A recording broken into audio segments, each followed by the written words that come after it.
or even if put it in a chair would be too low down. We could potentially rig one of those tables. That one's got almost nothing on it. Are you able to alter the people back? Yeah. So just asking for you to make your way back to your seats as we're just about ready to start panel 2. Changed a lot, and the speakers this morning gave you a good insight into that recent research. I hope this brief chronology will tell you something about the relationships between urban ecology, nature-based design, and health and well-being. My consultancy and voluntary projects engaging with many environmental groups has given me clues about the connections between people's environmental activities and all the other stuff going on in their lives. The range of environmental work was much wider just than ecological restoration. And I started seeing that the values in people's lives as a whole were reflected in their environmental activities. Often people recreating in and working in the community on all sorts of things for many years, and they're doing that for a long time before they realise that they're actually working on improving the environment. If you like, from recreation to creation and restoration. And the professionals are slowly catching up on the fact that people's enjoyment of what they're doing for all sorts of reasons is what we are talking about today as well-being. My formal introduction into this work came from an invitation by the Department of Conservation to review recent science of health and well-being conservation's benefits of conservation work in New Zealand. There was a heavy influence from Parks Victoria, and that healthy parks, healthy people slogan is actually present right throughout the world even now. And far less was known about those benefits than there is now. I've summarised the conclusions up there because you can see how much more insight we now have, and you've learned a lot about those insights in the last session. Back in 2013, there were some suggestions of the benefits and the implications of those benefits, but there was also many caveats and concerns about the quality of research, the type of research, and many other considerations. A couple of years later, Lynn Roberts from Lincoln University led a more detailed study again for DOC about how the services, the ecosystem services provided by natural ecosystems lead to enhanced well-being in Aotearoa through contributing to the satisfaction of human needs. Their review, in which I had a minor role, concluded that the ecosystem services delivered by Indigenous biodiversity and natural ecosystems contribute in a wide variety of ways to the well-being of New Zealand and New Zealanders. From the basic needs, the ecological systems, even the identity values of being a New Zealander, a Kiwi. And since that time, there's been growing evidence about those beneficial effects of nature, including work in Aotearoa. And again, you've got a good insight into all that work from our earlier session. During this time, I myself was teaching public health students about environment and health relationships. And this work taught me a lot, in particular about the concepts of integrated health and well-being, the nature of well-being and the contribution of nature to that well-being. Internationally, the relationships between ecosystem services, as you can see on the bottom right, the different types of ecosystem services and the different constituents or types of well-being, that's been very influential in the Ecosystem Millennium Assessment. I think that in Aotearoa, the concept of haora and a holistic Māori model of health was very influential and gave us an advantage here and in particular that pioneering work of Sir Mason Dury, starting in the 1980s, on Te Whare Tapa Whā and the 4 po or pillars of physical health, family, spiritual and social, the po, all of them supported by te whenua, the environmental basis of health and well-being. Addressing the climate crisis has become even more important and urgent during that time, but we've learnt about the health benefits of climate change responses and vice versa, what's often called the co-benefits. A really direct example is insulating a house to provide better health for the people who live in that house, but that also lowers the energy requirements for the house and hence the greenhouse gas emissions. And I also realised through working with students the need to bring urban design and planning into the picture of well-being. It was far from being a health concern, and that's what led me to work with Maybrit and designers. But mainly I was really working in applied urban ecology, often under that ecosystem services framework. And I got a particular interest in urban green spaces because, as previous speakers have hinted, those are the places where most of us get most of our nature dose.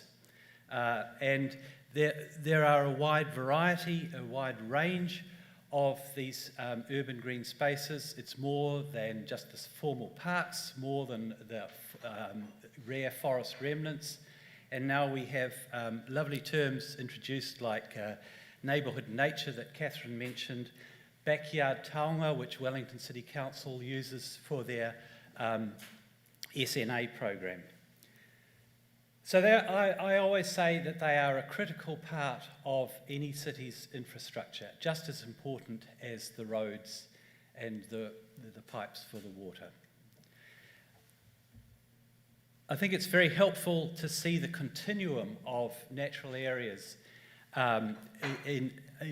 within urban cities. So ranging on the left from the intimate private spaces through different kinds of private or public spaces, managed urban biodiversity at the street level, at the urban park level, at the peri-urban level, and even at the right-hand side, the larger scenic reserves or wilderness areas, arguably some areas of relative naturalness and wilderness can be found close to urban areas.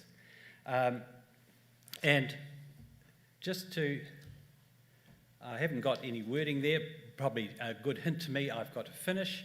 The Wellington Botanical Gardens is a wonderful example, close at hand, with its wide range of habitats, including native habitats, the large number of visitors, the variety of ages and all kinds of backgrounds of the visitors, the types of activities that they undertake, and the fact that they have very high satisfaction rates with their visits. Often they provide children's first experience of natural environments outside their immediate neighbourhoods. It's really any health promoter's dream, an urban garden like this. I often think it should really be called the Wellington Wellbeing Garden. But I want to close with a brief mention of some work we did very recently. Wellington City wanted us to undertake an inventory of green spaces in the very central part of the city where we are now. So and provide recommendations taking into account the supply of the types of different green spaces and the demand from the changing population. And the guts of that work is in this table. So we looked at green spaces, quite a detailed inventory of the types and the areas of green space within 3 census area units, a range of sizes, range of population, and quite a wide range of difference in the amount of green space in the 3 CAUs, you can see in the second column, but the real important figures are in the last 2 columns. The overall amount per person in the central city is not relevant to us today, but the important thing is the variation between the 3 CAUs. One of them was at the same rate as the level, another one had twice the amount of space per person as the average, and the one that had the greatest population had only 40% of the average within it. And if you look at the projected demographic trends for the central city, with the increase plan, in 20 years only, if there's no increase in the amount of green space, we're going to halve the supply, the amount available per person, and we're going to increase the current inequalities. In 1 CAU, there'll be less of a decrease, but in that most densely populated Willis Street, Cambridge Terrace, where all the buildings going on now, it's going to far more than halve to a very, very measly allocation. So our conclusions about the unequal supply of green space to the central city population, this is the green space that's accessible close to them. Those kinds of inequalities are going to be sharply exacerbated with growth and intensification, and I think it certainly makes the case for improving green space supply and for thinking about accessibility issues for everybody, but particularly for the old, for the young, for the people with disabilities. So quality and accessibility is as important as the overall supply. I'm going to hand over to Maybrit now to carry on from there. Thank you.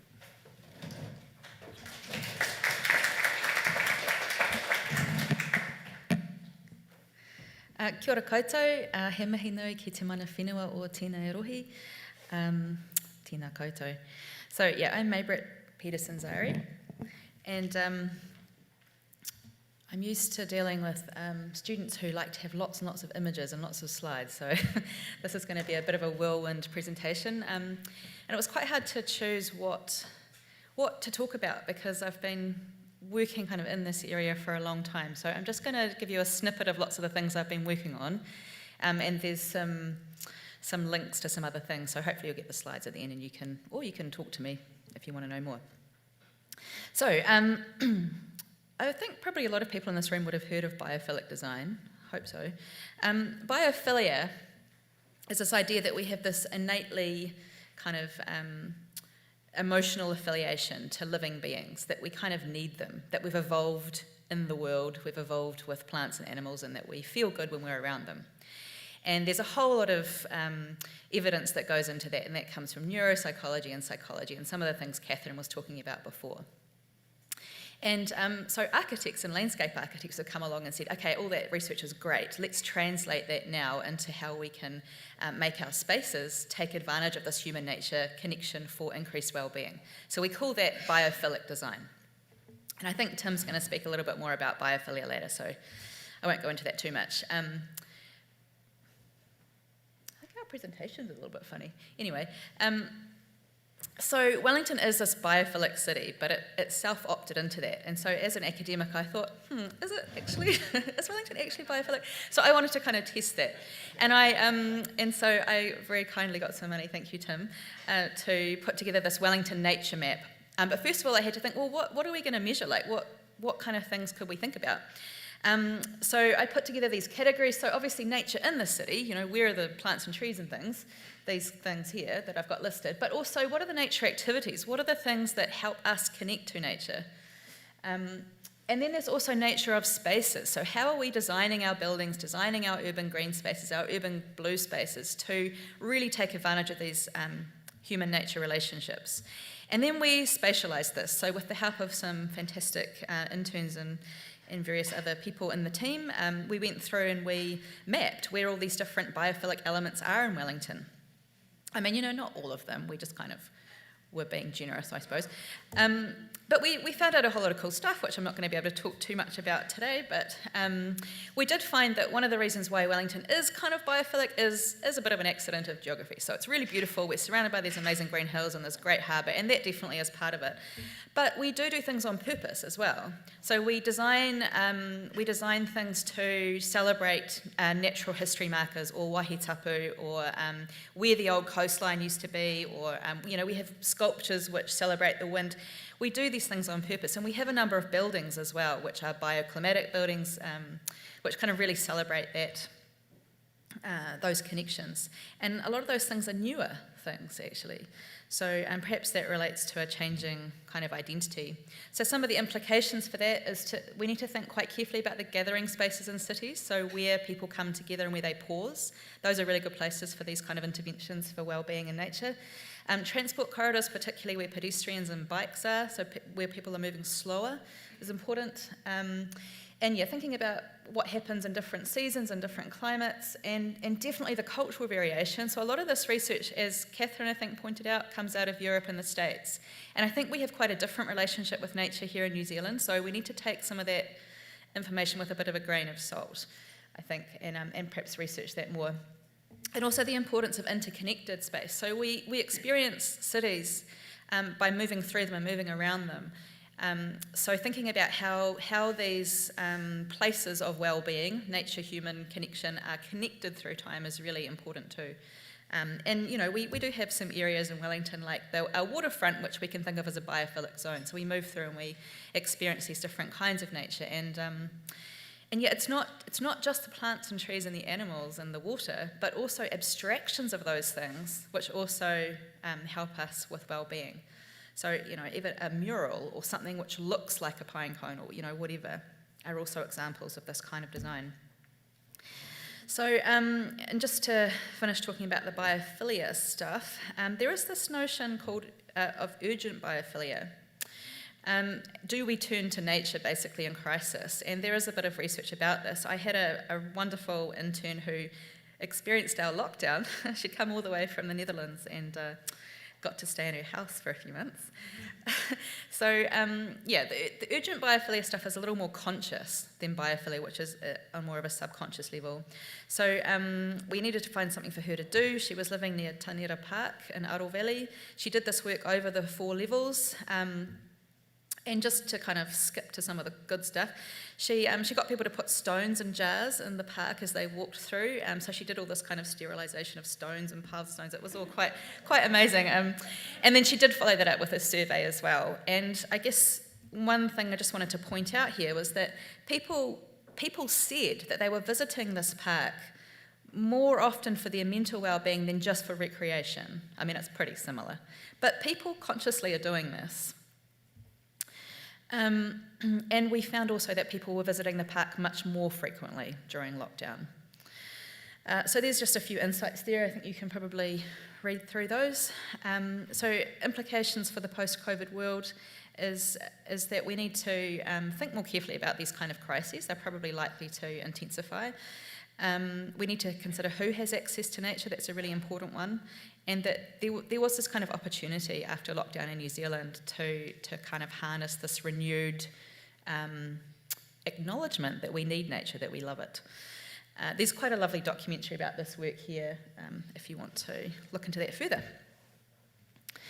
I came to a lot of this stuff through my work in regenerative architecture, which is really how do we go beyond just sustainable architecture? Like, let's not just kind of reduce the amount of water we use and the amount of waste. Let's actually get our buildings, our cities, to produce health, to produce well-being. So I looked at, can we emulate ecosystems? And obviously, I put these horrible pictures up here, sorry about that, because just to point out that there aren't many ecosystems around. I think there's some geothermal vent communities that are okay, but most ecosystems on all the land masses and in all the oceans have been affected by humans. So despite that, there's some really cool things we can learn from them. So ecosystems are the best known example of organisation of life that we know of in the whole universe. So it's a pretty handy example for us to look at. So, if we think about how a city works, it's quite different than how a coral reef works or how a forest works, for example. So we can learn some cool stuff. And I spent a few years trying to pretend to be an ecologist, looking through, well, how do ecosystems work? And I tried to translate that into architecture speak, I suppose, so that designers could come along and say, well, let's design a city like a forest. Let's design a city like how an ecosystem would do it. That's a freaky, complicated diagram. I do like complicated diagrams, so don't don't worry if you don't understand that. Here's a more easy to understand list. That's the paper. You can read the paper or talk to me about it. But it's a tool for designers to use, basically. And there are some examples of this happening around the world. Not very thorough, but there are some interesting examples. It's quite hard to do things in the same way as ecosystems, but it's a little more easy to just say, well, let's just do what they do. Let's just copy their functions rather than how they do it. So if we're thinking about that, the ecosystem services framework is quite useful because it kind of lists, well, these are the things that ecosystems do that we find quite useful.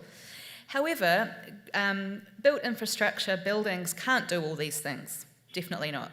So I did some more research. Well, what things could we contribute most to in the built environment? Perhaps it's these things in yellow. We also need to know as designers how these things are related, because you probably have heard, oh, there's carbon neutral buildings, or there's this zero water building. But if we just have a really narrow focus, we can accidentally focus just on one ecosystem service to the detriment of another. So we need to know how these things are related and have a little bit more of a holistic view. It's quite hard to find this stuff in ecology literature, by the way, ecologists. So if you could sort that out for us designers, that would be ace.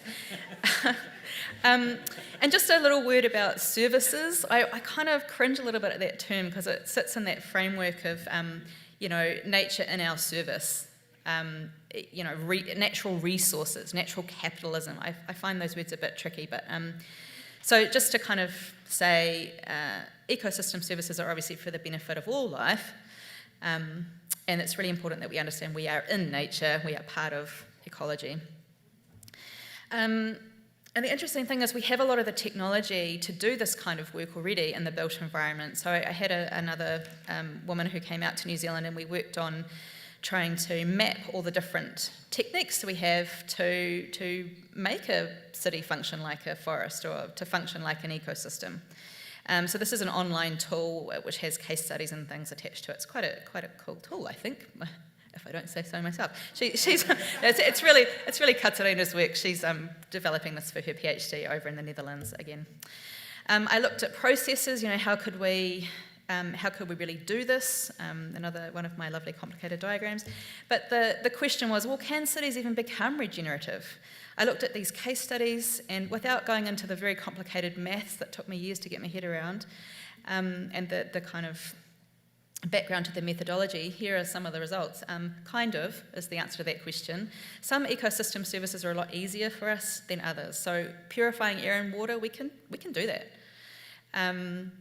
Through to things like habitat provision, climate regulation, and provision of food, those are much more tricky to solve in cities. So I don't think impossible, but definitely harder. And then when I started working in this and by affiliate and with Paul, I had to think, well, we know ecosystem services have wellbeing benefits. They increase human wellbeing. And as Paul mentioned, we worked on this green space report. And what we tried to do there was think about how we could bring some leftover spaces or some neglected green spaces together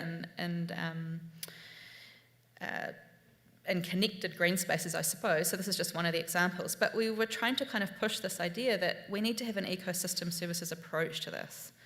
So, let's not just make urban green spaces that are good for having your lunch in. Let's have a space that's good for having your lunch in and one that cleans water or filters water so that we get that kind of double wellbeing benefit. How can architecture become green spaces? A good point. So as you saw with Paul's slide, the per capita green space is really diminishing, especially in Te Aro. And, I had students thinking about, well, where do the stepping stone habitats have to be so that Kiraru can have a little break when they're flying between the Greenbelt and the Botanical Gardens or Zealandia. And one of those places is in Te Aro, where there is a real lack of green space. So could we have some kind of inner city green belt made of architecture? Could architecture become green space? We can't just kind of bowl down city blocks. And there's lots of ways that architecture can become green space. It doesn't have to be one kind of style.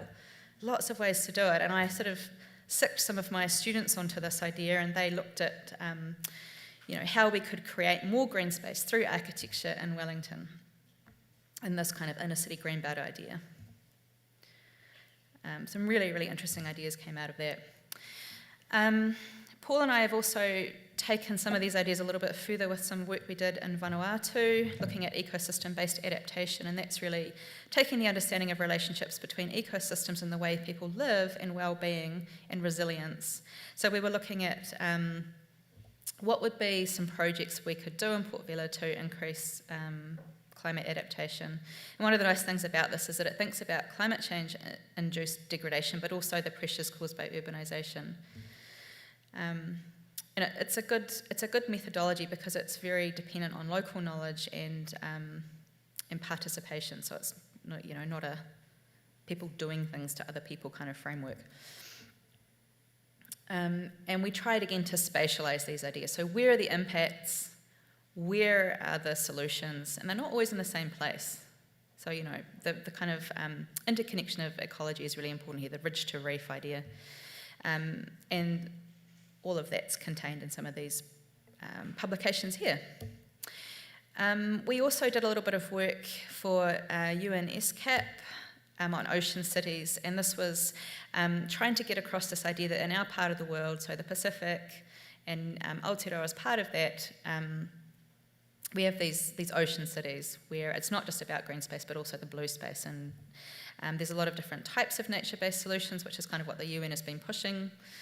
But essentially it's this kind of idea here where humans are inside these ecosystems, which are inside a climate, and if we can increase the health of ecosystems, we're increasing the health of people. And just to finish, this is a project that we're working on at the moment. So that's our lovely team, there are their lovely faces. We have a kahui as well, or like an advisory panel made up of these people. And we're trying to get across that urban adaptation in Oceania needs to be driven by Indigenous knowledge and has to centre the well-being of people, which is not always what happens, especially when people come in from other places. Sorry, I'm just flicking through these, another complicated diagram. We're looking at 5 different case studies around our part of the world, and we're just kind of about to start this work, really. We've just started, and that's in Marsden. So just to finish, I think there's lots of things that we can do to really improve our cities, aside from just kind of regenerating forest in our part of the world. We can also think really carefully about the kind of buildings that we build and the kind of urban green and blue spaces that we build as well. Thank you.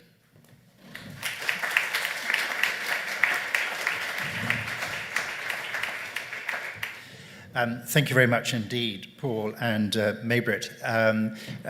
Paul, for your taking us quickly through the journey that you've been on, and that very much reflects where we've been in society. But Maybrit, the depth of knowledge you're doing there and generating around urban areas and regenerative urban areas is wonderfully powerful. Thank you. And lots of questions to come in due course. Our second speaker is Dan Hikoroa, an Earth system scientist, teaches at a place like the University of Auckland and Wanananga o Waipapa. And Dan's going to talk about safe places, healthy waters, and healthy people. So a very warm welcome for Dan, please. Thank you.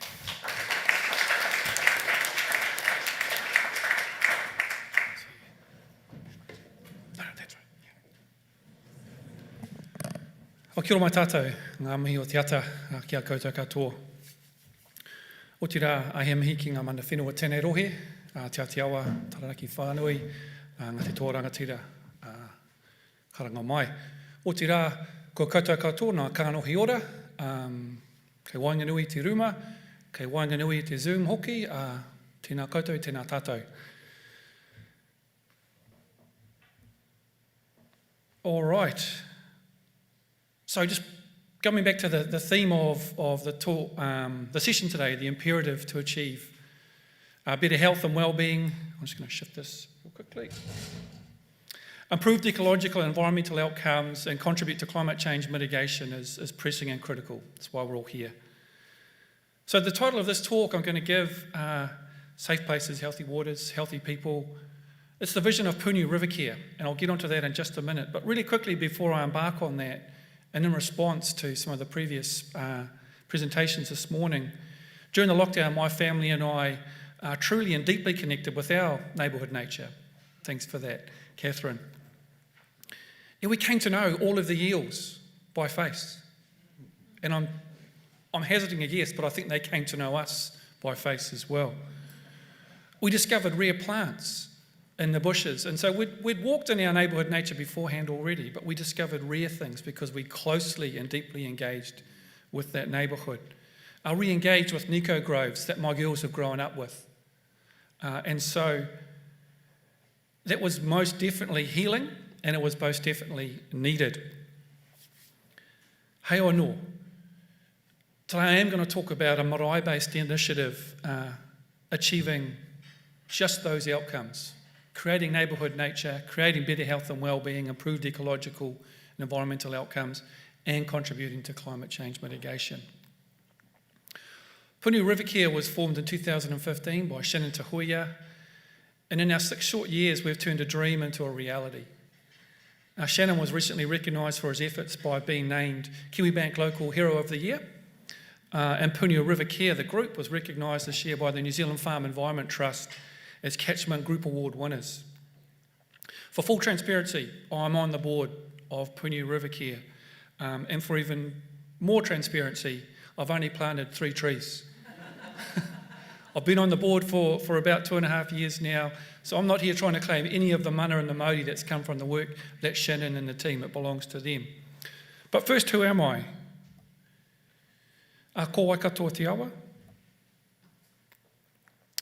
ko taupiri te maunga, ko Waikato tainui te iwi, ko tainui me te arawa ngā waka, ko au e uri o hoturo me tamata kapua me tia, ko Dan Hikuru o Toka Wengoa.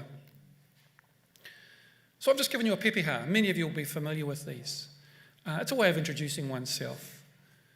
But it's a way of introducing oneself consistent with a Māori worldview. And in that Māori worldview, people are simply one element in the relational networks known as whakapapa, linked with all other forms of life through our shared descent from Papa Tuanuku Earth Mother and Ranginui Sky Father. So humans, us, we exist in a kinship-based relationship with Te Tai Ao, the earth, the universe, and everything in it. And whakapapa is that central principle that orders and makes sense of the world. In this relational schema, ancestors are literally planted in the earth. For this reason, they are known as tangata whenua, people of the land. And a friend and colleague, Linda Tiaho, says, we see ourselves as direct descendants of our Earth Mother and Sky Father, and consequently not of the land, but as the land. And the reason I've taken the time to describe what a pepeha is, opposed to just giving it and moving on, is because it reflects a way of looking at the world in which we are part of it, and which we are the least important part of it. We are the last born, we are the taina. All those other things are senior at us in our whakapapa. We have a relationship and an obligation of responsibility to their care. So I did have some notes prepared around degradation and how rivers are treated as drains and sewers and conduits for disposal of waste, and with a seemingly limitless capacity for self-cleansing. I'm not going to talk about any of that. I think we all know that already. But what I wanted to show you was how rivers like this, which is the Waikato where it just flows out of Lake Taupo, can end up looking like this, some 25 or 30 kilometres further downstream. So that brings us to, I'm not Tanya. I'm missing most of my presentation. I'll keep talking a little bit while the tech team tries to address that. There was definitely about 5 more slides with a short video in there. But for a show of hands, who has a river or a stream or a lake that they strongly connect with and identify with from their childhood? Who would be able to go and engage and re-engage their relationship with that river, waterway, pond, or whatever it is now? Very few. That's how Shannon felt about the Pūniu River. He'd grown up in that river, he'd swum in it, he'd paddled on it, they'd spent family time down there, either recreationally or in gathering food. He connected with multi-generations of his family, with the wider family, and so his identity was inextricably linked to the Pūniu River. And sorry, I haven't actually got a geographical placing of where that is. The Pūniu's headwaters start in the Puriora River, Puriora Forest, and it flows kind of northwards, more or less. It comes down past Kihikihi, which is just to the south of Te Awamutu, which is just to the south of Kirikiriroa, Hamilton, and where it comes down at Te Awamutu, it joins the Waipa River, and then the Waipa comes and joins the Waikato River. So Shannon's idea was simple, and it's one that's been emulated in simple practice in many other places, of cleaning the river, of future-proofing its health for far beyond his lifetime. Oh, kapai. There was one before that had a video link embedded. Awesome. Okay, this is the slowest supposed to be on. Well done, team. You just needed to make me tell that story. Kapai. That's good. That's the river making sure that I paid attention to that. And so Shannon's idea was real simple. We just needed to restore the river. But how to do that? And so he just started the basic one, fencing out waterways, planting trees. There was nothing necessarily taihoa on that for just one. Okay, let's go. Pūniu River Care is the waka that enables mana whenua, tangata whenua to be involved in that process through meaningful employment. We're just loading up the trailer for an order down in Te Kuiri. These are our whanake. What makes us different from a commercial business is that we're tikanga driven. Everything we do has a wairua component. So it's more than just about growing and planting trees, although we do that very, very well. It's about how we do our mahi and ensuring that we live our mahi as well. Ngā kaitiaki o Te Awa Pūniu project is a 5-year project, and we're currently in year 3. Our aim and goal is to plant 40 to 50,000 trees per year. Currently the total trees planted is 137,000. Well, we're planting a bit of manuka, whanake, karamu and harakeke and a couple of different grass species. Through the relationship we've created with the Waikato Regional Council and landowners, it's meant that we've been able to plant 23 properties. All in all, they've been pretty forthcoming with letting us plant along their properties. It's meant that we're one step closer to reaching our total goal of fencing 32 kilometres along the Pūniu River. We are very passionate about what we do, and that drives us. There's a big meaning behind the kaupapa. We have uncle and Nakota, who they go out and collect our seed, and then that kākano is brought back here to Mangatoto, where we nurture it and raise it before it'll go out onto its own to become a rangatira and then start that process again. Kāre tua tuki te wai Māori. Ka mate te wai Māori, ka mate te tangata. Ka mate ngā mea katoa ki runga ki a papa tuanuku. So, me horoi te toto, ana. O ngā mea katoa ki runga ki te papa o te whenua, ana. He oranga tēnā mo te tangata, oranga tēnā mo te ao me kie, tātou katoa. The Ministry for the Environment's Freshwater Improvement Fund, they supported us by providing $740,000 over a 5-year period. That went towards expanding our nursery. There's 30 people employed here. We've got so many more trees out on the awa. I think the overall purpose of the project is to enable kaitiakitanga to occur here.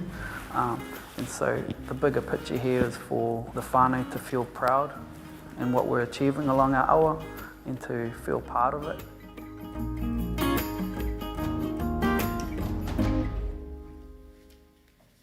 Well, kia ora. I mean, I could almost stop there, but what I want to detail in the next few minutes, and sorry, I shouldn't limit that. I mean, that's amazing work and acknowledgements to the ministry for their support.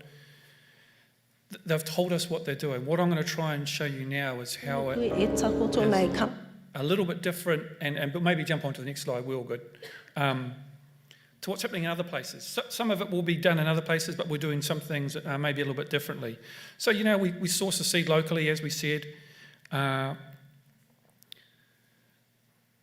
And it was as much about planting as it was about restoring ecosystems, about growing biodiversity, with an intentional positive impact on the health and well-being of the land, of the river, of the people, in that order.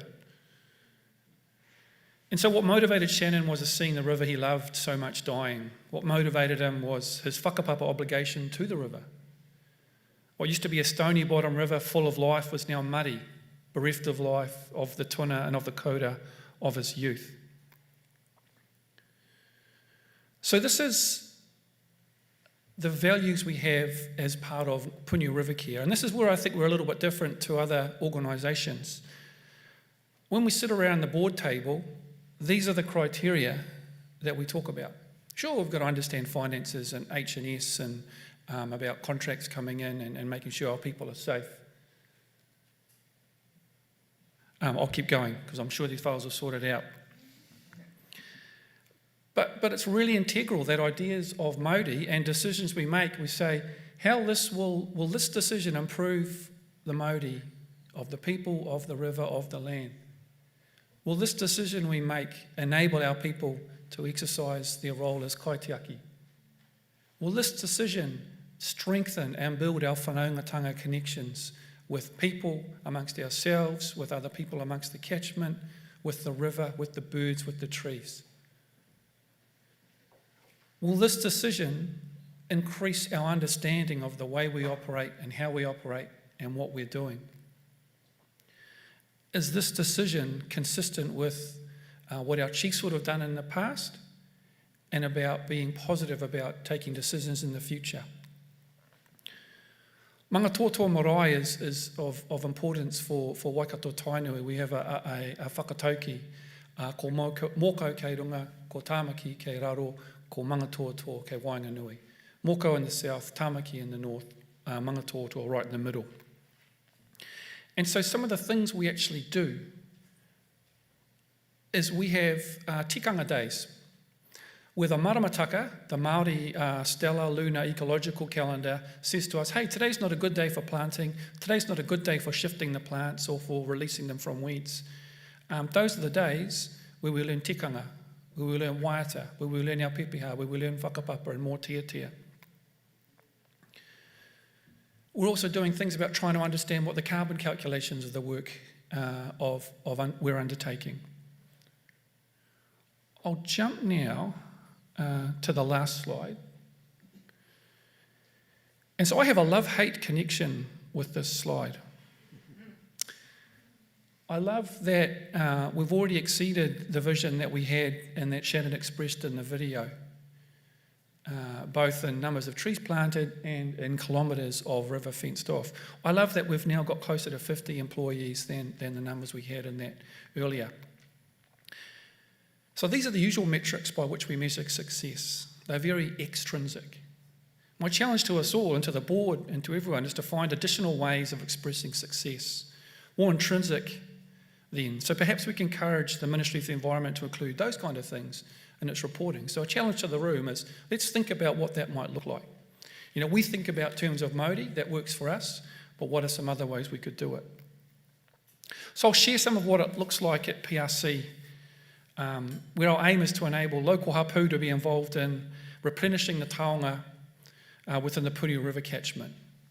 And taonga is a word that comes up in many places, often translated as treasure, but we prefer to the active as what we treasure. And it's a concept as expansive as our goals. Integral to our commitments is that we empower staff to learn, connect, and practice tikanga and kawa. Equally important is our connection with other Māori groups and other groups with aspirations similar to ours. And we're very clear that this is the way we've done it, and this is the reasons we've done it this way. And while if you want to emulate us, kapai, but we're not saying you have to copy us. That's a process we went through. And so the mahi being done on the banks of the Punu River helps us imagine a fairer world, one where care is given and received between whenua and tangata whenua. Framed differently, this form of communion is a universal right, revoked from so many people through urbanisation, capitalist and high carbon economies, and the ongoing ramifications of colonisation. To cultivate a relationship with the land and the water in our modern world is viewed by many as a radical act. Yet it is rekindling relationships that have been severed, neglected, outlawed even. And arguing that rekindling is the first step towards achieving better health and well-being, improved ecological and environmental outcomes, and contributing to a climate change mitigation. And so a chapter we've currently got in press, we found that Papa Tuanuku responds only to how we as people interact with her, not to how we interact with each other. And importantly, to connect to the awa, the repo, the wetlands, the whenua and the ngahere, is to recall our own personhood.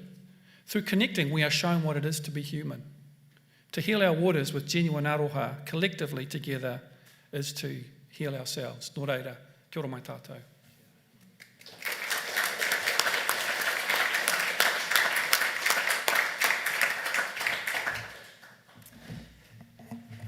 Thank you very much indeed, Dan.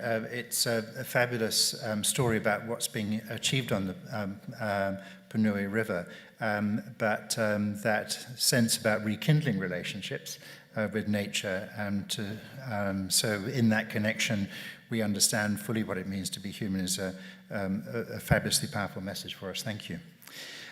Our next speaker, Tanya Ruka, is unfortunately not very well. So she very kindly recorded her presentation yesterday.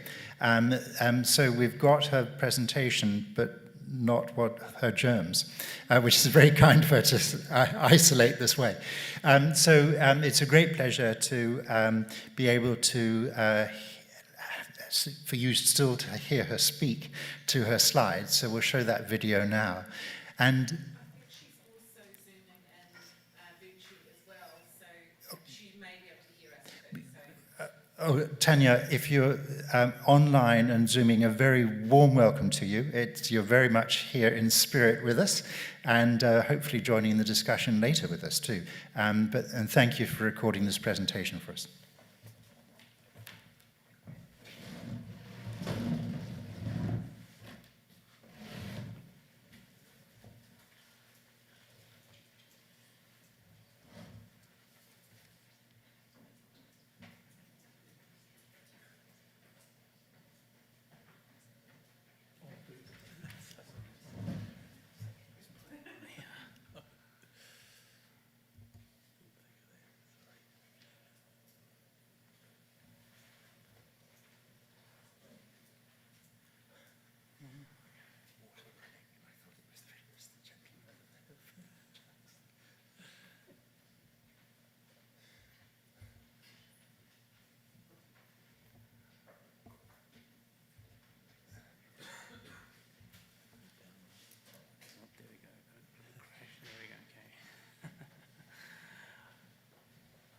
It's just crashed, so we'll just have to redo it.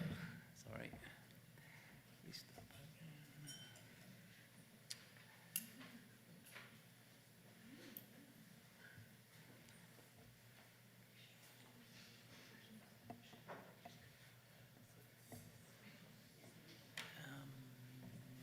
Because he's got a PowerPoint as well, though, isn't he? So I'll have to, yeah. So just 1 minute.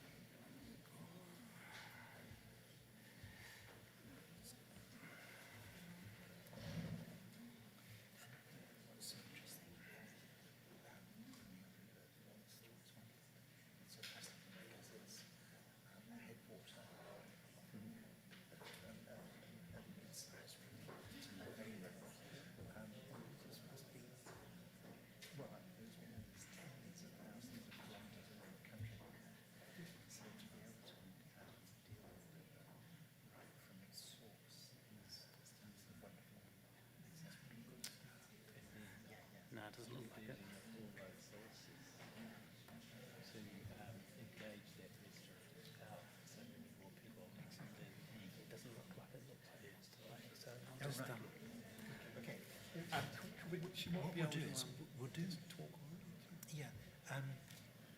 we'll do is, would you like a little more time? We can have Tim next, and then you might be able to bring up Tanya afterwards, or is it?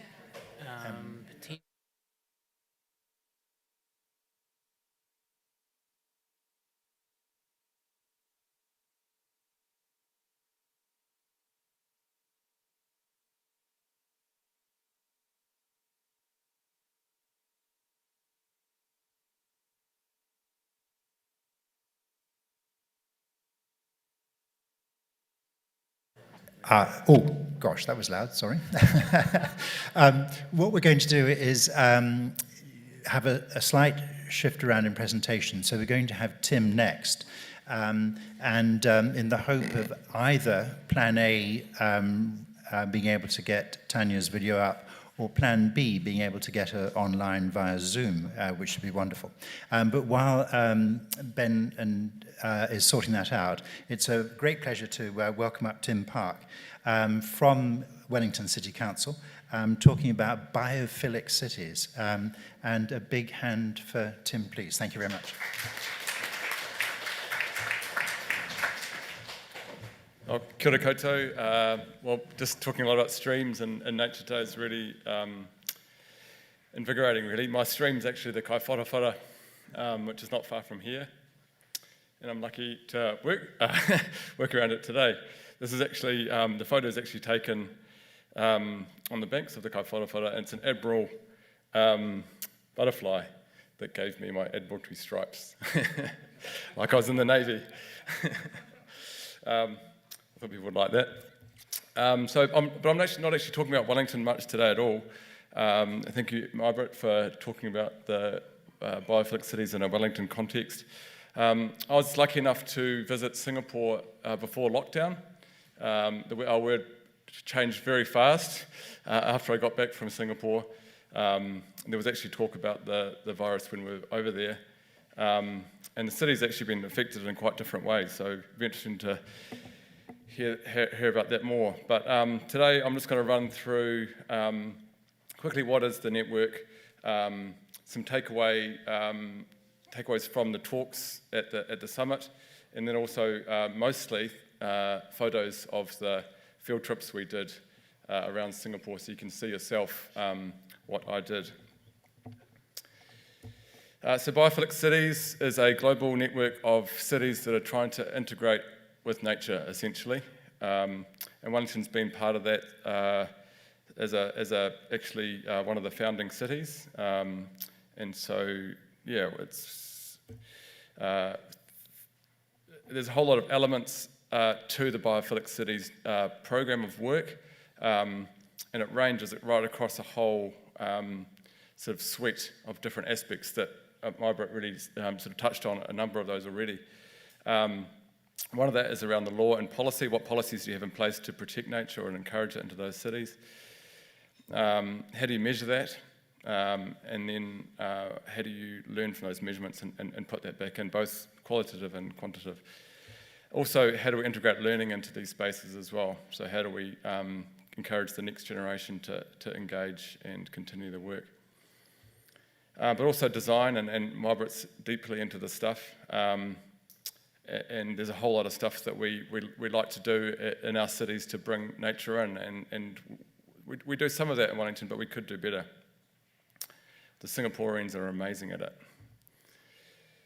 And building that connectivity up, so not just the individual elements themselves, thinking of our cities' green infrastructure, as well as the hard stuff. One of the things I like to talk about as an indicator of a city on the journey of becoming biophilic is, does it have a native plant nursery? And people, why do you say that? Well, actually, if people understand the role of native plants and the utility in that green infrastructure, it's quite a big step in terms of understanding the value of that intrinsic role of our indigenous species in our local ecosystems and the role that they play in provision of habitat and a huge number of other things. So if a city's got a native plant nursery, they're onto it enough in investing in that space for a long term, and those plants are going somewhere, and they've got people that know those plants and how to look after them. Luckily enough, in Wellington, we have a fantastic native plant nursery in Burrampore that produces 100,000 native plants a year. Most of those are planted by 150 odd community groups that work across the city in our reserves and parks. And a lot of them are planted by us, the staff from Wellington City Council as well. I haven't even planted 3 this year, so I'm behind. But back to Singapore, in Singapore, they've gone, it looks like I'm missing a huge number of slides, if that's the next one. So could you guys have a look at that, please? Singapore, in the 70s, I think it was called a garden city, yeah? And they've transitioned a whole way through that thinking, and today they consider themselves a city in nature. Not with nature, but in, yeah? So they're contextualizing themselves in a way that makes sense for their people, and really they're fantastic at almost authoritative in their approach to implementing a lot of this stuff, which is quite impressive in terms of what they've managed to achieve. Hopefully I'll have more slides than that. Is that possible? Oh, okay, it's different than what I see. So you guys going to take from here, are you? Sweet. Okay. So just contrasting the biodiversity, the raw biodiversity of Singapore with Wellington. This is iNaturalist. If you don't know iNaturalist, get on there, please. If you'll learn, you'll share information, you'll add to the pool of information that's out there. I spoke with an IT person about the utility of iNaturalist. He said, this is what the internet was invented for, not cat videos. So you'll see here that Singapore has about 7,500 species recorded by about 4,000 people. Next slide. Wellington has about 4,000 species recorded by about 2,500 people. So almost double the number of people keen on nature, but also its species as well. So yeah, it's tropical, and we can't blame them. But just contextualising our sort of temperate situation here in New Zealand, or Wellington specifically. Next one. What have they got? Well, Singapore has got amazing animals and as well as some pretty cool plants, but they're really keen on their birds and their insects. This is the raw number of observations that have been recorded of those species in Singapore. One for Wellington. And what have we got? Kiriru, kaka. Uh-oh, old man's beard. I won't go on, but this is just showing the different, what people are actually recording. I have no control over this, other than being involved in the Great Kiriru Count and helping with people trapping across the city through predator-free Wellington and seeing the kaka come back. But we possibly are behind a bit with the old man's beard. Next one. So back to the Singapore, and Dan Richards is one of the researchers that presented, and they're looking at this natural capital approach in Singapore as well, and how they can value nature, financially. Next one. They're also doing a huge amount of work on quite technical simulations, and I know Landcare Research is doing work with the NParks and on some of this on a more recent project now. So this is a couple of years ago. Next slide. So they've actually modelled in quite some detail the different scenarios that you might get from changing land use in the urban environment. So not just doing it, understanding what it's going to deliver as well. So one of the speakers that we had at the summit was a very famous architect, Mun Sam Wong, really lovely guy, and he's done some really amazing books. but also some really amazing thinking around how to measure the impact or lack of impact that we have in our urban environments around designing for nature and allowing for it.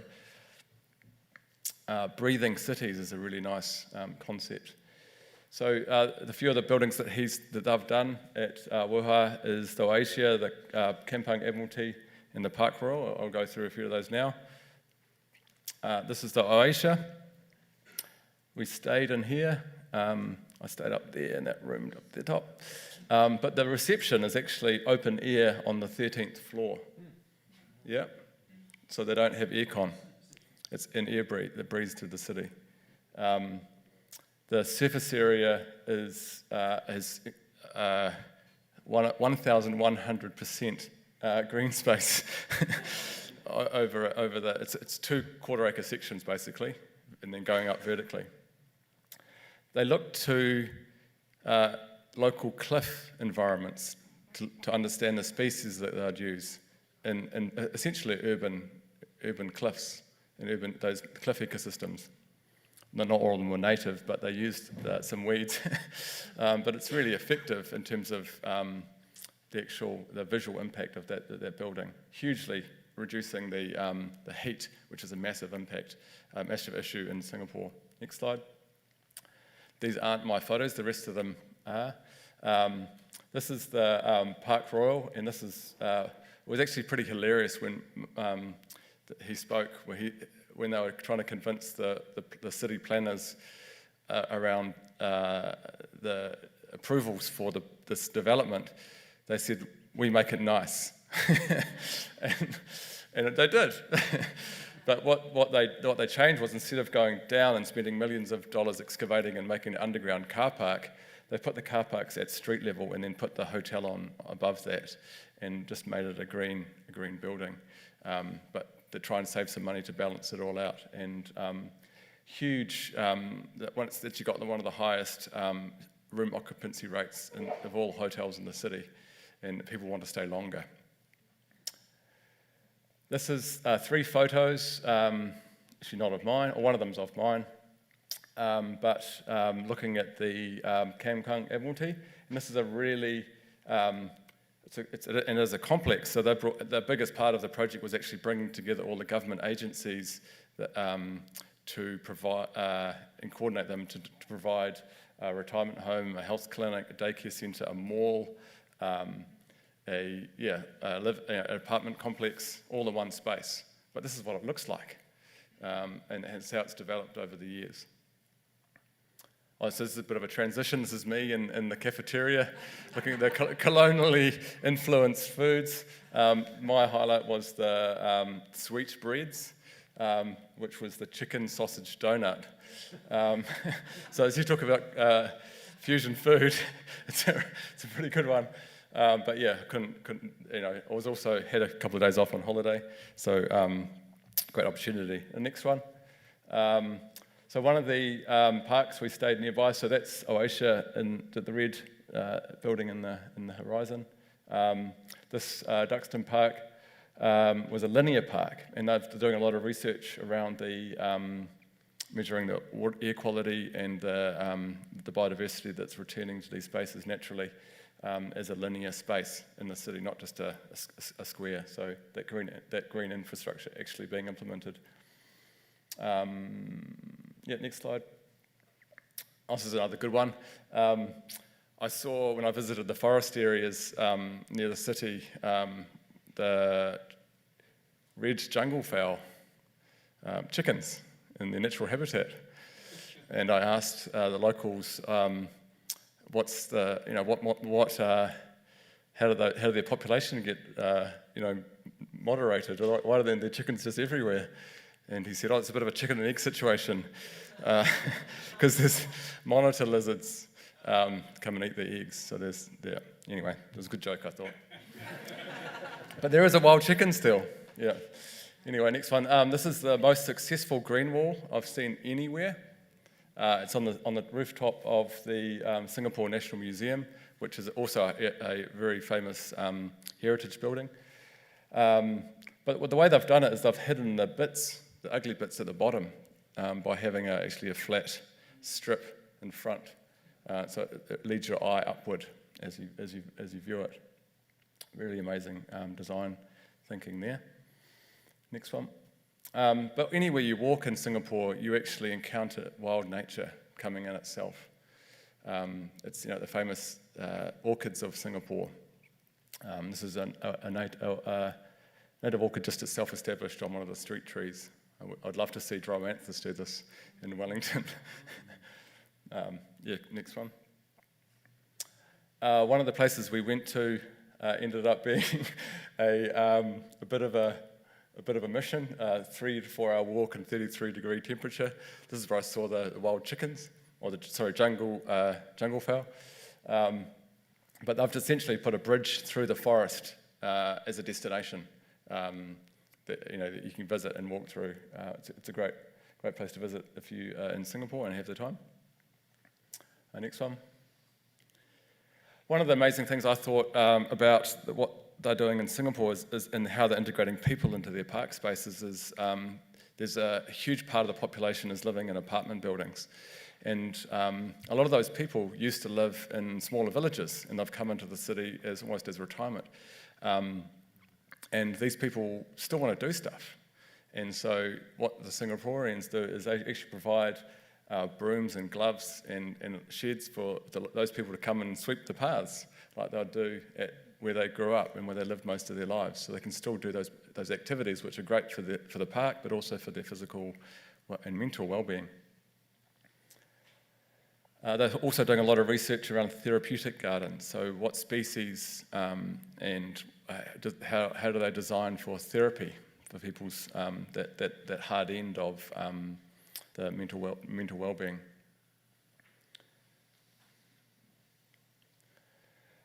This is the last thing I'm going to talk about, and it's the most significant thing I saw in Singapore.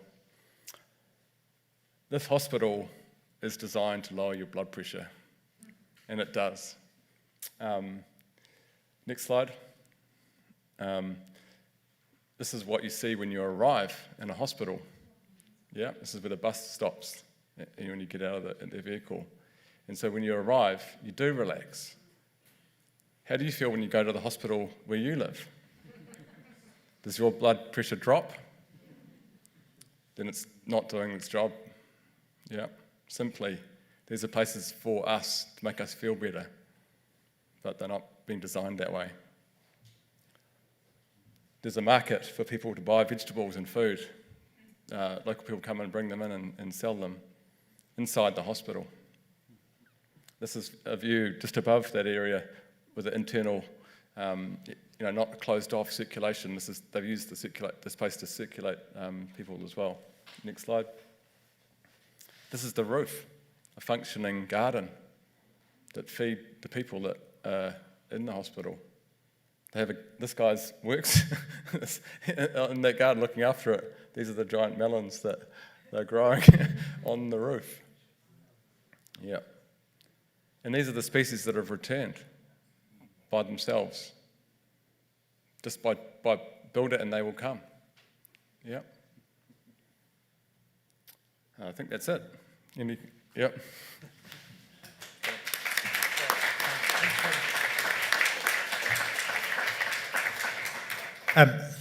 Thanks very much indeed, Tim. Wonderful stories and pictures from Singapore, and we should have a race with them to clock up species. I think we need to mobilise our citizenry with citizen science on iNaturalist. Can I just check then whether we've got Tanya's video? We're good. Thank you very much indeed. And now, Tanya's video. Thank you.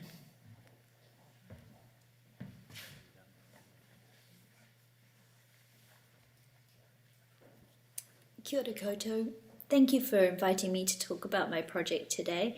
I'm so sorry I'm not able to be there in person, but we have some really bad bugs in our family at the moment. So you're going to have to excuse my croaky voice. I'm very honoured to be included in this event and sharing the stage with these people whose work I have read and followed and been greatly inspired by for years. As an Indigenous artist, over the past 20 years, I've been developing my art practice with Te Ao Māori concepts and working to reconnect with the natural world.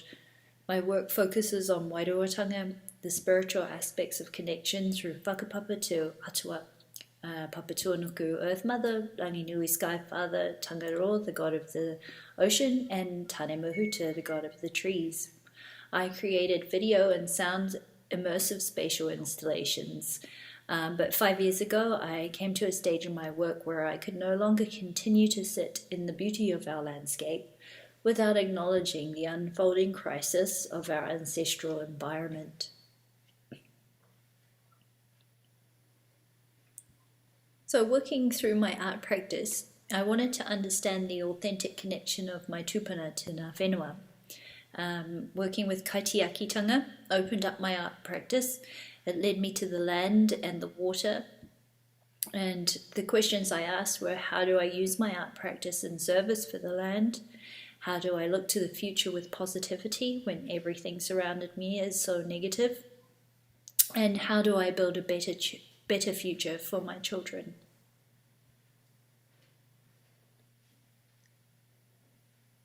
The answer to my questions came from my great-grandmother and namesake, Timiringa Te Rorangi, through her rongoa recipes.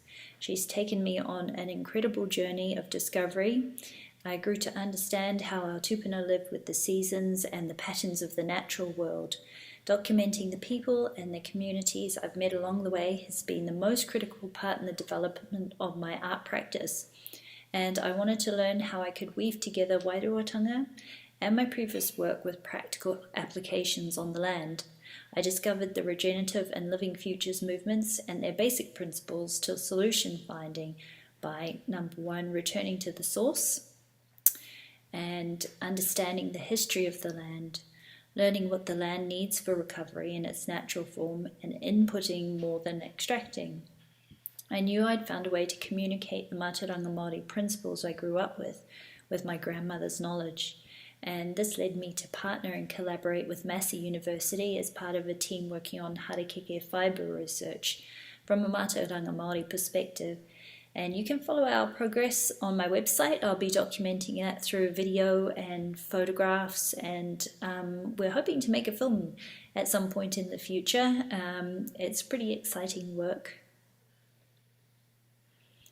So this is where I found Indigenous Futurism, and that's about the knowledge of our tupuna, our perspectives, concepts and ideas firmly in the future and mapping a pathway towards it.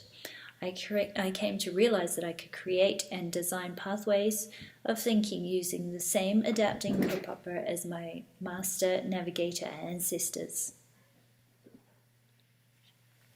So last year I launched the Region Net Positive platform, and it's about building a community-based platform to share information and resources and knowledge, working towards positive interactions with the environment.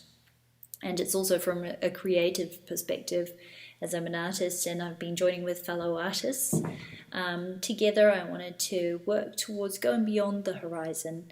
So I had an idea to use algorithms and machine learning to reconnect and transition my thinking to net positive interactions with the natural world. Supported by Faux Local Board and Faux Arts, I was given an opportunity to transition my digital work into practical applications with the whenua. So translating the digital realm into practical application means I used my usual format of digitally weaving video. I took elements from the faux environment and also compared them with Mātauranga Māori concepts. So looking at maramatanga enlightenment as a water element, the faux river, kaitiakitanga guardianship as the faux plant, and manakitanga respect authority as the soil from a forest in the faux district. And then to share these ideas with the faux community through the libraries. So we'd installed the video work in the libraries and also created some postcards with information and about biodiversity and how we can create biodiversity in our own backyards.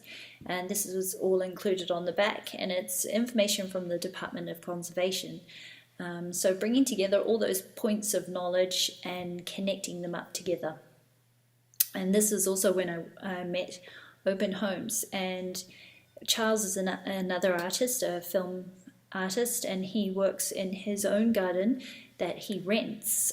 So it's a rental property, and they've created a wonderful community where the neighbours are also opened up their gardens, and Charles goes in to help them with the growing natural methods, and they all share their foods together. Here's a little bit of that digital weaving.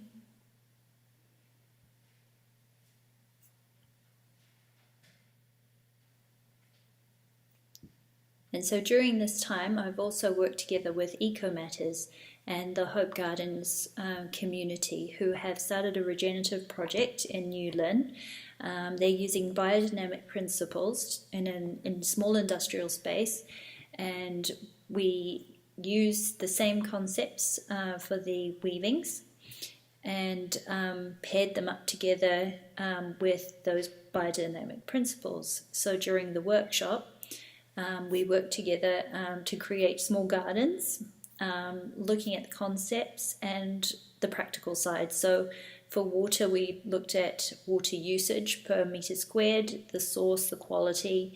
For plants, the average number of cultivars, the pollinators, the soil food analysis, and the indices of biodiversity. And for the soil, we looked at soil contaminant levels over time and water holding capacity of the soil as well. That's an ongoing project, and I was really happy to be a part of that.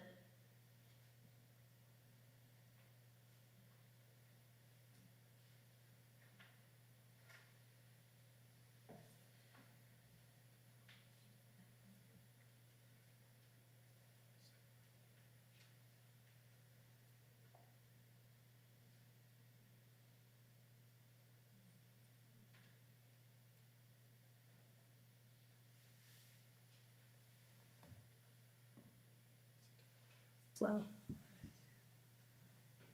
So this helped me to realise that I could work with the land in a practical way by thinking of ways to enhance the mauri. I remembered the lessons of my grandmother, and she would always tell me that every living thing has a life force. As kaitiaki, it's our job to protect, preserve and enhance the mauri. And if you want to gather rongoa, you must first ask to borrow from the tree, as you are borrowing from the tree's life force. And the most important lesson, she said, was also waiting for the answer. And that involves looking at the tree itself, looking at its environment. Does it need help? Does it need watering? Does it look healthy before you take from it? And all these ways were about the answer and whether or not we should take from the tree. And during my research looking into forests, I found ecologist Professor Karen Knoll, and she works with increasing the effectiveness of forest restoration efforts in combating climate change. And she has spent many years studying forests and the growth and planting, and she talks about the need for us to think about growing trees and not just planting trees. As there's no way to mimic the beneficial advantages of our ancient ancestral forests. And she also talks about the issues that can be involved with monoplanting forests, which can cause more damage than good within the environment. So when I came back from Auckland and I was looking at community ideas, I knew that Wellington had many of its own local gardens here. So I was trying to think about ways that I could add something to the collective that are already here. And in my mind, I'm thinking about my grandmother, and I had this idea of looking at the forest as itself as a healer. And how could we create a community space which is on the outskirts of an already established forest, making access easy. And so this was the kaupapa I developed for the concept, design and idea.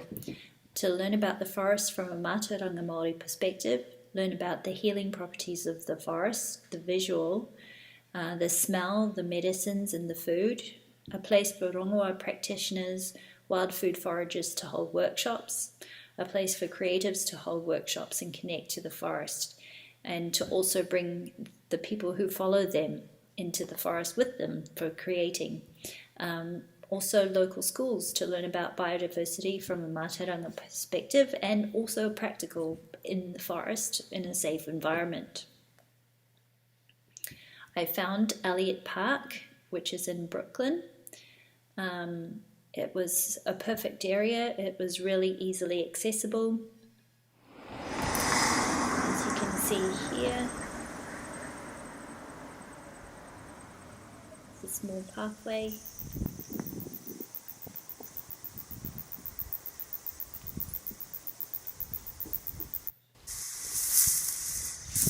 Easily walk down and around to it.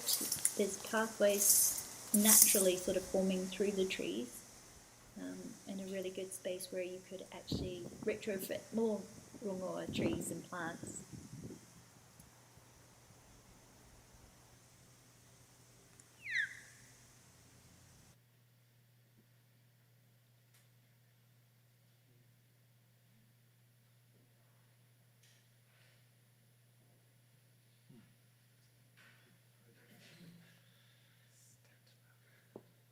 So that's where the project is today in concept. I've approached Wellington City Council and we're working towards figuring out how we can make this a possibility. I've also been just awarded an arts commission to create a smaller version within the CBD. And I'm also working with the local school on a small workshop which is Mātauranga Māori science based, looking at biodiversity in the school, and we're going to be gathering, collecting data, visual data, creative data, and figuring out how they can enhance the Māori within their own school grounds. And for the future of rongoa forests, it would be great if there could be programs developed where our rangatahi and our wonderful youth could be kaitiaki of our forests, working with Mātauranga Māori arts, science and technology, mapping, documenting, recording data, creating film works, sharing the information, planting, growing, maintenance of the ngahere, rongoa Māori medicinal knowledge as well, and teaching that to other rangatahi. Thank you very much. That's it, and I hope you enjoyed it, and I hope you have a wonderful symposium, and again I hope we get to meet in the future. Thank you very much. Bye-bye.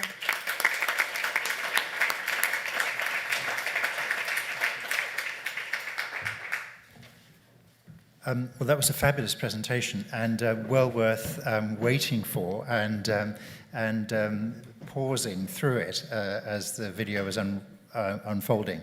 A very, very inspiring story. Technically, we're only 5 minutes away from lunch. I'm going to make that 10 minutes. And so let's just jump straight into questions with our panelists. And if you'd like to ask a question,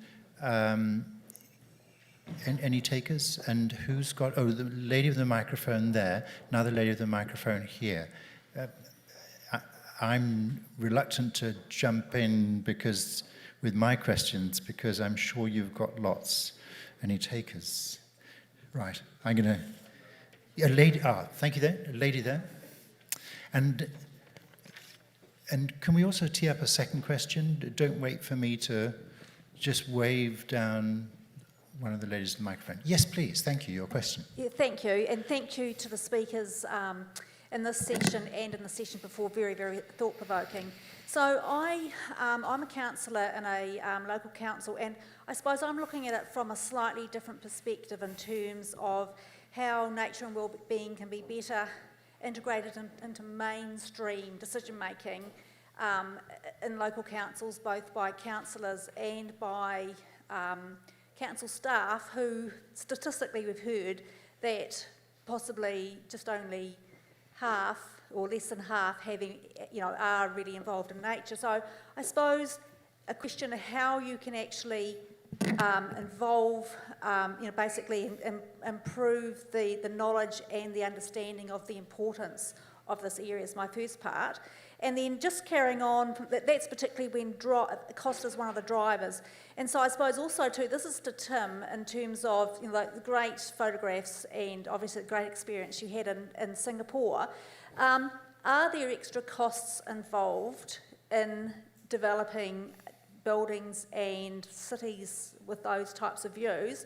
And then I suppose it's really important to actually think about this when we've got the NSP on urban densities and higher, building tall high-rise buildings. It's quite a lot in there, but... Yeah, so just to answer the specific question around the cost, so that Park Royal Hotel cost, I think, less because they didn't have to go underground, and they offset that, I guess, indirectly by doing the greening of the building, and it's had a higher return for them as a business. So I think, and a story I was talking to Rod about this morning was the one around Central Park in New York, and people people love Central Park, but not many people know that that was actually driven by the industrialists to have Central Park. It was the business people that wanted it, so they could densify adjacent, and people would still have a place to go and visit and recreate. So it wasn't driven by the staff, it was driven by the developers, what we call today, because they saw the benefits back then. So there's a number of ways to look at it, I guess, what I'm saying. Yeah. Thanks. Paul? Thanks for your question. I would answer it just in relation to Wellington City, where I gave you some data from my own experience, and we've talked to Wellington City councillors about that data, and I would say quite simply that that study of supply of green space and demand of green space, and the fact that we know that the central city is intensifying greatly, and as you pointed out, this is something that's going to be driven by the national policy statements and the whole planning framework. It's also necessary from a climate change mitigation perspective. So all those things mean that the intensification things are going to happen. But this is where the theme of our symposium today, as being well-being, really helps, because why people are coming to the city, intensifying in different places. Ultimately, people live in cities because that it's necessary for their well-being. So I think the message is quite simple, that as we intensify, what I mentioned, we have to see green spaces and nature in its broadest sense as critical part of our infrastructure as the roads and the water supply and all the things that are really worrying us at the moment. So yes, it is more costs, but ultimately, if we want to increase well-being for the citizens of the place where we live, it's a no-brainer. We have to do it. And some of the councillors are getting that message, but it just has to be put in perspective with other stakeholders who say, well, if there's no parking, we won't get visitors coming to our shops, etc., etc. We have to present the counterpart, the positive counterpart, in terms of well-being. Any other response there? I'll just add one thought, if I may. We've got one fantastic building block in place already, which is the well-being framework around which budgets and central government policy is now progressing. Very early days, but it's there. Secondly, we've got this huge rework of the RMA through the Natural and Built Environments Act and the Strategic Planning Act that goes along with that. And then thirdly, we've got this big investigation into sort of the reinvention of local government. So much is in play now for us to be able to take these issues very strongly into those processes, so we can get much more action on this. And all sorts of wonderful ideas sort of pop up from just this morning's presentation here. For example, why shouldn't we, as we intensify our cities and rather more vertically, go the Singapore route of requiring that natural element to be built into that verticality, so we can still get the best of both worlds in the development of our natural and built environments. And any other question there. You're obviously sensing there's food available, which is true, it's right there. I'm reluctant to stop just on one question. So if I may just pick up on a couple of points. Maybe that wonderful, wonderful phrase you had of urgent biophilia. Would you like to unpack that a little bit, and particularly about how we might apply it on these great tasks, such as the one we were just discussing about driving these things more fully through our legislative and government processes? Urgent biophilia is a real call to arms. That's quite a question, thank you. Yeah, I suppose the premise of biophilia is that it's the subconscious thing that we naturally affiliate with the natural world, and we kind of need that. You know, we evolved in nature. It's only recently that we've been living in cities and spending most of our time inside. So the urgent biophilia is more like something freaky has happened. How am I going to make myself feel better? I'm going to go to the forest. I'm going to go to the beach. I'm going to do that. And we can measure that people do actually do this. And so I guess the point is that when we design green spaces, so not so much the wild spaces, I mean, we could design access to that better, but when we're designing spaces that are in our cities, we should be much more strategic about how they can support wellbeing. And there's just so much research out there about how to do that. And, you know, it's not just bringing plants and birds and water in, but also the shape of things and what things are made out of and how things are connected. And there's so much in the world of design in terms of how to take some of these ideas and translate those. So I think we just need to be much more strategic about how we design green space and how we design architecture to integrate or support with that green space too. And, you know, you were asking, does this stuff cost more? Well, yeah, I mean, it's cheaper to build a concrete box. It's definitely cheaper to do that. But if we think about how we cost things, how we value things, then we can change what makes sense. So, you know, a lot of developers build a lot of buildings and they are very interested in first cost. So what's the cheapest way I can build this building so somebody will buy it or rent it? But if we think about buildings like schools or hospitals or council buildings or government buildings, ones where the people who are building them hold on to them, then we can think about the whole life cycle cost. So yeah, it's going to cost more to have a green wall or a green roof or a beautiful park. But over time, it costs less because people are more well, more happy, you know, there's less air pollution, there's more food, there's more plants and animals, you know, it's not as hot. There's all kinds of ways we can measure these things over time, but they don't necessarily fit with the current way that we cost buildings. But we can change that very rapidly. Yes, we can. Because... yes, we will. Because costing, Urgent. building in the externalities, but also being able to understand the value of the co-benefits is a field that's opening up so fast. And so...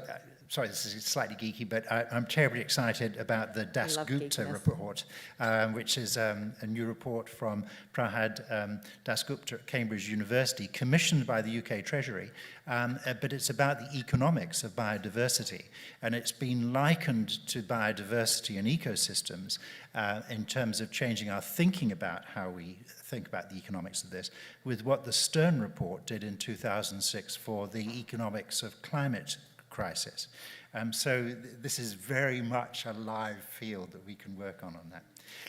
Oh, sorry. I guess that just in response that from the point of view of somebody who's in the world of architecture and design, we know how to do this stuff.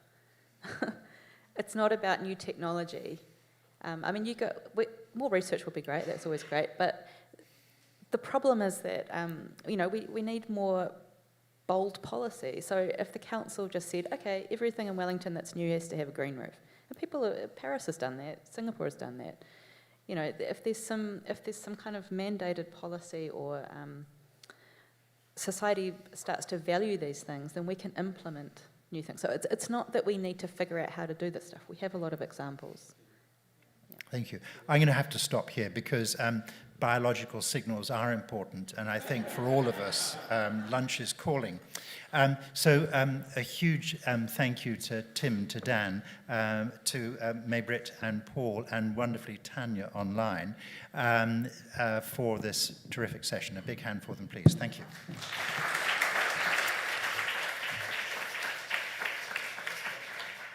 And sorry, I'm not going to keep you much longer, but I just did want to say, often at conferences or symposiums, the speakers, etc., receive a gift, usually a bottle of wine or an expensive vase that doesn't necessarily meet your own aesthetic tastes.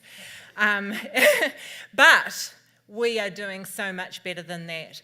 So each of the speakers and the facilitator, Rod, will be receiving, in their name, 2 trees that count trees will be planted, and they will receive a certificate and be told exactly where they were planted.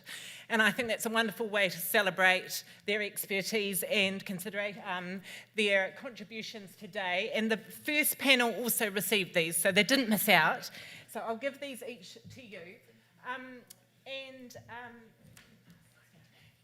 this is shameless. I'm really sorry, especially as it's lunchtime, but a few of you have asked where to get Nature and Wellbeing in Aotearoa, New Zealand. Well, I've got great news.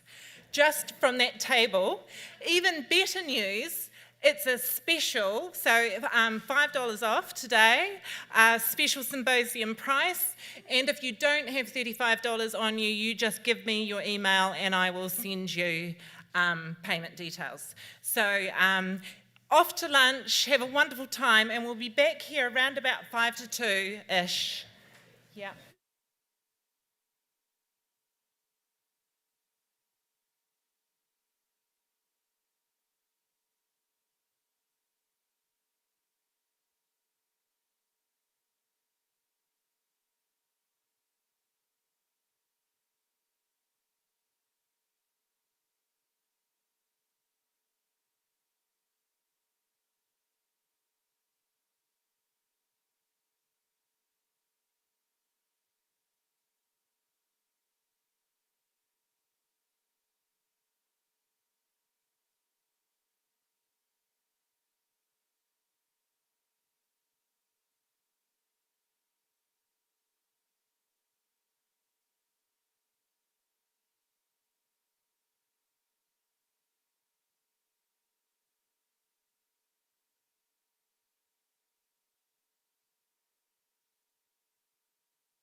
And final panel for the day.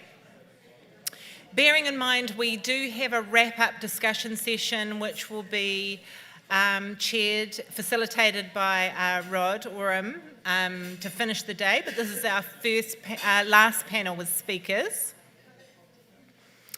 So I hope you're feeling really re-energised and reinvigorated by that beautiful lunch, and hopefully some really stimulating conversations with people here today. So I'm going to be the chair for the next session, and it is a great pleasure to introduce our first speaker, which is Professor Ian White.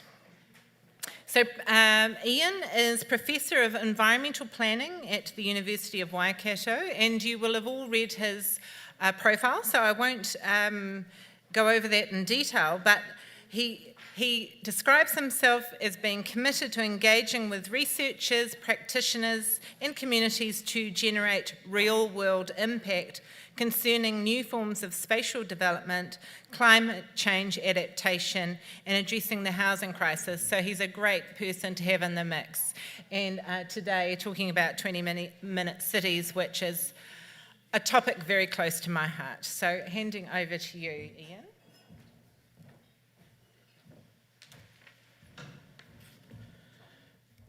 Thank you, Catherine. If you want to get an easy overview of what I'm going to talk about, it's something Vicky said right at the start, which was, how do we create change? But I want to add another couple of questions on top of that, which is, how do we change for the better? Because it might change for the worse. How do we make sure those benefits are shared equally and equitably? Because there probably won't be. And what can we do about it? So it's a so what kind of question. Very quickly, what I'm going to talk about today, the positioning of the policy problem that we're talking about, the wider context, some of the wider challenges that we've got. There's quite a few of them. And then I'm going to talk about what the opportunities are to do things differently, because I think this is about systems change. This is not necessarily, we know a lot of this stuff. We need to do things differently, which means different ways of thinking. And then we're going to think about some of the issues we need to be aware of. If you want a really super quick summary of what I'm going to say, I'm going to make you depressed. I'm going to cheer you up a little bit, and then I'm going to make you confused about why haven't we done this already. Okay. A really depressing series of slides coming up. We basically, if anyone wants to think of quite an interesting exercise, just Google Star Crisis on the New Zealand Herald and see what comes up. We live in an age of crises. Housing crises, rents going up. I mean, globally, huge. We're right near the top of the wrong leaderboards. Motor vehicles purchased, vehicle kilometers driven, up. We have infrastructure crisis. We've got crisis of local government and funding in order to address some of these things. These are significant issues. And I think they're also, they're all related to the use of land and the use of space, which is where I come in. I'm a professor of planning. And I think the key point I want to make here is that we tend to talk about them in silo. Do you see with the headlines? A housing crisis, the transport crisis, they're all connected. And that's one of the things that we need to think differently about. Those are just the urban crises. If we shift to the environmental ones, we know we've got biodiversity crises.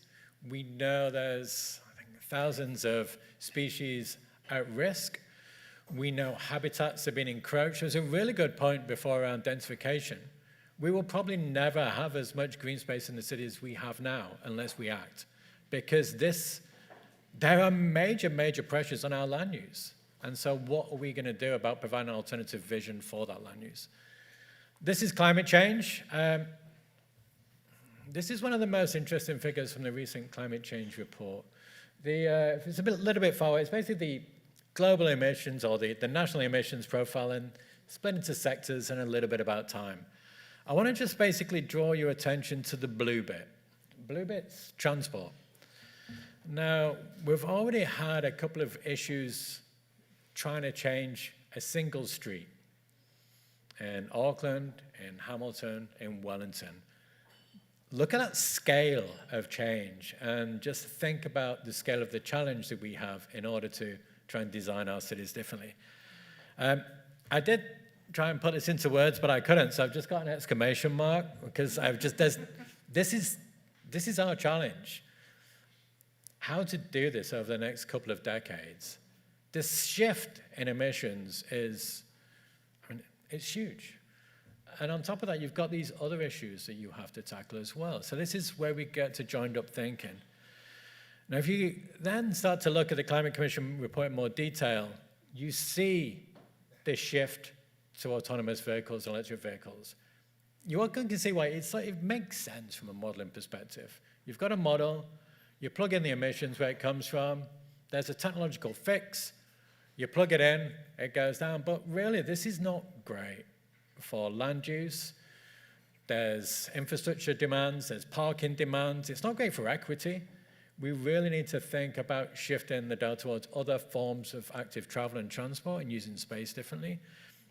And to be fair to the report, it does this well. So this is one of the real, I was excited by recommendation 16. And I'm going to read it out because it'll give you an idea that this is only one of 16 and there's more, this scale of challenge. So, enable emissions reductions through changes to urban form, function, and development. We're going to retrofit our cities. And it does that, and to be fair, one of the really good things it points out is that this is going to link to behavior change. And it also trails what it calls the 15-minute cities, a way to do development differently in order to try and think about changing the nature of our spatial form. And you put these slides together and you can't help but think, we've failed. I mean, at what point do we admit this has been on our watch? We may not be directly responsible, but we haven't yet challenged the system enough to get different outcomes. And that's why I think this is not a technical problem. It's a system problem. It's a political problem. We need to act differently. Now, I wanted to just shift gears a little bit now to talk about some of the policy and political challenges in implementing these. I've flagged up 4, which I'm going to quickly run through because not necessarily because I think they're the biggest ones, it's the ones I don't think we're talking about enough. The first one's about transitioning with equity. A lot of the climate change issues around numbers, models, sectors, this is about people, it's about places, politics, aspirations. And we need to make judgment calls around values about what we want our future cities to look like and what we're going to integrate with them. I think the second one, there's too much debate in New Zealand around numbers of dwellings and not quality of places. How do we have these different kinds of discussions? There's bad density and there's good density. There's appropriate density. And there's density that needs to be linked with amenity and nature and well-being rather than just numbers of dwellings in order to look at one siloed crisis. This links us to another problem, which is really, we're seeing the change in the NPS, which was mentioned before, around, basically, you can feel the background from central government is that there's a sense that local government haven't done some of these issues. They haven't created enough developable space. They haven't put infrastructure down. There might be some merit to that, but I'm not sure that that appreciates the politics at play, is that you then put national directives on what should happen in order to try and take the politics out of development, but you can't take the politics out of development, you just redistribute it. It's either formal or objective, or it's informal with arms folded on the streets, as you see in the stuff articles every week around development. Politics are a feature of change, and we need to accept that and engage with it. And think about improving the lives of people already there. That's one of the missing arguments. That's how you win the politics. You're not just providing numbers of dwellings, you're improving the lives of existing residents. And that makes infill issues a little bit more aspirational. The last one is, how do you integrate these? The way we've talked about planning in New Zealand over the last 30 years or so has been about resource management. It's been around, or even now, we talk about infrastructure to unlock development and growth. It's still quite siloed. It's not integrative enough. And so how do we reconceptualize planning around these city regions that have issues around nature and well-being and green spaces and development and density in order to do it density right? So those are the wider issues which I wanted to flag up. Okay, I'm going to cheer you up a little bit now. That's that bit gone. I should also think Rod was right for, these are massive opportunities right now. Our main reforms happening as we speak. The Climate Change Commission reports come in. We've got a government that seems to have won the argument on increasing debt for things, which unlocks a whole different set of possible futures and different relationships between central and local government, which is key. Because who pays for some of this is also part of the discussion. So, 20-minute cities. So the story so far is on the 1st of April, the government announced a shovel-ready infrastructure fund. 2 weeks later, with help from NZTA and Hamilton City Council, we got our heads together and put together a vision for a new form of spatial arrangements in Hamilton. It's called the 20-minute city. The idea is, within 20 minutes of your home, you have everything you need for a good life. That's the pitch. That's what good planning is. It's not about infrastructure to unlock growth cells. And so you need to think about the kind of infrastructure needed to increase accessibility. You can't divorce density from amenity. What do we need for good life? We put that in the plan. This is beyond infrastructure, or reconceptualizes infrastructure. We submitted it to the government. It clocked in about $500 million. It was big, it was bold, it was ambitious. And it got a really good review. This was, I think it was Newsroom, the 20-minute city, the gold standard of all the different projects that came in the Shovel Ready Fund. We wrote about it in the Waikato Times and stuff, to the extent that I heard people from the local council were getting phone calls about when's this happening. I said, well, it's not actually, the government might fund it, we don't quite know. But it was popular. It seemed aspirational. People tended to buy into the idea. The council themselves put out their own press releases around, this is a game changer. This is what we see, a quality of life proposition for living in the city. It's going to put quality of life central and first. Unfortunately, it wasn't funded. I still don't know why we didn't get feedback. I suspect it was one of those occasions where local government was asked to be big and bold, and it was too big and bold. And maybe the government were more comfortable funding smaller projects, site scale, something that was more shovel-ready rather than build back better. But maybe it was just a year too early. Policy's caught up now.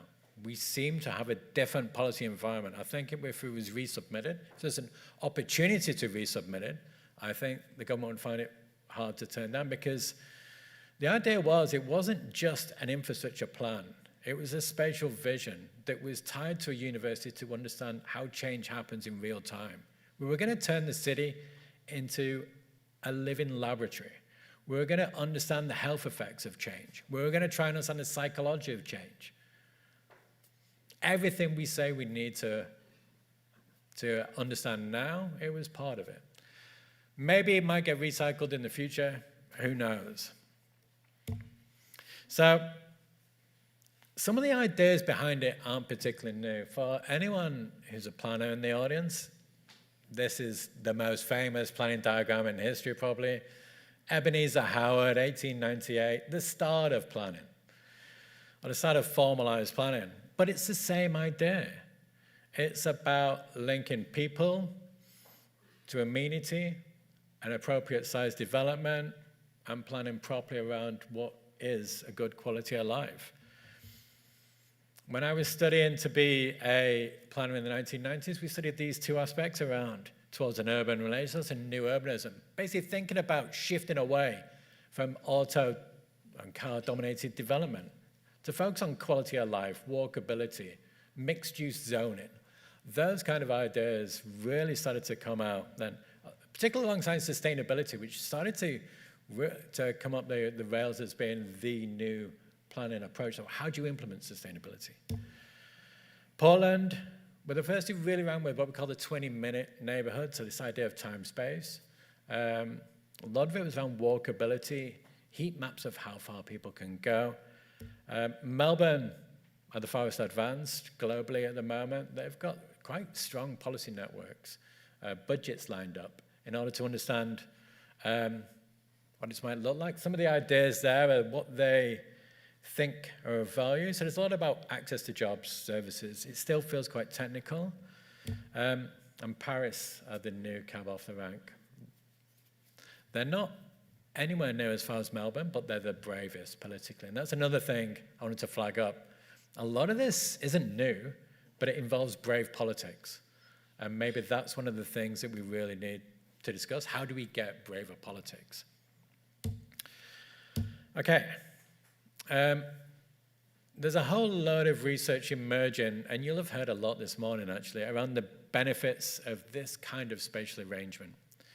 We know living more closer together, you get agglomeration benefits. But there's also the social arrangements, things around loneliness, opportunities for social interaction, social cohesion. And the environmental benefits are around nature and those kind of aspects too. Massive health and well-being benefits just from having access to different forms of choices around transport and how you move around, and actually being stuck in a car less. I think one thing I just wanted to flag up, it doesn't have to cost any money. It doesn't involve new money. It could be cost neutral if you change budgets away from road transport to other forms of development. But if we're going to do it, we need to go into it with our eyes open. So I'm going to quickly fly through some of the critique from some of the lessons overseas. It's got to be meaningful. We have these terms that come around every now and again. We engage with them, and then nothing really changes. So the style over substance issue. If we do it wrong, we're going to increase gentrification because the investment will change the value of land. That's the point. If we're not doing it right, it should change attractiveness, but you need to then build differently and think about things like affordable housing alongside it. We need to make sure that this is not driven top-down from policy. This is a hyper-local, grounded idea of what people value in a particular place. You can't do that remotely as experts from an office. It's got to be with communities. At the moment, it's Eurocentric and culturally blind. There's no real understanding of the kind of issues that we would have in Aotearoa. What about mana whenua? What about some of our Māori terminology that actually offers a real distinct spin on what urban form could be, or how we might value relationships with nature? I think a lot of it feels quite transactional sometimes. What do I get? Where's the infrastructure and things? When really this is about future generations. This is about a legacy of an urban form that we leave behind as well. And lastly, it needs to be about equity. Who is this mythical 20-minute person? How far do they walk? People are different. They want different things. There's disabilities. There's people from different backgrounds use space differently. We need to understand difference. It's a homogeneous idea that needs to be unpacked in different places. All right, I'm just going to end up with a few sort of broad thoughts. This is, I don't know whether you can see this on the top, but when this idea started to take hold in Hamilton City Council, and bear in mind the difficulties of things like Let's Get Welly Moving. 2 weeks, we got a new spatial vision for an entire city nailed on with the mayor and councillors involved. Never happened in New Zealand before. And that's the urgent biophilia. We were urgent. We had to act. And we managed to get it done. And there's a chance we might lose that momentum, which would be a shame. But we ran a workshop with the senior leadership team, senior technical team, and we asked them, okay, if we're going to do it here, we don't want to repeat. I think one of the things we don't want to do is take what happens over here in Europe and place it here, because it's the thing that drives me mad. They do this in Tokyo or Vienna, and no, you can't do it that way. You know, we need to think about context and place in order to make things work. And so we ran a workshop, and we said, we start off with the basics. What do you value? What do you want to be close to? What makes for a good life for you? In order to try and not just take this idea of it being about infrastructure and access to jobs, to do something which was distinctly outside our. And I'm just going to flag up the top one, which is birdsong. It really makes you think about, if you're going to create a place and people want birdsong, then let's do it. You know, there's other things they want too, but how would you create a city where you just get access to birdsong everywhere, every day? What a great planning challenge that is. And thinking about how we then, if we did this, basically it's a different way of thinking about what the purpose of planning is. And it's about providing a good life for people who live in a place. So you need to understand what they want and what do we need to provide, and then we allocate budgets to make that happen. And the good thing is, it's an integrative concept. People get it whether you're in transport or the nature or wherever. It's a good way to align budgets and integrate all the issues we've talked about this morning. They can all be folded within this arrangement. So the final message here is that this change involves struggle, it involves an argument, it involves making cases, and it involves being brave. It's not a technical project, it's a political one. And I think that's one of the points I'd really like to get across. Systems change will be a struggle. And you've got to go out and make the case for why you think your vision of the future is better than the one that's already in place. And I just want to end up with one final point, because it really, from this morning, which really stuck with me, is that well-being's around slowing down. And this is exactly what this idea is. It centers your time. It should give you more time to do other things you like, because you're not stuck in traffic driving from the end of a suburb. We're trying to create a different spatial form which puts your time at the center. Okay, thank you for listening. Thank you very much.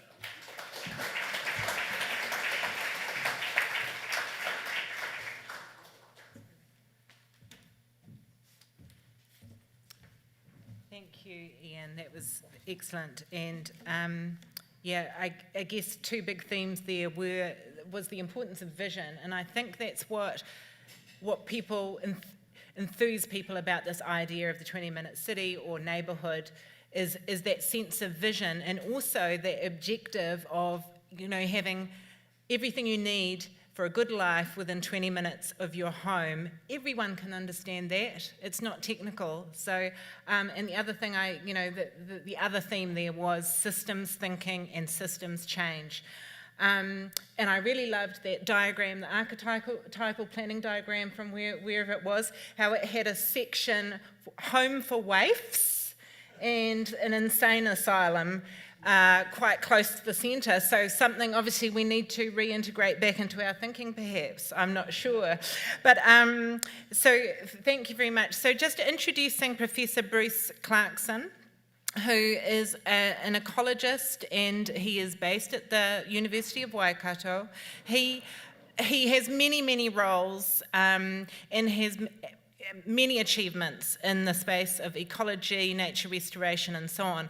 The one that is possibly most relevant to the kaupapa today is that he leads a Ministry of Business, Innovation and Employment funded research program, People, Cities and Nature, restoring Indigenous nature and urban environments. So I'll hand over to you, Bruce.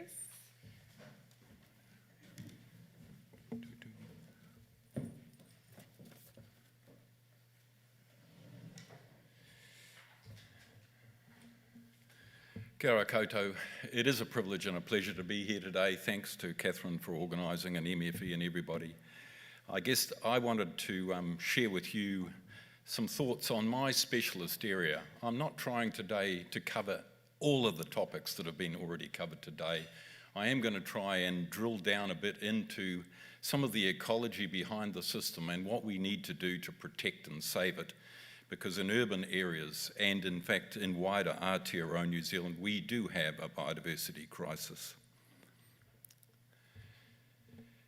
I first became interested in urban systems when I was a student in 1975, flatting in a little flat on a street called South Sea Crescent in Hamilton, Silverdale. It was called Hamilton then, and it should be actually called Kirikiriroa. So, the point was, I walked out my back door one day and down the slope into this thing called a Hamilton Gully. And that Hamilton Gully was characterised by every weed known to humankind, and mainly plants and animals that came from foreign parts of the world that actually don't belong there. And this will be, I'm sorry, one of my main messages today. We need Aotearoa New Zealand-based context and solution for everything we do. We do not need to know what happened in the Northern Hemisphere other than we won't repeat the same mistake. But we will introduce our Aotearoa New Zealand context because that is the only one that will work for our systems. So there is that Hamilton Gully dominated by grey willow. It would be a beautiful grey willow car if you were living in Yorkshire. The term is car, but that's where it belongs, not in a Hamilton Gully. I then, through a series of strange coincidences, mainly called by the amazing terminology government science reorganisation, ended up moving from Rotorua to Kirikiriroa, Hamilton in 1993.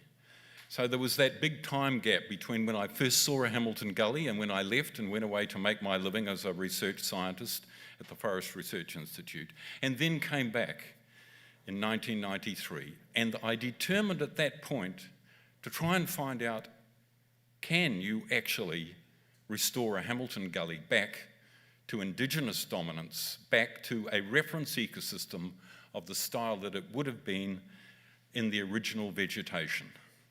And that's what I have been doing in my own backyard for more than 25 years. And those two images are taken from the gully where my wife Bev and I have worked many weekends to remove the grey willow and turn it back to Indigenous habitat.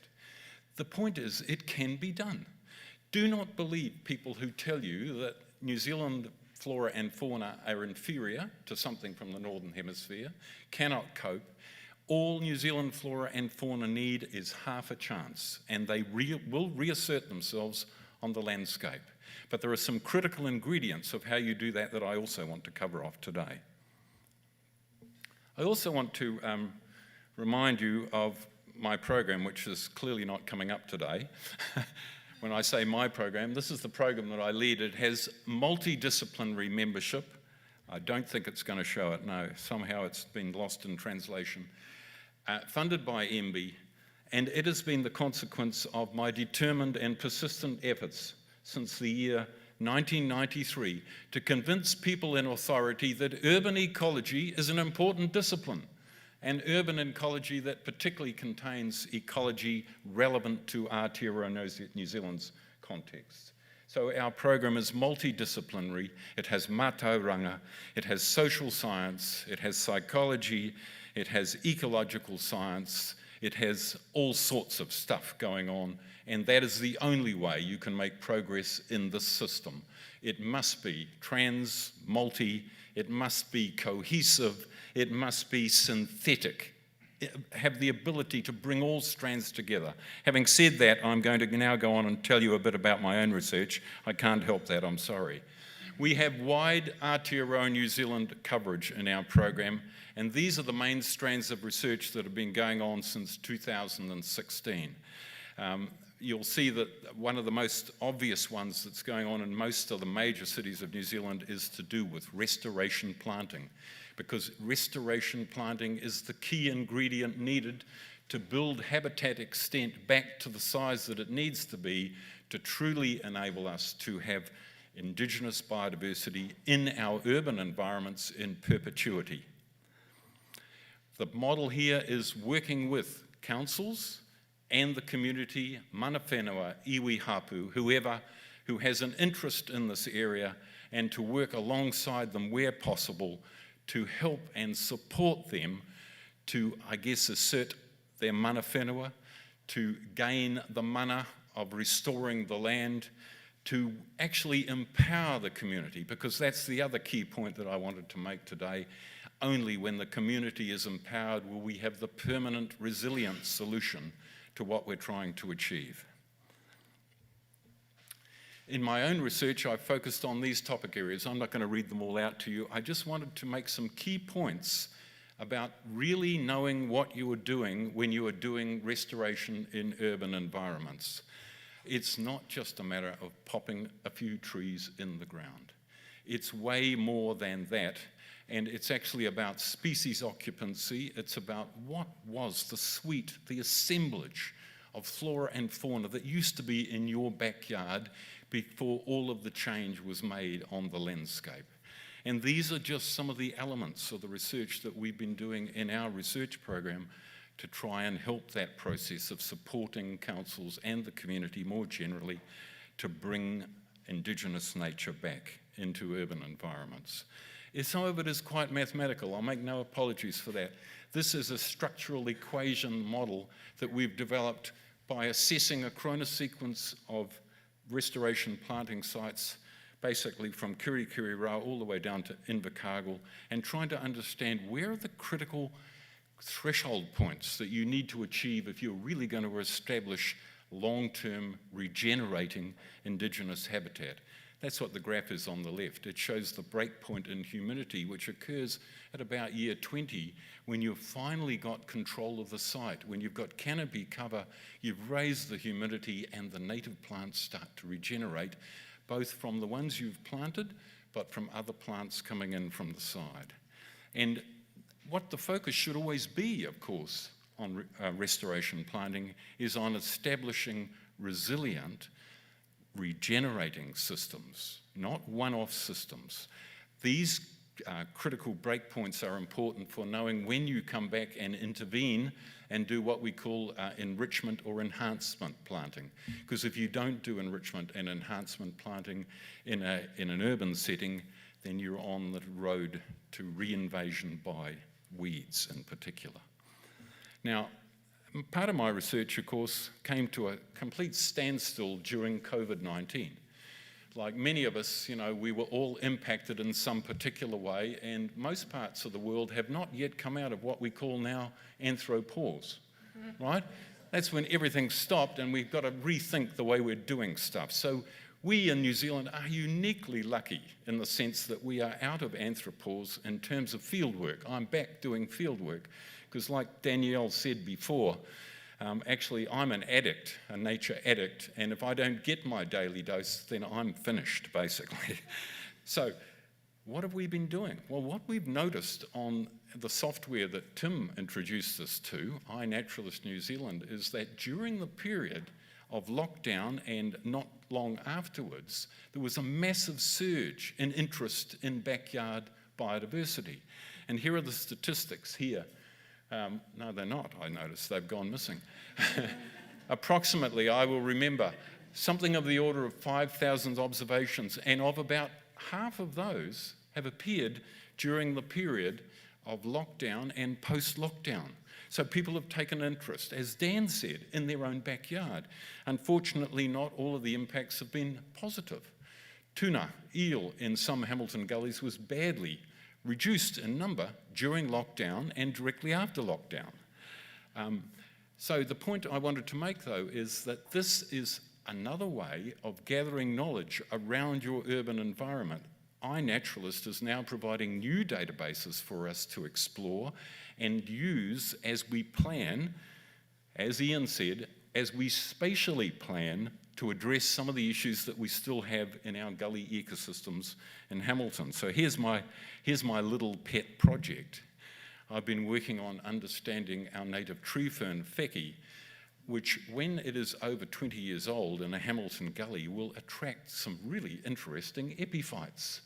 Here is the data on the epiphytes, and I see most of the data has actually disappeared.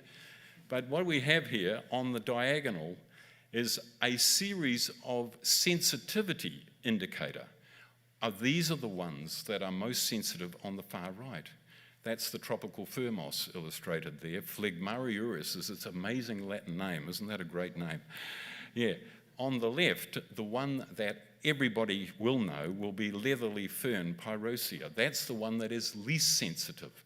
The point I'm trying to make here is that this citizen-driven database can now be used to make decisions around how we manipulate and expand our restoration planting in gullies across Hamilton City.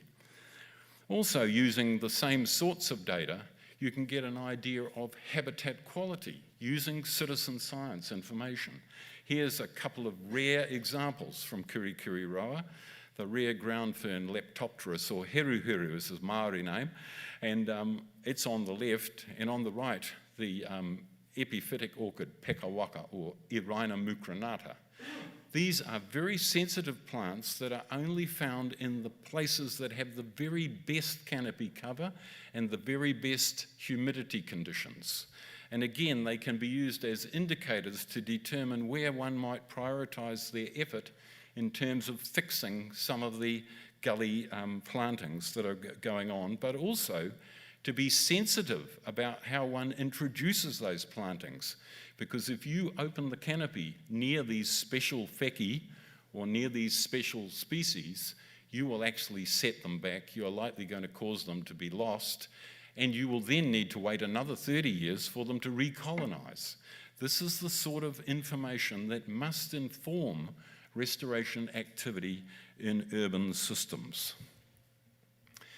Now I'm going to move more into a spatial framework that I know Ian will like because he's into spatial frameworks. And I just wanted to reiterate some of the earlier comments that other speakers have made. In New Zealand, in Aotearoa, New Zealand, there is only one ecosystem. I need to remind you of that. It is a fully coupled system of marine, freshwater, and land, fully coupled. And every time you do something in one part of the system, you actually have an impact on another part of the system. Everything you do to the detriment of the system will have a flow-on or cumulative effect. The RMA is a complete myth. It never addressed the issue of cumulative and, well, you know what I mean. It's a helpful myth possibly, but it's actually a myth to enable tradability of resource. Is biodiversity a resource? No, it's not a resource. It's something we all deserve and should have always. So, in the models that we published in 2006, what we showed in a very simple example was the way biodiversity is distributed on the landscape from the centre of a city to the peri-urban zone. This has enormous implication for what you're trying to achieve within a city, because depending on the style of curve shape that you have on the graph there, what you need to do in your urban centre will differ from somebody else's. Native cover is the surrogate for biodiversity. We won't debate how good a surrogate it is. We'll just accept it, please, and focus on the big issue here. The big issue is we need biodiversity all the way along. We don't want it just sitting out in the wildland or the backcountry where the people of New Zealand, 87% of them live in urban centres, cannot experience it, particularly if they don't have the transport to get there. We want it in our own backyard, and we should have it in our own backyard. So The curves shapes there tell us something about what we need to do, and the examples I'm now going to give you are mainly from cities in the curve D, at the bottom of the graph there, one city. I'll tell you about that shortly. And the curve A cities, or the flatline biodiversity cities, the ones that have nearly lost all of their indigenous biodiversity and in which we must build it back, and build it back in a way that is connected, fully connected to the peri-urban zone and back out into the wild backcountry, because unless we have a fully reconnected system under the one ecosystem model, they will not be permanent features of our landscape. The scale and magnitude of what we need to do in New Zealand, we've lost a whole lot of text here, the scale and magnitude of what we actually have to do cannot be underestimated. Planting a few trees on a riparian strip in the end of the day will not do it. We have to scale up massively at the regional scale, to do regional scale restoration if we're going to achieve it. Here we are in the city where I live, Kirikiriroa, Hamilton, and now I have to remember all of the facts off the top there, and I can do it. Right. So, 11,000 hectares, Hamilton City. These are the strategies we are using to rebuild the ecology of Kirikiriroa. On the left, we have the key sites, the little tiny fragments and patches that are left, 67 of them scattered across the city. In the middle, we have, at the bottom there, the picture of the restoration that I've demonstrated in my own backyard, proving you can do it, right? You can do it. And on the right, we have our new flagship project for Kirikiriroa, Hamilton Waiwhakariki Natural Heritage Park, where last Arbor Day, and there's a picture from a previous Arbor Day there, people out from the community planting the plants needed. We now have the biggest patch of Indigenous habitat in the city, fully created by this park. And don't laugh, all of you people in other cities that have plenty of biodiversity habitat, but we've just hit the 40 hectare mark, and that makes it the biggest patch in our city. So we're turning the curve around, right?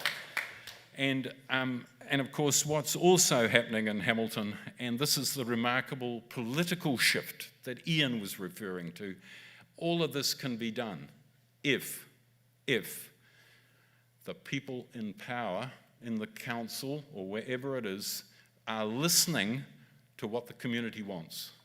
And I make that point too, because if they don't, you know what to do. It's a simple solution. And we did it in Hamilton on more than one occasion. If they don't listen, and they will not do the things you're interested in, you must continue the fight until they do. And then you vote them out if they don't. Right. So now we have in Hamilton City the Nature in the City strategy. This is a remarkable turnaround, and I think that the data that is still there on this slide, isn't that interesting? That one stays up there because it's got dollar values in it, I think. You know, if it's about values, real values, it's not on the slide. Right. Hamilton City Council Long-Term Plan 2021 sets aside $29 million over the next 10 years to restore Hamilton gullies. Right? How long did it take? How much energy and effort did it take, Ian? This is the point Ian is making. Why does it take so long to get the system change? Okay, so we've done it there, and we've now just got to watch and make sure that they stay honest, and they do spend all the money, and that there isn't a shift and change in the council composition that reverses the decision, because these things happen, as we all know. Now I'm trying to think, oh yes, this is Ahuriri Napier. What was that? 1 minute, I'm nearly there. Look, the thing about Napier is that until recently they were unaware that in their city they had all of this biodiversity. They didn't know where it was, because where was it? It wasn't near where they live. It was in the Ahuriri estuary. And here's the statistics on their hidden biodiversity. So within the city, they have an area of about almost 6% of what are called significant natural area. And of course, in these cities, there's been no issue about significant natural area, because most significant natural areas are public land. It's not been an issue of private land, it's been about public land. So the point here in Napier is now grasping the approach, the same approach that Hamilton has taken, and they are working towards the establishment of the Ahuriri Regional Park, entirely focused on the estuarine system. So just those two pictures up on the left there. Estuarine and gravel field systems are the character of Ahuriri Napier. They are what can be restored. And then Tauranga. Tauranga is in the game now too. 5% across their city in terms of natural area. Amazing projects like Moau, the Mount Maunganui project. But the most important one of all is the one called Kopu Rererua, which is illustrated on the image there of the guy walking on the boardwalk. This is the ecological corridor that Tauranga is working on at the moment, going all the way from the headwaters of Kopu Rererua stream down to the harbour, right down to the ocean, and includes amazing boardwalks there like the estuarine one on the top right. Tauranga's in the game too. Ngā Motu, New Plymouth. That was the strange curve, which had quite a high proportion, nearly 9% in the built-up matrix of the city, caused by the history of that city's development, with the most beautiful forest patches remaining in the built-up part of the city. You'll be familiar with Pukekura Park, Huatoki Domain, all of those places that even have threatened plants going really close to downtown New Plymouth. The big challenge in New Plymouth, Ngā Motu, is about the connection of the Maunga to the Moana. And there, what is going on, based on the main river that skirts the edge of the Taranaki ring plain, Waifakaiho, is the major river flows off the slopes of Taranaki out to the ocean, and the maps there are depicting the new project to build the new ecological corridor, which will reconnect Ngā Motu to the national park, Te Papakura or Taranaki, its new name, the name you'll need to remember. I am finished, but I wanted to just make a couple of observations. We have worked alongside all of the councils and communities in each one of the cities in the case studies I've shown you, but we have not sold the idea just on biodiversity. Although that's my particular specialist interest, we've always sold the projects on multiple benefit, co-benefit. We've heard many times today about those multiple benefits. And most importantly, in recent times, that benefit, health and recreation benefit. You know, the research is starting to show the causal mechanism for why human beings are healthy and why they are healthier when they are near high quality biodiversity green space. The research is flooding in from around the world. We really need to take notice of it. My last message, though, is please think about the Aotearoa context, not the Northern Hemisphere context. Design solutions with mana whenua, with iwi hapu and the community and the councils, and then we will be able to deliver ecological restoration in urban centres across Aotearoa, New Zealand. Thank you very much.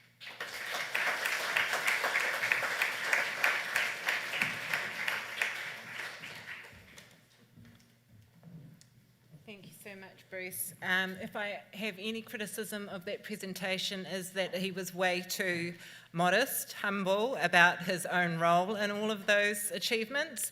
I suspect, although he didn't say it, the nature and the city strategy, he said, took about 20 years to fruition. I suspect a lot of the agitation behind that and the reason why it did get there eventually was probably down to Bruce, just a guess. And I also know that his work leading the restoration of Kirikiriroa's gullies has, I would imagine, contributed so much to the well-being of the people of Hamilton. So just thought I'd add that on there. So I'd like to next introduce Chrissy Williams. Chrissy is the independent chair of Te Tira Ka Hiku Hiku, a group with iwi and community members set up by Christchurch City Council and LINZ, Land Information New Zealand, to advise on transitional uses in the residential red zone.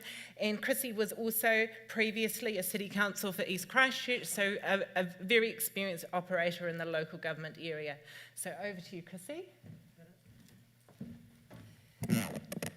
Tēnā koutou katoa, ko Chrissy Williams tōku ingoa. Certainly like to acknowledge the mana whenua of the land that we stand, and at home I acknowledge the mana whenua Ngāi Tuaherere and the entities that they've set up to work with us in earthquake recovery, so Matapōpiri and Mahanui Kurataio, been really important for us. Today, the person that would have been standing here if he was still alive was Evan Smith, talking about the red zone. I think it's also always important to acknowledge the people who've gone before. So Evan died last year, but he was a red zoner, and you'll hear more about the red zone soon. But he became very prominent in leadership, community leadership after the earthquakes, and he set up an Avon Otakaro network, bringing the groups together who were really interested in the river. And he was a very forceful, powerful influence in what's happened in the red zone in the last 10 years. So I miss him as a friend, I miss his passion, and I miss his persistence. And I do feel a little that the slowdown that we've had in recent times wouldn't have happened if Evan was still there, nagging and pushing us along, and pushing council and the government departments along. So do want to acknowledge Evan. And one of his, he had a huge amount of interest in a lot of areas, but he did recognise the trauma and grief of people who had been red zoned, and having commemoration and remembering was one of the things that he did. So we've got examples around the red zone in his memory, and there will be more to come. So just going back 10 years to the earthquakes, when Rua Moko let us know, reminded us that was she a she or hey, you don't know, she was there. We had the earthquakes, and there was obvious damage from shaking. There was damage from rock fall in the Port Hills, but the biggest damage that you will all remember the visuals of was from the liquefaction. And that liquefaction happened on the east side of Christchurch mostly, where there was river silt and estuarine silt. So silty material with high water table, and then the shaking was of such a magnitude that we had liquefaction. And you would have seen pictures of thousands of tonnes being removed from people's homes.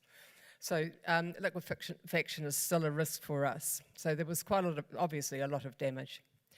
The earthquakes affected well-being, and through SERA, which was, we're full of acronyms in the recovery field in Christchurch and Canterbury, but the Canterbury Earthquake Recovery Authority had staff there that pushed hard to have a well-being survey and well-being index produced, and we had regular 6-monthly recordings of people's well-being, and the loss of recreational facilities, the loss of access to the natural environment, and living in a damaged environment affected people's well-being for quite a number of years after the earthquake. And I do want to acknowledge that the effects of the earthquake are still very potent for quite a few people in Christchurch, especially around earthquake claims. So what are the red zones? Because that's what I'm talking about today. So the red zone is land that was mostly, like I said, along the river corridor and around the estuaries. It was deemed impossible to remediate it without removing all the houses in a timely manner. So the government zoned it red and then provided an offer of property purchase to the people that lived there. And most of them took it up, about 98%. SERA and then Linz went on to demolish the houses. They cleared the land, they grassed the land and fenced it. But it's interesting when you look at the pictures is that the backyard trees are still there, anything over 4 metres. The roads, the street lights and power poles remain. So you've got this suburb without houses, but with still remnants of people's lives there. And the trees are often along the boundaries, so you get quite a linear feature with the trees remaining. The 4 areas that we've been working within Christchurch. There are some areas in Waimakariri as well, but Brooklands estuarine, South Shore, South New Brighton, again along the estuary edge, the Port Hills because of the risk of rockfall, but obviously the large area along the Otakaro, and that's what I'm going to be talking about for the rest of this time. The council now owns the red zone in Brooklands, South Shore, South New Brighton and the Port Hills. The Port Hills was handed over just at the end of last month, and over the next, I don't know how long, hopefully not too long, the Otakaro corridor will be handed over to the council from Linz and tranches. The Avon Otakaro Network did some work with the community early on, probably about 2014, 2015, and this word all shows the predominance of the people's wishes for the red zone to be a park, a reserve, and for the river to be the centre of it. Soon after that, the Avon Otakaro Network had some work done. Suzanne Valance and Peter Tate from Lincoln University did some work looking at the value of that land, that 600 hectares, as a recreational reserve or a river park, and by looking at the savings in health costs, the benefits for people in Christchurch, and the value of ecosystem services, if we can use that term, it was $94 million per year. So there's some evidence that there's value there in this being a park, obviously not having houses rebuilt on it, and not necessarily having a lot of commercial activity on it. From 2016, we had a new legislation, so we had the Greater Christchurch, I'll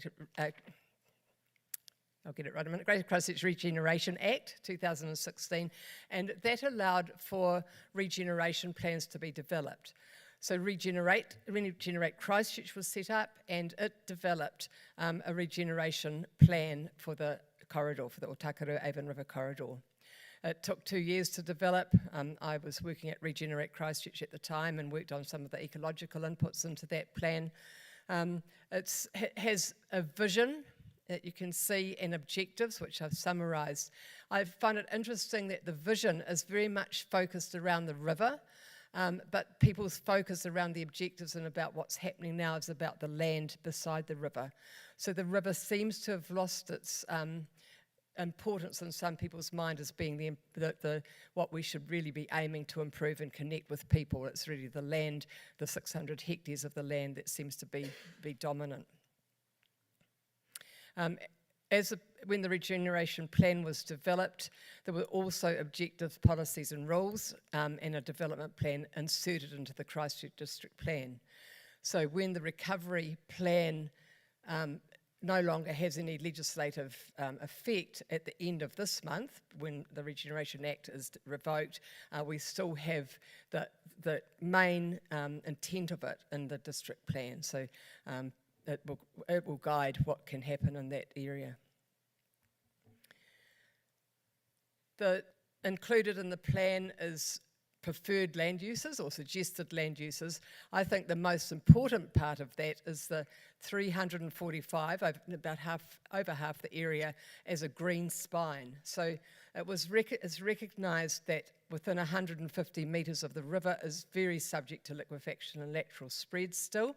So if you think of the river and 150 metres either side, you get what's called the green spine. Now, it's not consistently 150 metres, but it's that kind of space, 300 metres along the river.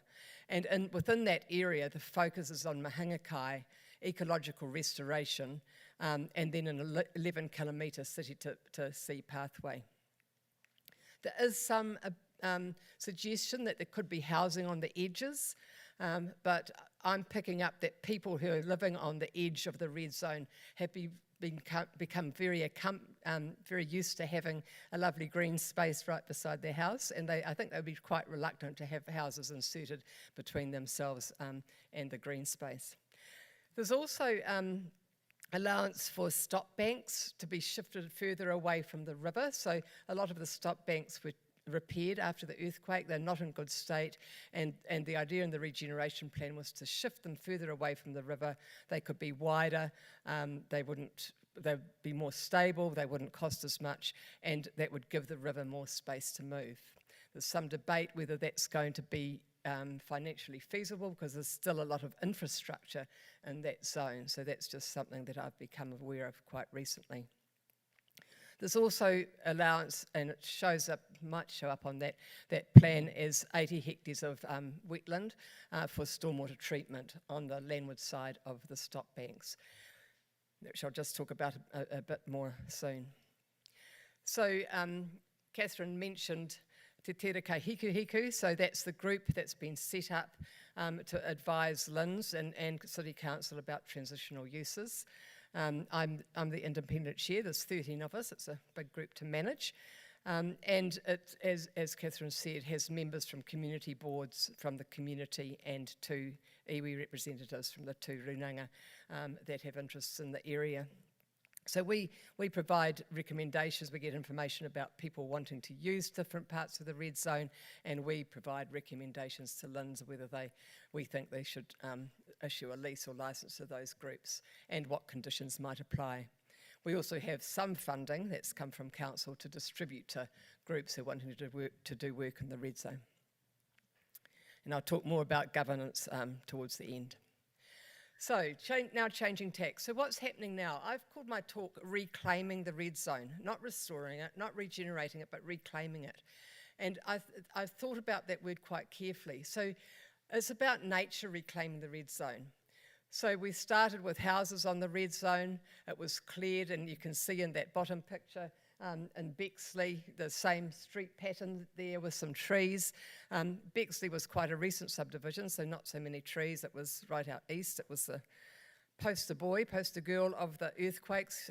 You'll probably remember politicians meeting there and looking at houses surrounded by liquefaction. So that's been sitting there. It's very frequently flooded. And I've said in June this year, so the end of May, where we had the Ashburton was hit by floods, we also were. And you can see that the water's reclaimed that land, and it's still pretty much like that. So the water doesn't drain away. Most of the land, even before the earthquakes, was pretty much at sea level. There were pumps often operating to drain that area. So that's, I think, the best thing for that is, and it's in the regeneration plan as well, is for the stop banks to be moved to where they need to be to protect existing houses and infrastructure. The existing stop banks are breached, and the estuary water, brackish water, saline water is allowed to come in, and that's a really good way for regeneration to happen, because you don't have to plant the estuarine water just does that for you. So, and it's good weed control as well, because it's salty. So you can see that's happening, and that top one is a residential street that's now pretty much wetland. So that's happening over a lot of the red zone, and people talk about Lake Bexley and Lake Avonside after big rain events. And remembering the land dropped by over a metre in places. It's like we've had a metre of sea level rise overnight, and I think there's some really good lessons there for looking at sea level rise and adapting in other places. Council's helping nature along, so this is a project in the north part of Bexley where there's going to be the stop bank shifted, as I said, and stormwater treatment wetlands constructed on the landward side of the stop bank, and on the seaward side or the river side the stop bank will be breached, and the river water will be allowed in. So, but with plans to plant 58,000 plants in that area. So it's going to be a pretty amazing area, and probably a pilot for what could be happening in other parts of the red zone. Ecological restoration is really critical for this area, and there's different ways that's happening. There's a group called the Avon Otakaro Forest Park. They all have similar names, and based on the Otakaro. So rather than active restoration or planting projects, they are identifying areas within the red zone where there's quite a collection of native trees that used to be on private land. They have enabled a lease on that land from Linz. They're fencing it off so it's not mowed and sprayed by the contractors, and they're protecting the seedlings that are coming up from that area. So it's quite a just natural restoration that they are also supplementing in some parts. So that, you know, to me that's really quite stunning. It's 10 years on and there's some quite big trees establishing just from seedlings, from seed sources. Whether they're totally endemic for the area may be a point of debate for some of the people who, you know, really do want to have locally sourced plants, what that means in an urban area. And then there's active planting going on with a number of groups with the City Council and those kinds of things that I'm sure you're all familiar with. And the huge volunteer involvement in those projects. And I'll talk about another one of those in just a minute. Probably a big focus of what I've heard this morning is that people are reclaiming the red zone. And during lockdown, people absolutely swarmed into the red zone. I live on the other side of town now, so I didn't see it. I presume they kept their 2 metre distance, but it was a place for people to go locally, and remembering that east of Christchurch is generally of lower socioeconomic status, so it was people could get there easily. They were walking, they were biking, and they were taking their dogs. And people asked about animals this morning. Dogs, after lockdown, have become really important. Their prices have gone sky high, but people walking dogs and their dogs interacting has become quite an important part of what's happening in the red zone. So people have claimed back the red zone just by being there.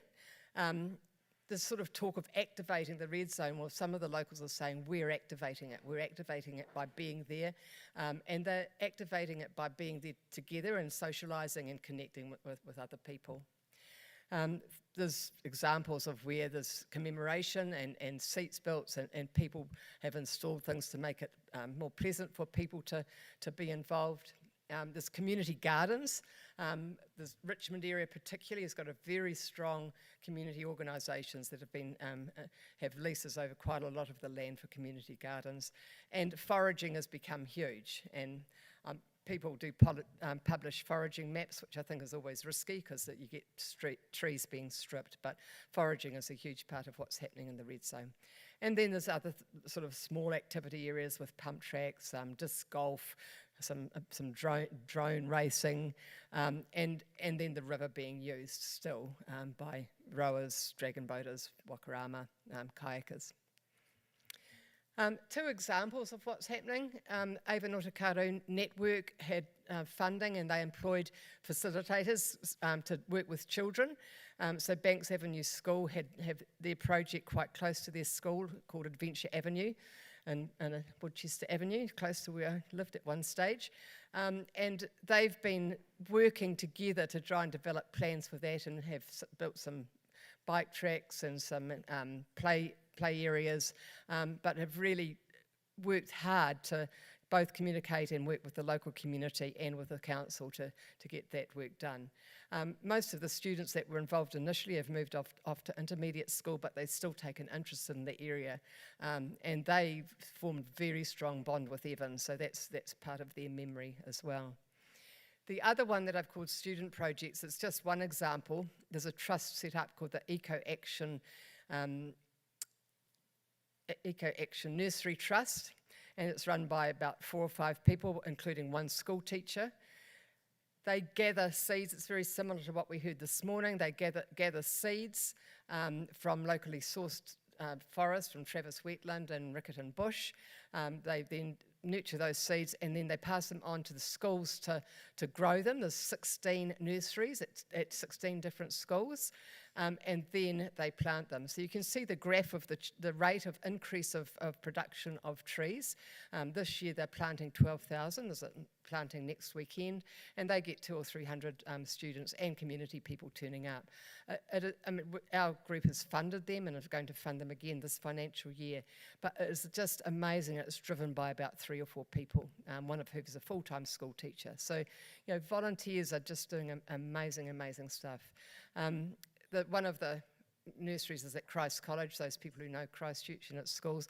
On Friday evenings there's a session they have there, and Rangiruru, and some of the girls' schools go there. So there's a lot of social interaction happening as well.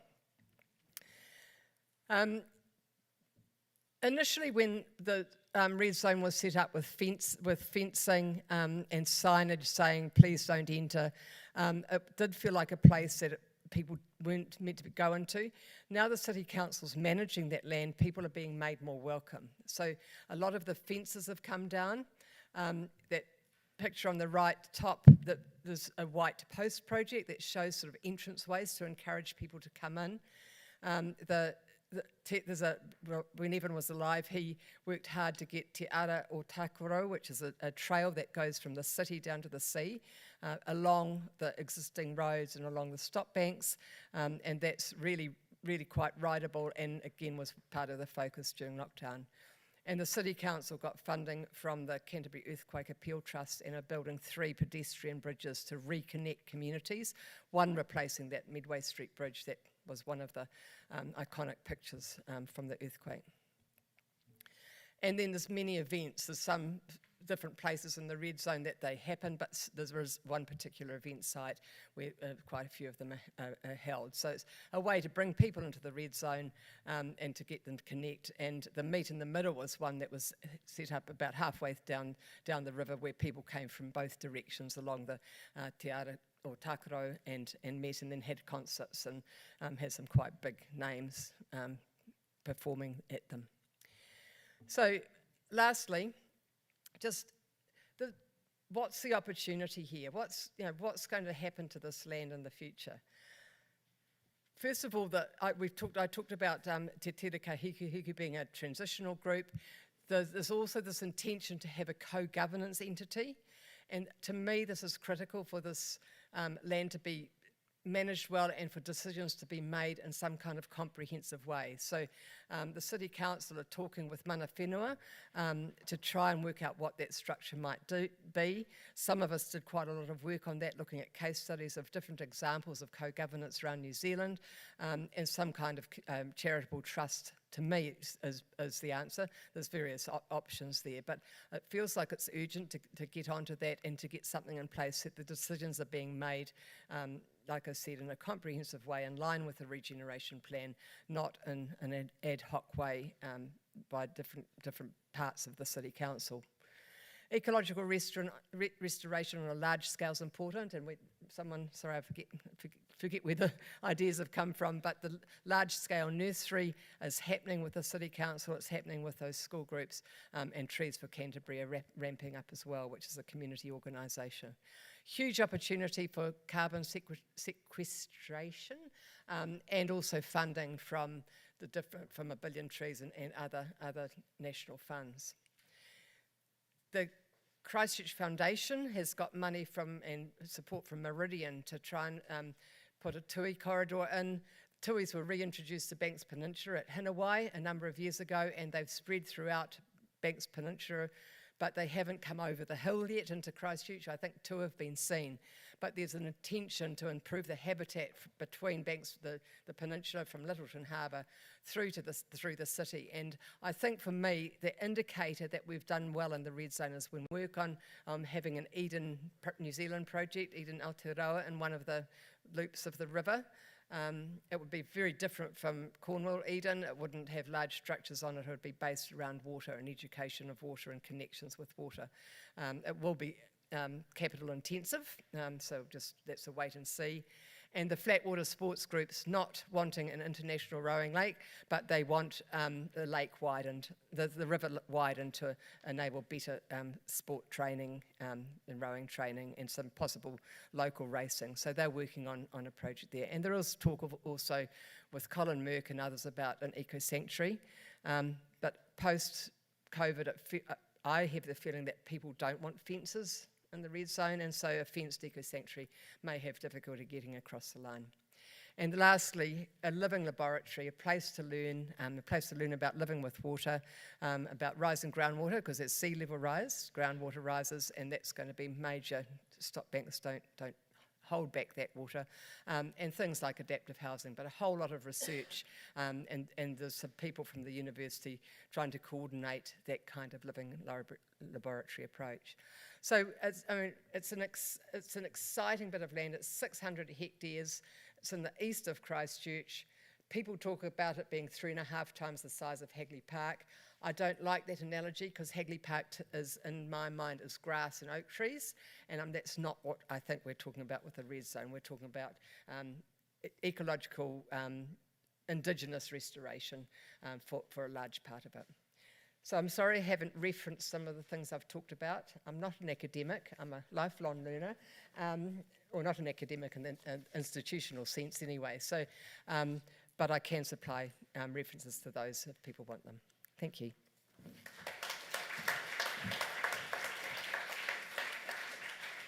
Thank you, Chrissy.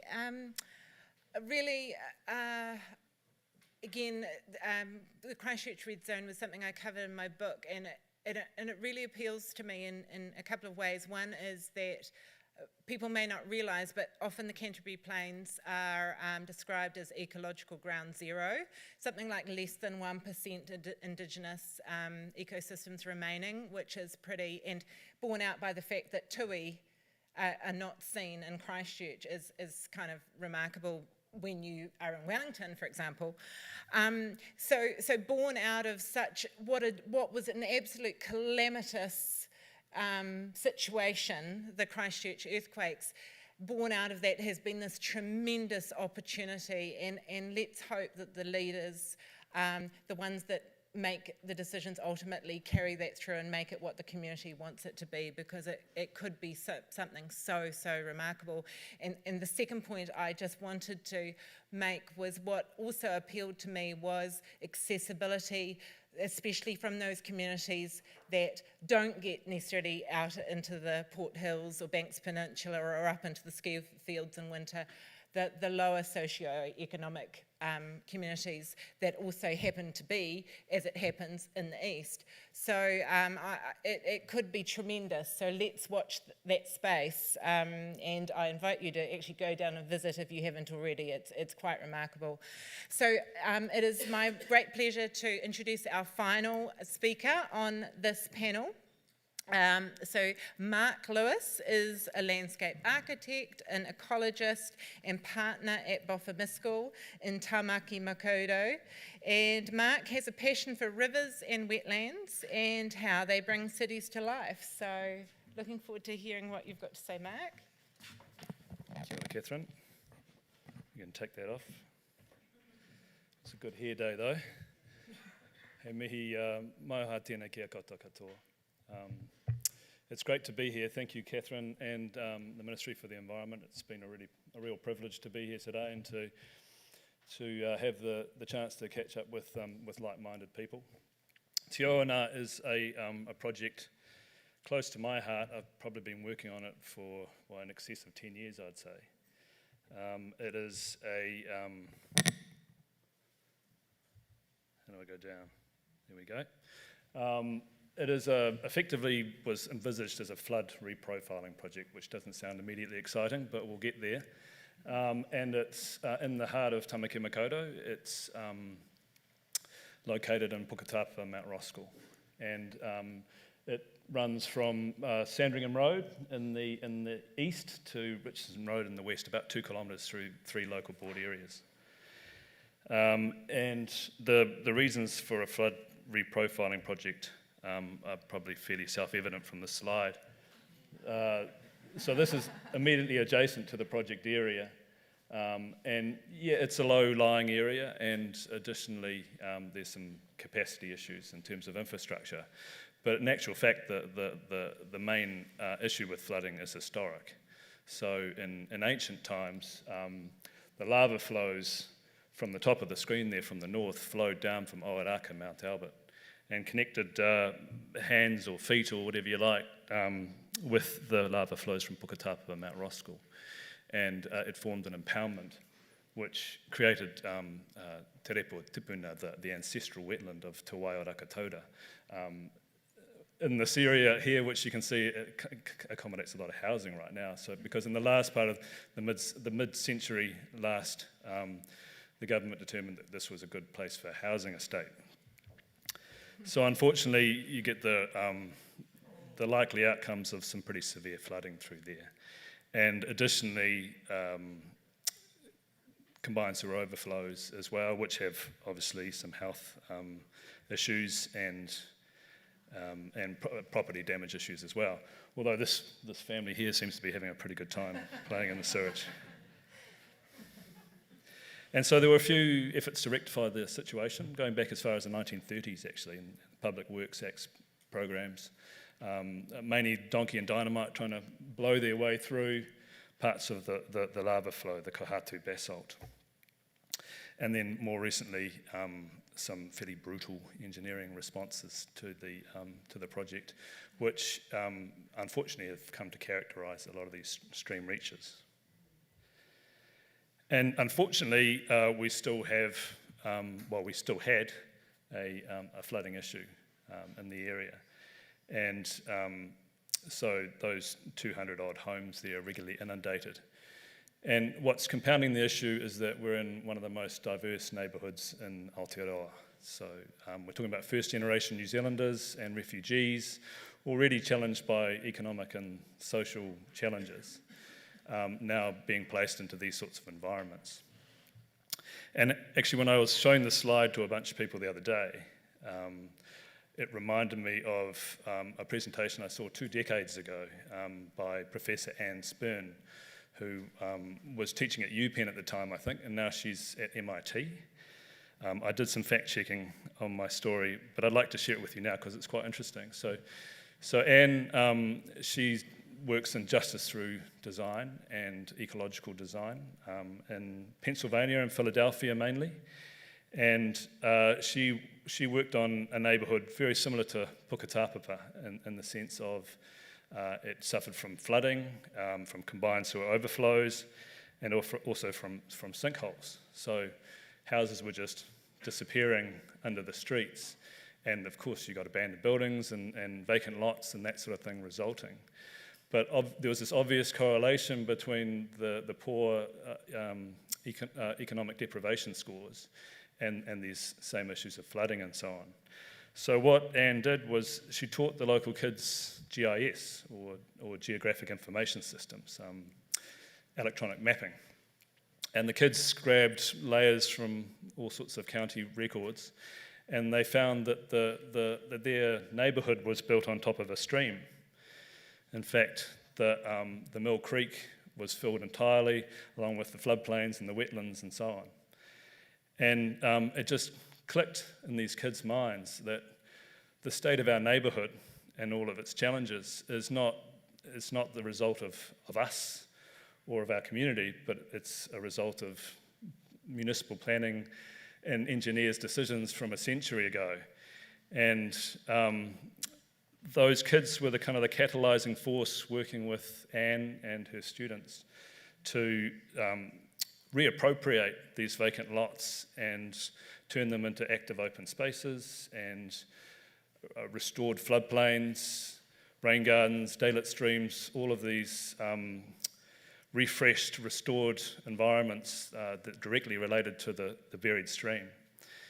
And what obviously stayed in my head for 2 decades from the presentation that Anne gave was that these kids, they perceived themselves by their environment. So they felt poorly about themselves because of inhabiting this place that was so challenged. And so I think it's really important, as a designer, we're all involved in creating environments that we remember that that when we create environments, we're meeting the needs of people, but it's also a great deal more. It's the self-perception, it's the identity of people in those communities. So back to Puketapapa. So what was really interesting about this site was that it was in this confluence of a number of different projects occurring, so almost a virtuous circle of some large-scale infrastructure. So there was the Te Oana Greenway, which was going to go for about 16 kilometres along Te Oana and the Stoddard Town redevelopment, the Central Interceptor, potential for light rail, and things like that. So there's all these things happening in this area which suggested that this should be more than a flood reprofiling project. And so we thought to ourselves, well, why don't we, rather than looking at this from a flood protection point of view, let's look at it as a flood retrenchment point of view, so that we can enable growth in this neighbourhood. And this was before the Wesley precinct in this very area. That's a large kāinga order project.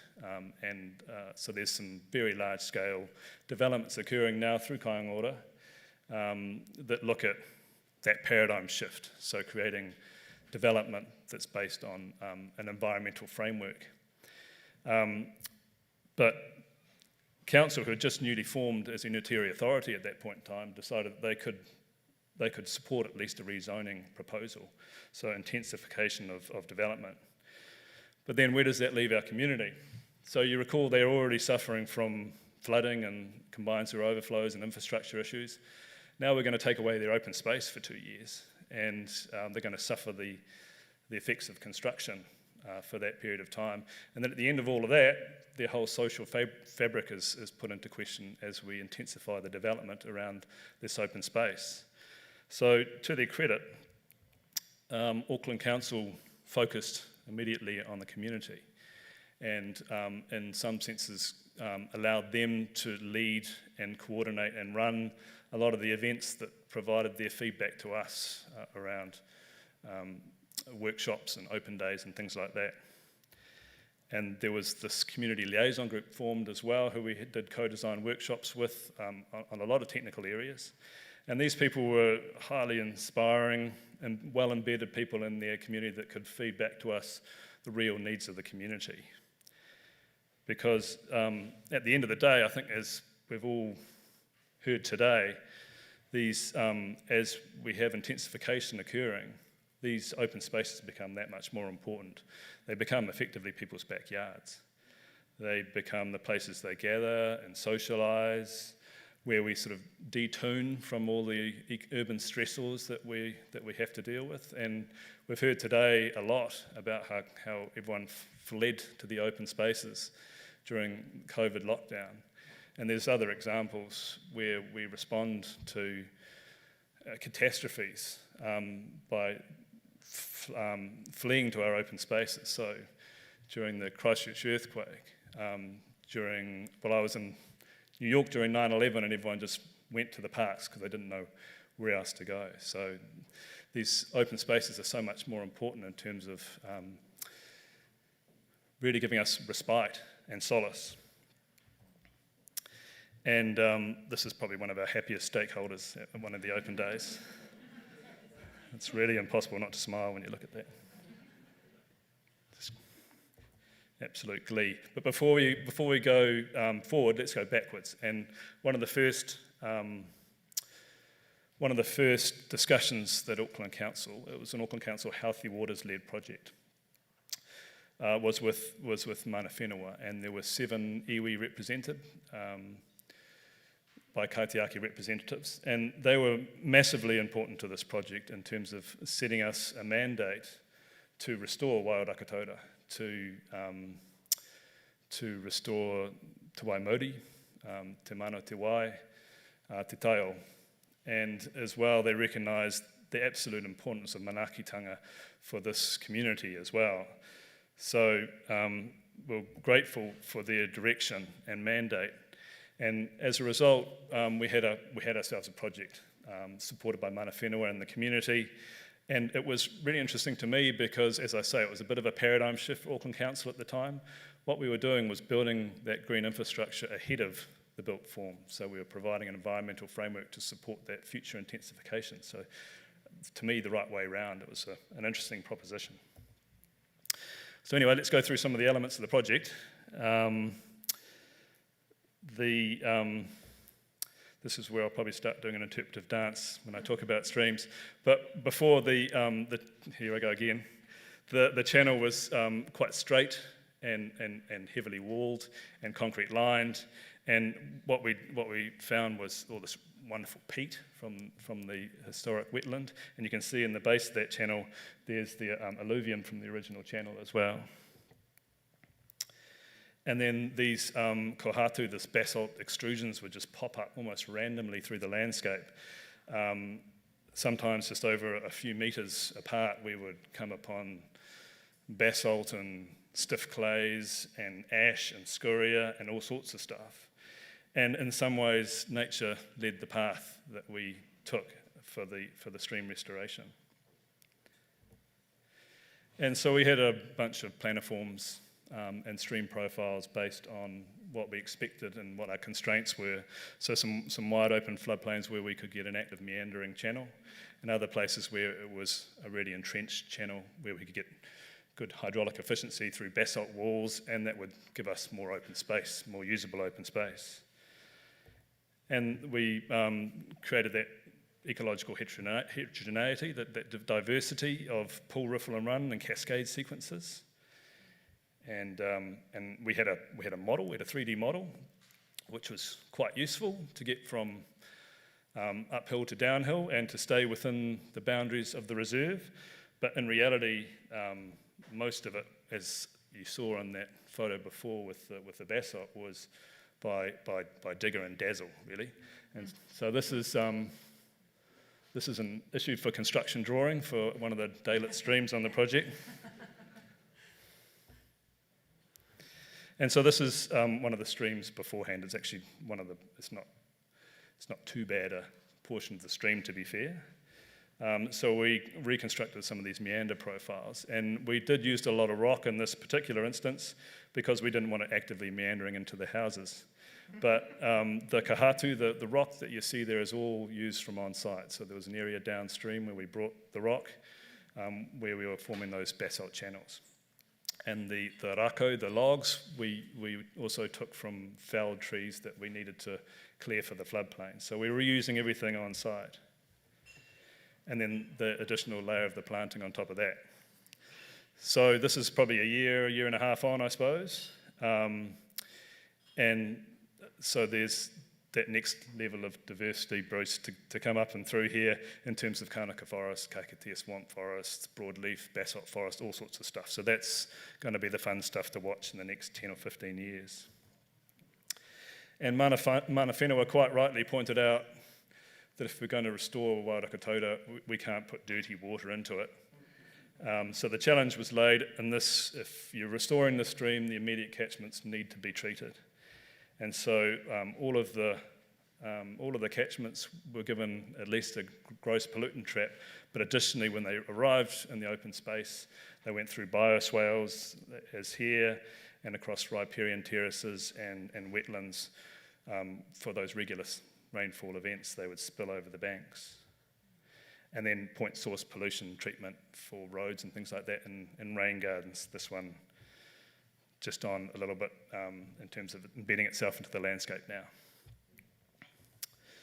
So the community really inspired us to create places for them to gather and to learn and to tell stories. And one thing the community really wanted was a whare/whare, a place for them to gather.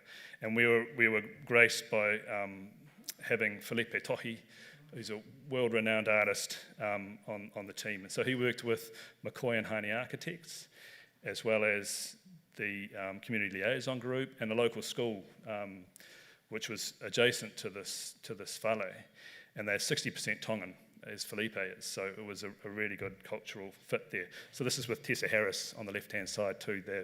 She's also an artist. And they're binding some rafters there.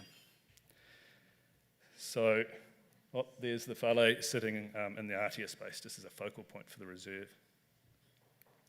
These beautiful rafters, that's really a token, not a token, but a signature aspect of Felipe's designs. He describes it as sunrise colours. You can tell that we stole one of those colours for one of our bridges. This is the school in the background, and so this is a bridge that allows us to leap from the school over to the Aotea space. and we incorporated Felipe's manu pattern as well, the chevron design, leaping up from the school to the Aotea space. Just as we did downstream, there's a sister bridge downstream, leaping from the foot of the kahatu up to Owaraka, to the tihi. And the colours there were primarily drawn from some of the basalt, rusted basalt and dark peats and that sort of thing that we were finding on site. And these paths were extraordinarily important for this particular community, because even though this before had been just a rank grass site, people were crossing over 275 diameter pipes across the concrete channels. They were doing so because this is the way they got to work. They walked to work, they were shift workers, they were using the park at all hours of the night, the kids went to school that way. So these became, vitally important outcome for the community. And then boardwalks as well that allowed us to cross over some of these restoration efforts for Waiaraka Taura, as well as the water quality treatment devices.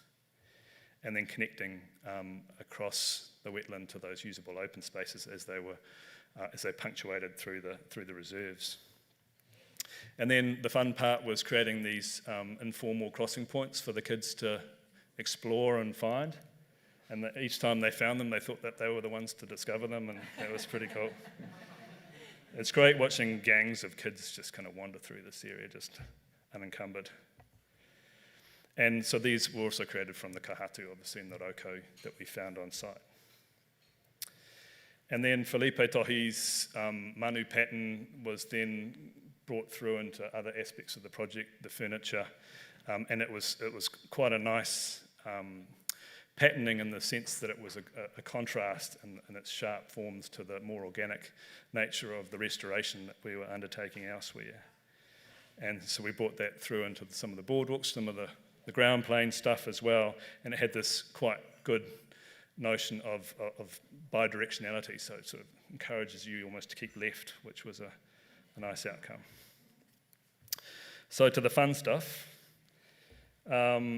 So we caught up with the rangatahi at schools and kindies and focused workshops, and they gave us some ideas.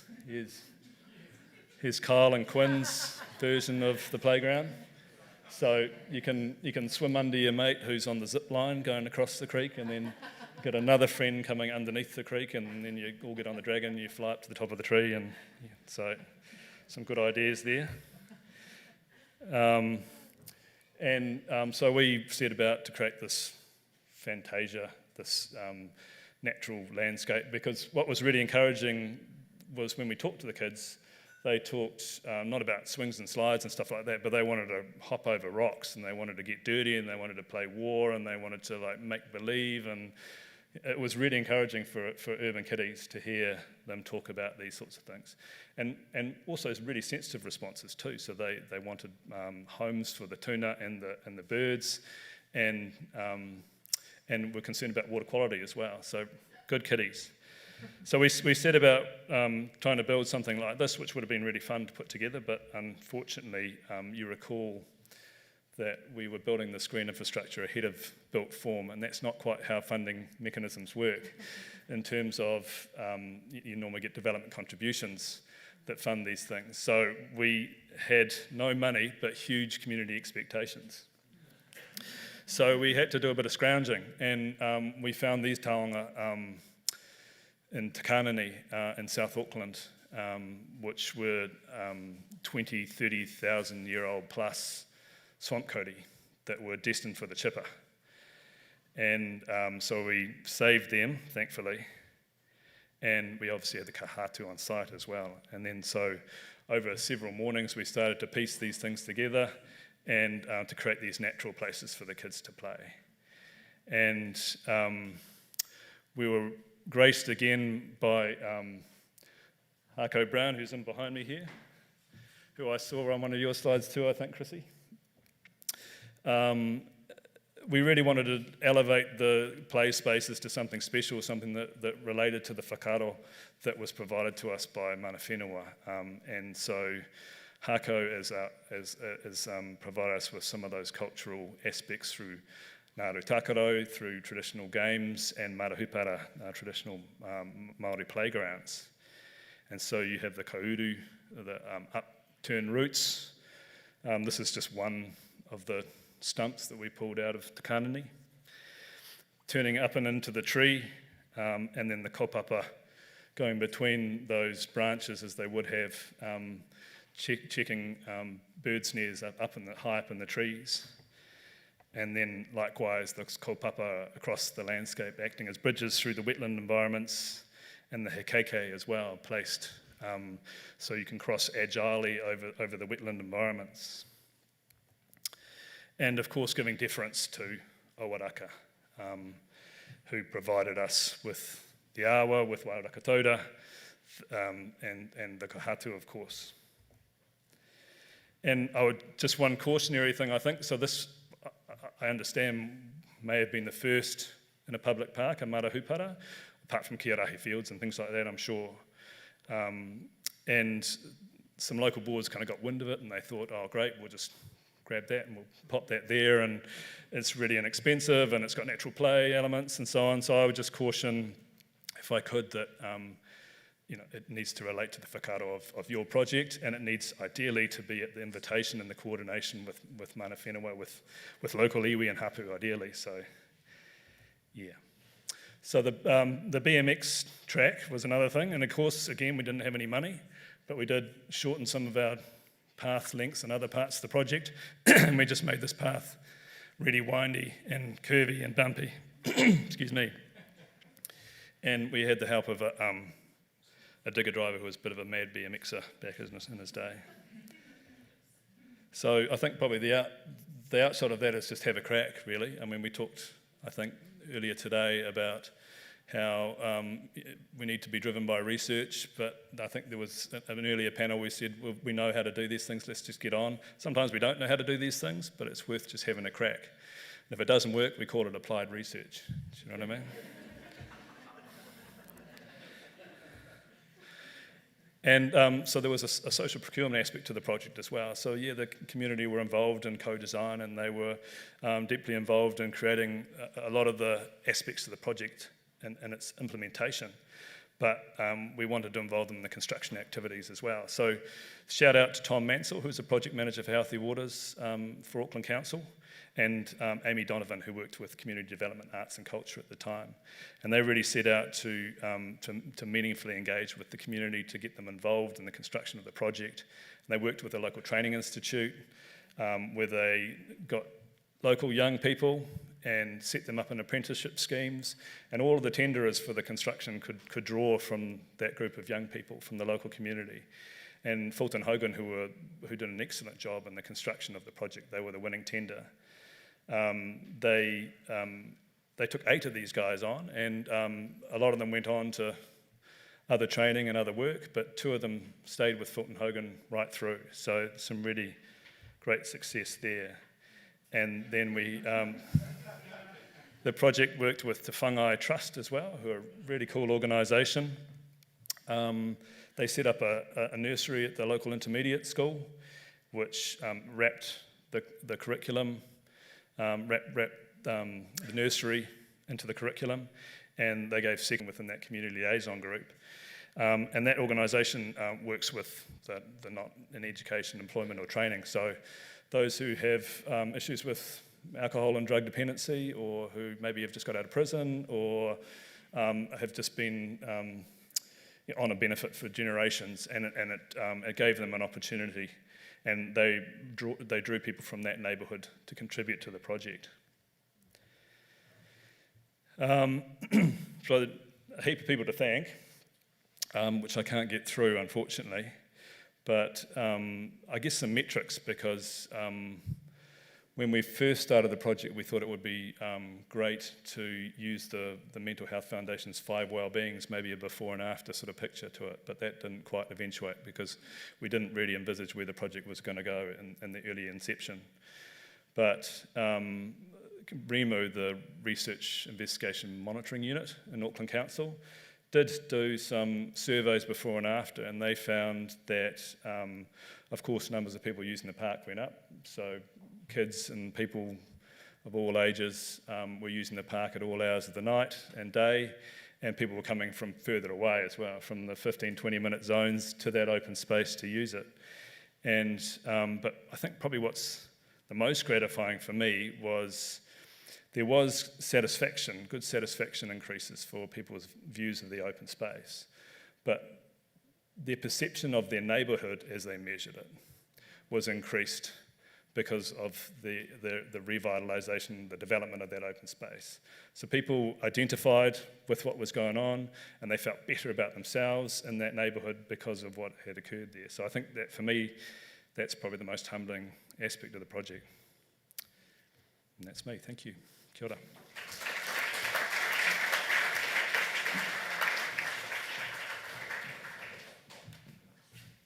Thank you very much, Mark. That was brilliant. So many amazing photographs. Really interesting about the building of green infrastructure before the development itself. Imagine if that was the rule rather than the exception, though, taking your point about funding, you know, development contributions. My takeaway new term from that is meander profile. I'm going to try to insert that into conversations from now on. I thought that's really nice, meander profile. So we're going to diverge slightly from the program now, just because we're sort of running a little bit over time because we've had all these amazing talks. So we will go to afternoon tea.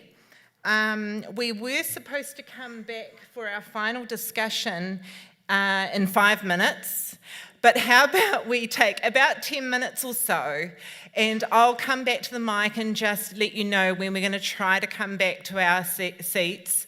At the beginning of the session that Rod is going to facilitate for us, we'll take questions for this final panel, and then we'll move on to a broader discussion of all the themes brought up during the program today. So feel free to take a break, tea, coffee, other goodies, and we'll see you soon.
No, I'm happy to do so. Should we do that now? Right. And yeah, no. Yeah. Yeah.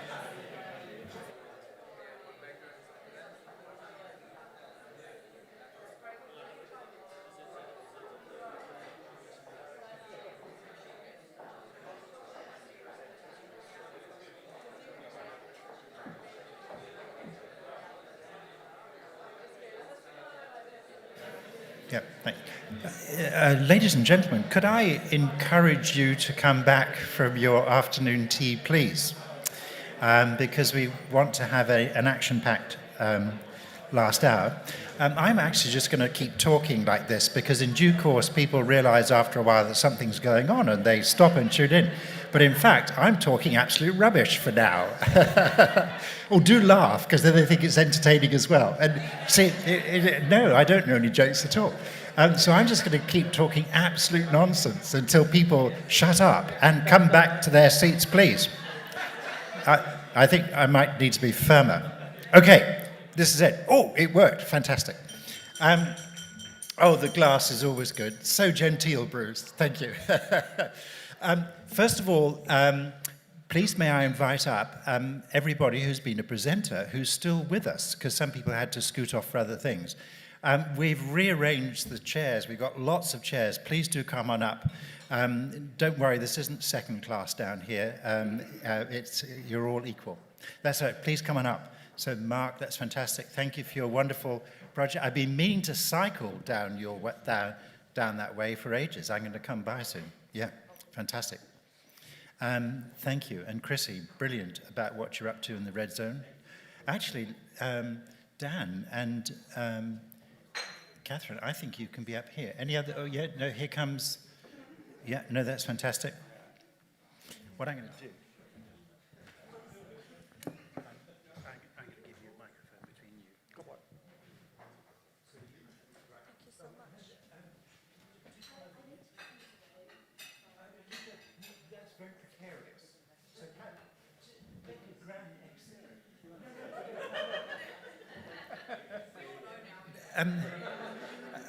No, please, Marybeth, do come and say, you can make a grand exit when you need to.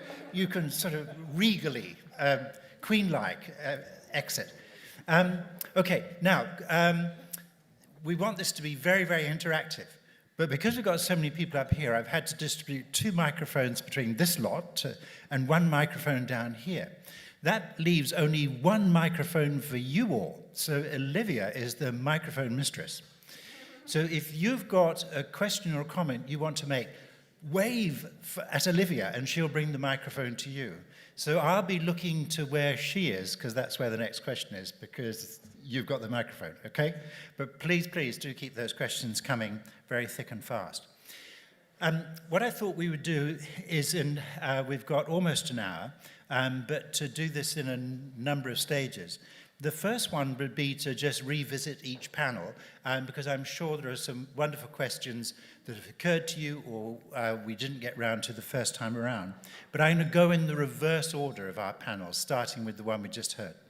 Once we've gone through that, I thought it might be kind of fun to explore what we think about Aotearoa urbanism in this very natural context. Because we're a very strange people, really, because although we are one of the most urbanized populations in the world, actually technically we rank about 36th amongst urbanized nations in the world, even many European countries are less urbanized than we are. We still largely define ourselves as a country and as a people by our rural and wild parts. And yet urban New Zealand is where 87% of us live, i.e. in communities of 10,000 or more. And so what is it about our wonderful land and its species and the wonderful light here in Aotearoa, the wonderful cultural heritage here, that defines us very distinctively by our Aotearoa urbanness and nature. And if I may suggest a bit of a discussion around that. And then we will try and sort of draw some themes together by way of summing up. So that's a very simple plan, which I hadn't explained to any of the panelists. So they're coming at this cold, which is brilliant. And so we're launching straight in on just questions back on that first panel. And so this is particularly to put some questions to Ian, to Bruce, to Chrissy, and to Mark. Has anybody been flagging down Olivia? Yes, Dan. No, you've got a microphone right there. Okay, go. Well, kia ora tātou. Thanks for sharing all those examples, just inspiring. My question is, how do we think we can get more of those? And the supplementary to that is, how do we give communities genuine agency? And it's not that I'm trying to write all ourselves out of jobs. It's just that how do we let them kind of say, go for it a little bit more? Maybe some thoughts on that. Yes, Bruce. Yeah, I'll have a go at that.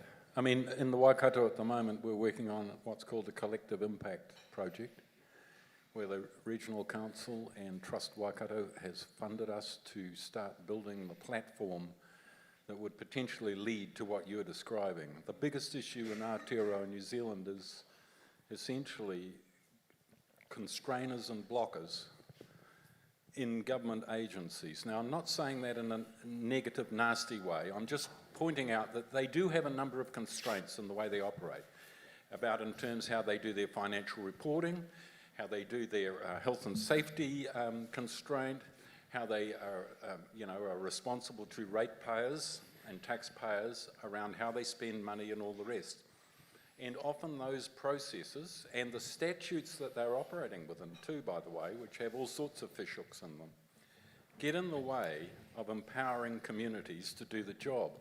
But my contention is that until we can break those, until we can actually have the community, and when I say I'm using it in the broadest possible sense, I mean hapu and iwi and community and conservation groups and all the rest, until they can be empowered to be able to get on with it, because getting on with it is taking responsibility for it. Because whose biodiversity is it, actually?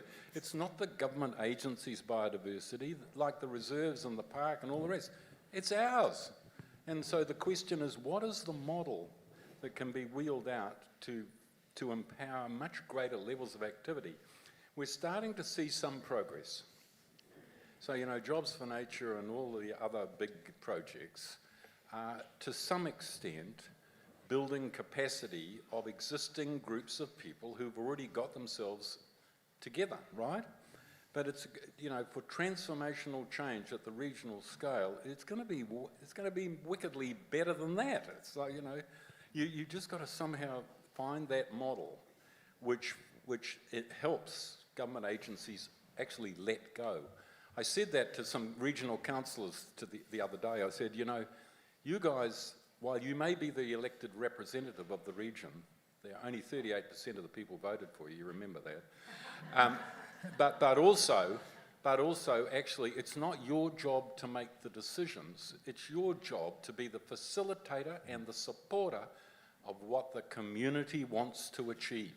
And how do we get that flip? Anyway, I've gone on too long already. So thanks. And Tim next, and then Ian. Thank you, Tim. Kia ora, Bruce. Agree with you completely. And we've had in Wellington, we've made a conscious effort to move away from the traditional control and manage approach to which is essentially a top-down dynamic colonial model, to a support and enable model. What does the community want? And how can we support them to deliver their goals and aspirations? Great question, Dan. I think a slightly different spin for me is, we often hear that the public aren't interested in politics, but we've got to give them something to be interested in. We just don't give them an engaging vision. They are interested in politics, just not what we're serving up. And I think that's our challenge, is to be inspiring and to give them a chance to get more deeply engaged by being more aspirational and bold and those kind of aspects. And one other issue which I like to talk about the scale of engagement. There's a lot of, there's huge value in project-based around the site, but I'm really interested in a city-scale transformation. And I don't see that on offer anywhere. And that's what the challenge I throw back to government is how do we get people engaged on a bigger scale than a street scale or a project-based scale in order to get some real deep engagement with communities. Thanks. Chrissy? Yeah, I don't know if this answers your question, Dan, or not, but an example outside the red zone, but in Christchurch, is the Rod Donald Banks Peninsula Trust was set up when Banks Peninsula merged with the council, and they received actually quite a large amount of money, but they've had this project to purchase land on the Port Hills, Te Ahu Pataki. They had a crowdfunding going, and then the press newspapers come on board. So they're a trust that's set up. It's a controlled, council-controlled organisation, but it's very remote from council, and they've got their own agency to spend that money as they see fit. So they're purchasing this land, they're going to remediate it, they're going to put access through it, and slowly, with Hugh Wilson's help, convert the gorse to native trees. So often it's the funding that stops the community being able to do things. And I think that's a really good example of a community trust being set up to be able to just get on and do things. And they've done the same throughout around Akaroa, bought land, put easements on it, then on-sold the land to maintain their capital. So really good stuff. Mark. Well, I was about to turn to extend that question by asking Dan and Chrissy and Mark. You described three, well, actually I'd include Bruce in this too, in Hamilton. You've described very specific community projects where there's been a lot of community engagement.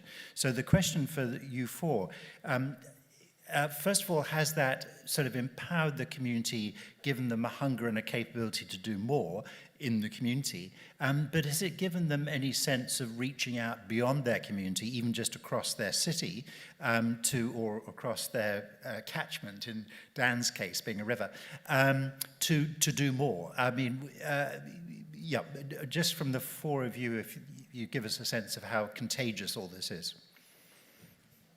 I think so, certainly. In terms of Friends of Te Aona, Wendy, who is one of the main instigators there, a really talented person, she is extending her mahi to other catchments now, and it's because she's been provided with sufficient capacity, I suppose. I mean, that's the thing. When we talk about funding, it needs to be long-term funding for community groups, really, so that they know that they have 5 years to have a community facilitator, and really they just need the technical expertise to build that capacity for them to run it themselves. I think that's the key aspect of his long-term funding, technical expertise, because communities change just as landscapes change, and so it's about thinking intergenerationally, passing on the mantle, and building those networks in those communities. Because on those, in the implementation of those projects, it's amazing to watch community members meet and talk to each other as they're planting plants or whatever the case might be. It really creates a fabric within those societies, which I think leads to that longevity. I mean, one of the greatest benefits has been social cohesion. You know, the Waiwhakariki project is like, when you go there on Arbor Day, we are now at the stage where we have people turn up who bring their children. People who originally planted trees, now they bring their children and their grandchildren, because it's truly intergenerational. It's becoming embedded as a way of operating. But again, I'll refer back to collective impact. The point of the collective impact project in the Waikato is there is still the issue of some siloing and a lack of a regional scale coordinated approach to the problem. And so, yes, there are numerous very effective community groups doing things, but sometimes even they are sort of not really clear on what is my neighbour doing, what's happening on the other side of the catchment. And so there is still that need, you know, and it is clearly about funding. It's about how do you fund the processes that will be the glue for building that wider collaboration at a regional scale, and the extra funding that will be needed to address the gaps in places where work is currently not occurring, because often there is a randomness about where some of the work occurs. You know, if somebody decides that I want to do it, then they do it. but that might mean there's a whole stretch of a catchment where nothing is going on. So, you know, how do you build that? But the bottom line is, we have amazing innovation going on within the community right now. In the Waikato, we heard about the Pioneer River Care. You know, that's the sort of model I'm talking about, where you're building a biodiversity business which is about giving people long-term gainful employment, not just a very short-term contract or a project award to work for 6 months. So that's not what we're talking about. It's got to be upscaled and lengthened. And Ngāti Hawa Mahi Trust would be another one that I would mention over in Morrinsville in the Waikato, where they started out with 1 nursery. Now they have 3 nurseries.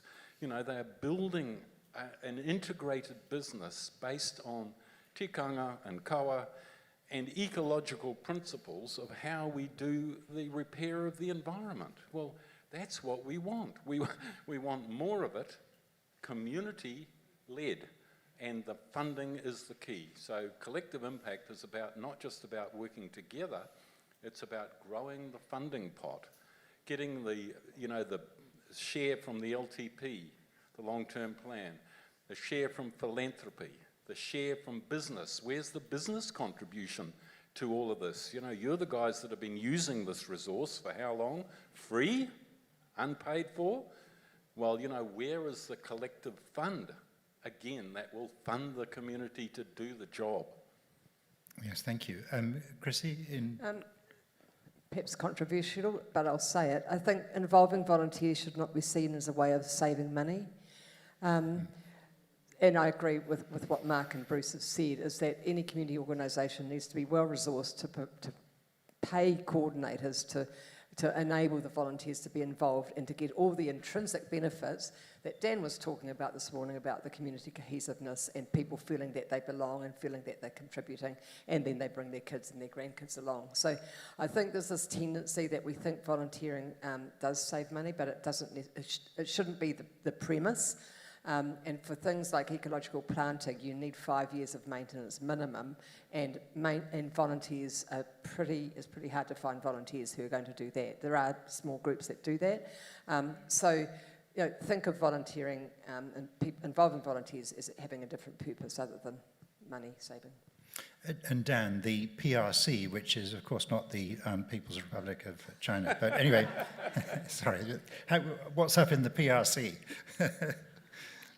Yeah, so in a Māori approach of whakaiti, where you show humility, we've put out a handbook, because everyone said to us, we want to be like you guys. We're like, oh, here's what we've done, but we're not going to come and tell you how to do it. But if you invite us in to come and give a hand, then absolutely, that is part of our tikanga, is that if people ask, we help, but we never seek to go and profess that we know everything out there.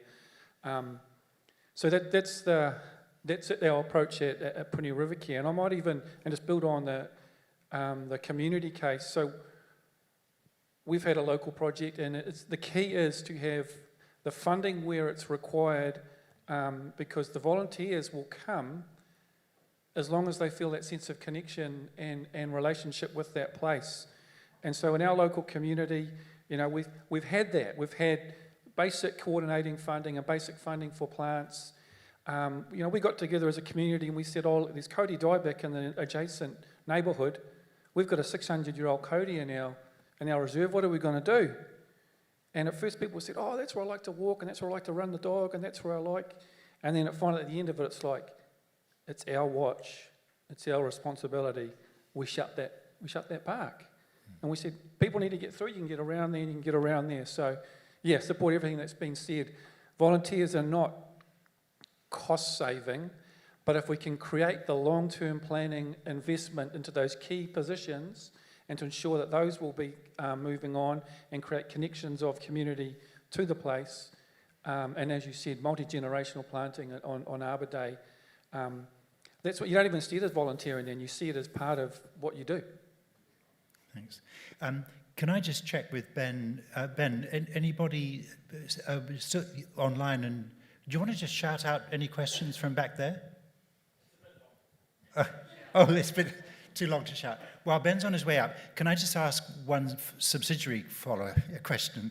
Are any of you aware of any new funding mechanisms of a sort of a crowdsourcing nature that are being developed specifically to support these sorts of conservation projects? I know Sean Hendy and colleagues are working on one, but it's morphed a lot, I think, since Sean first talked to me about that.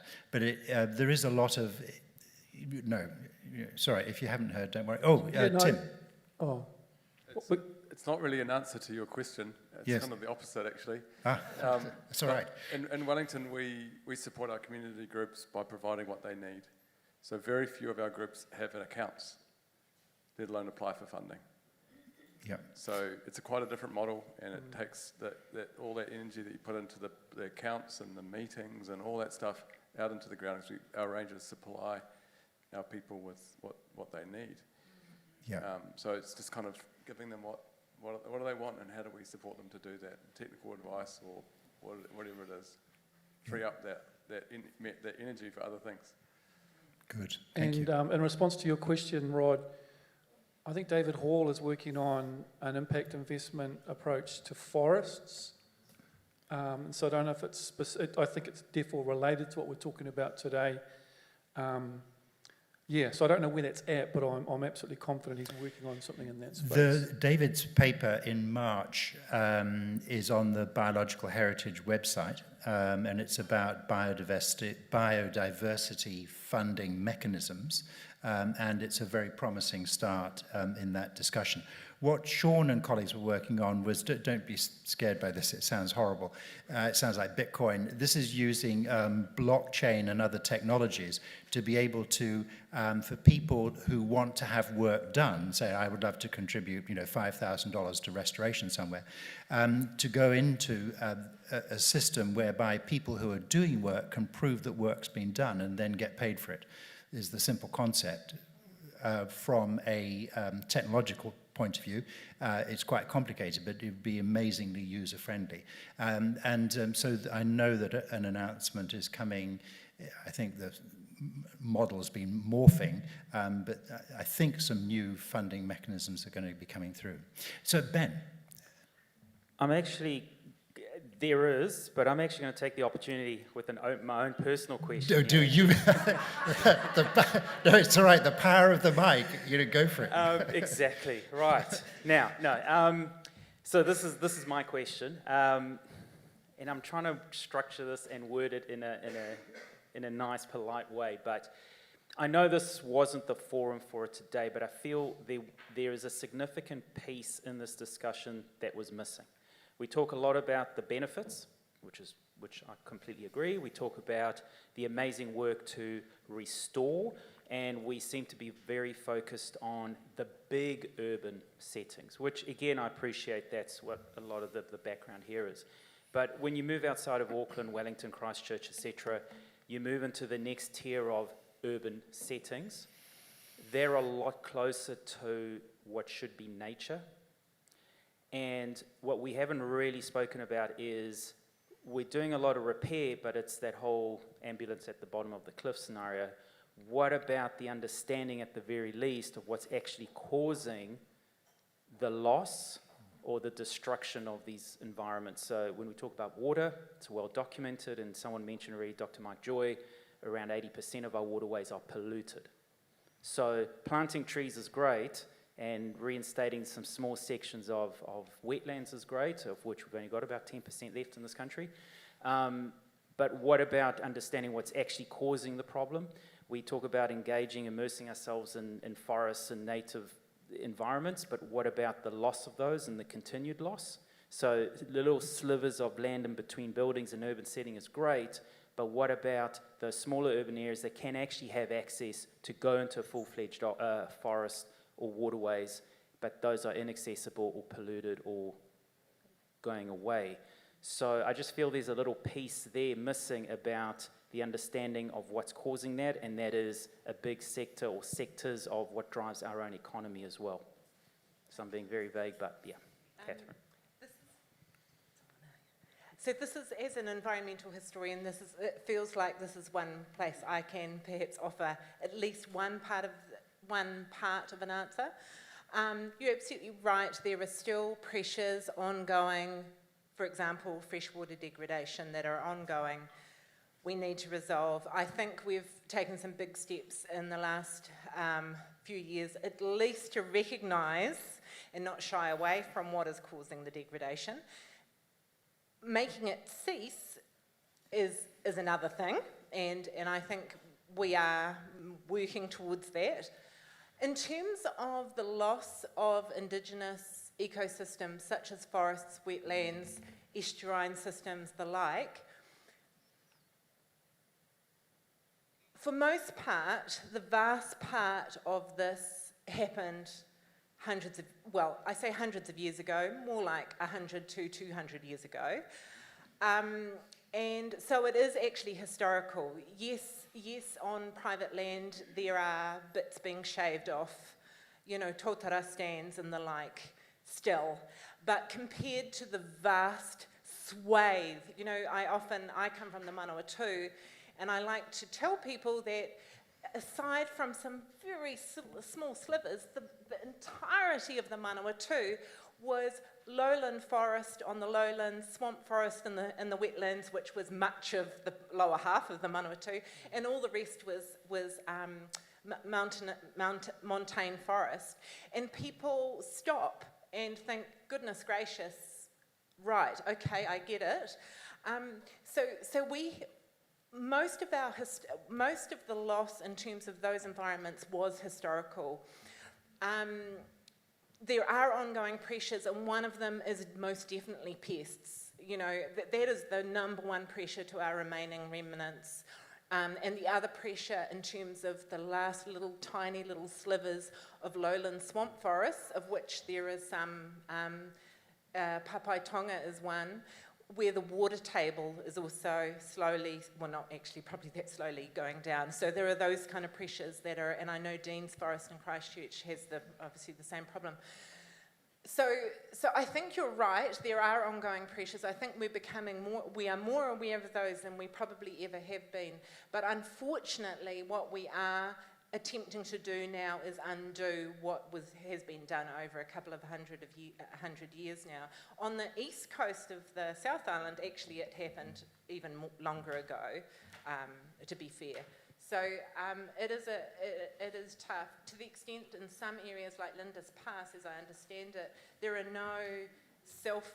no way for nature to repropagate itself without help, because it doesn't exist. There is nothing there to, the beach forest can't regenerate itself, so we need help. But sorry, that was a long answer from an environmentalist. Ian, thank you. Ian. You're completely right.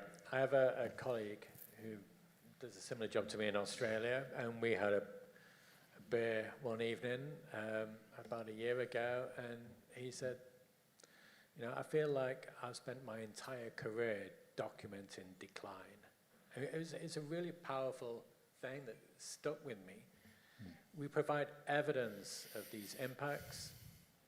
We update the guidance next year. We provide studies. It carries on. And my entire career has been reduced to documenting decline.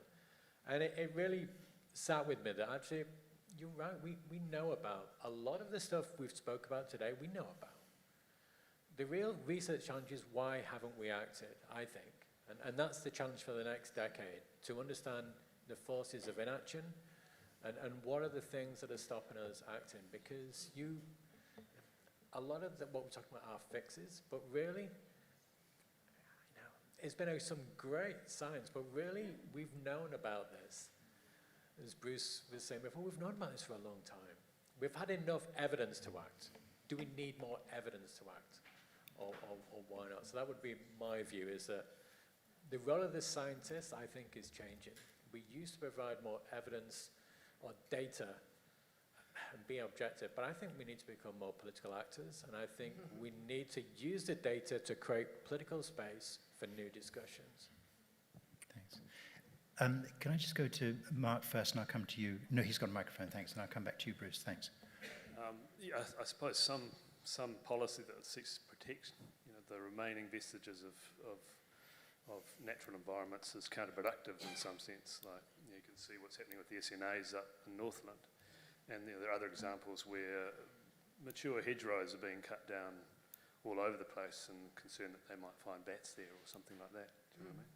So I think it's about quite often ascribing the right values to these things rather than putting just policy protections around them. And so it's looking at them from a multifarious point of view. So just the same reason we restore things is the same reason we protect them. That, the NPS on biodiversity would be interesting because, what are the opportunities there for biodiversity credits? How can we, a forest, with conservation in mind, provide for premium carbon credits that we will all aspire to in the future? Right now we can support a dam over in Ethiopia or something like that for $10 credits, but eventually everyone will be thinking, no, we should be supporting local afforestation that also creates biodiversity, that also has a social equity outcome to it. So I think it's about providing multiple ascribed values that provide that value in a monetary sense to those landowners, really. Thanks. Bruce. A lot of it's about just councils not being brave. So the bottom line is, and this study was done approximately 25 years ago by Guy Salmon, I believe, who did an analysis of membership of regional councils around New Zealand and demonstrated clearly that the most regional councils are captured by the agricultural lobby. They are captured. And it's hardly surprising that they will not make decisions which might compromise the current business model as it operates in the rural sector. So that's one thing. The other thing is, every decision that's made in the council for a resource consent is an opportunity for no further damage. How often does no further damage actually occur? What in factors are happening across most landscapes in New Zealand is the death by 1,000 cuts. Every time a consent comes in, somebody does some sort of trade-off and says, oh, it's okay, you can do that, but you're going to offset it? Yeah, right. You'll never offset it in our lifetime or even 2 or 3 lifetimes. So the bottom line is we are still doing the damage on the landscape. Unfortunately, in many agricultural parts of New Zealand, we are still clearing bush. We are still draining wetlands. The new national policy statements on Indigenous biodiversity and fresh water will hopefully, possibly, if they ever get fully supported, do something about this. Because the wetland one, for example, is no more wetland drainage. Full stop, full stop. So will these things actually come into play?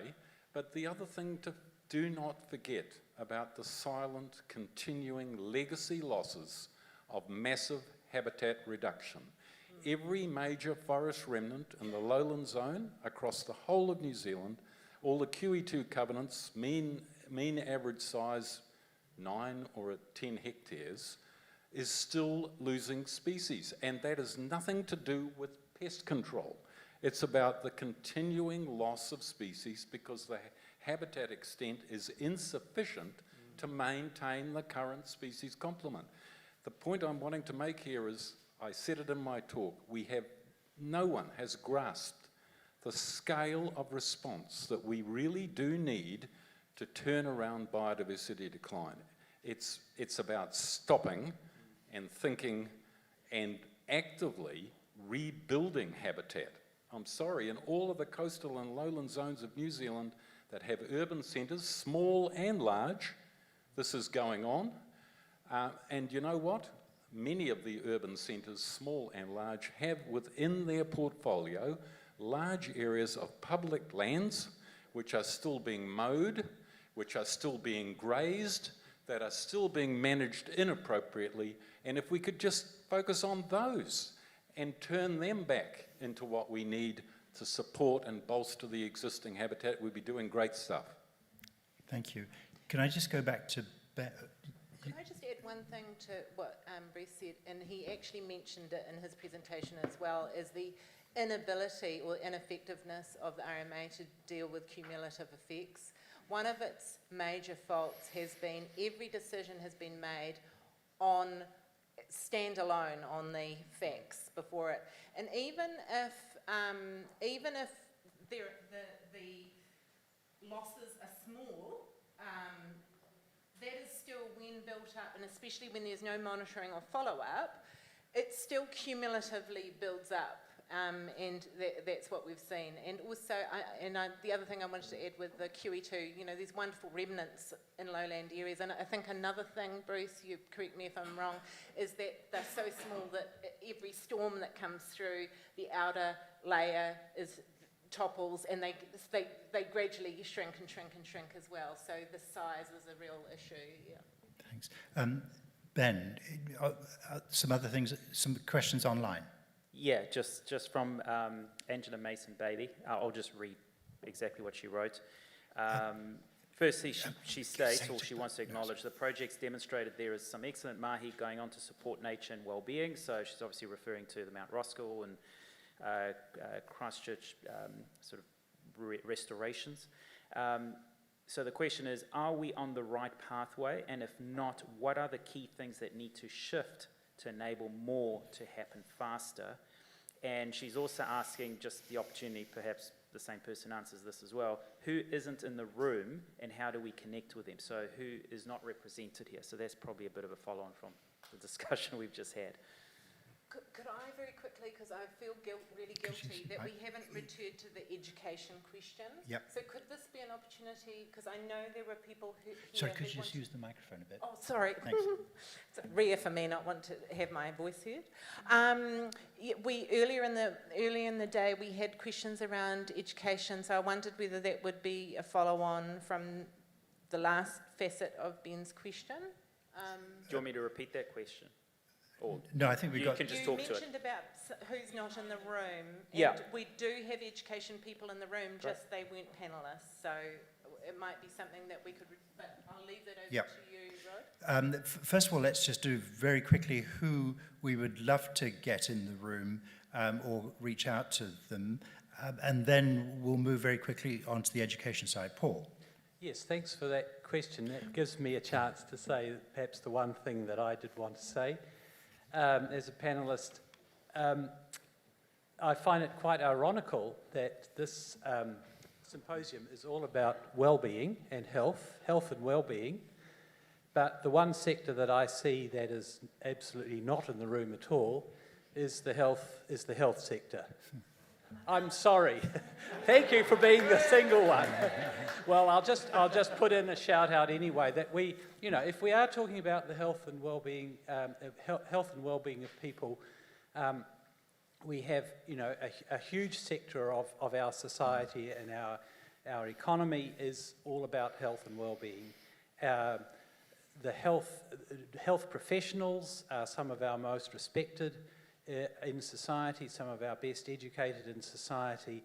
They are increasingly representing the diversity in society, long overdue. And I think that I have personally found it quite difficult to engage with that sector, even when I was part of the health education side. So I think that needs to be that contact needs to be stimulated further to get the health sector interested in this mahi, in this work. I very briefly mentioned that when Doc and others started this new wave of research about health benefits of contact with nature, it was the health professionals who were probably the most sceptical of the research that was available at the time. I think even the most hardened health professional would find it difficult to be as sceptical now. And finally, I'll give a shout out. There's a wonderful organisation, professional organisation called Ora Taiao, which is specifically people from the health sector who are interested in environmental issues, especially the climate crisis, and they're doing a lot of great work within the sector to pull it out. So it's perhaps a plea to both the organisers of the symposium and the people who are going to further this mahi to reach out to that sector. Fine, thank you. Sorry, I'll come back to you just in a mo, if I may, because you've eagerly got the microphone there, but just briefly here up on stage about other very, very crucial players in this for us to reach out to. Is anyone from the Treasury here? Yeah, no, it's, absolutely. And it doesn't have to be a sector. A lot of this is political will. It's like Jacinda Ardern, Grant Robertson and the Treasury. That's my wish list. Yeah. And I'm going to build on the idea that you spoke about for Sean and for David. A trust that I'm on was approached by an impact investment crew out of Germany. They've got trillions of dollars of money that they're looking to invest. I think that freaked our team out a little bit. The deal was absolutely no risk to our land at all, but yeah, I think there was some older thinking around the table there that meant that we weren't able to take it up. I seriously, there is no, as best I could tell, intent to own land here. There is an intent to build biodiversity, partly through carbon, but partly through the biodiversity as well. So that's, if we're looking for funding, and that's coming up, that's a potential avenue, I think. We'll have to look at it closely, but that's a serious one. Any other takers on players? 'Cause I would just add business, not just because I'm a business journalist, but one of the shifts that is very apparent worldwide is that the responsible businesses are thinking very hard about their entire impact, not just greenhouse gas emissions, but on all of natural systems. So they are potentially good people to engage. And then at the smaller end of the scale, for example, the Sustainable Business Network here in New Zealand is typically smaller organizations in that field. One or two organizations have been mentioned today are actually members of SBN.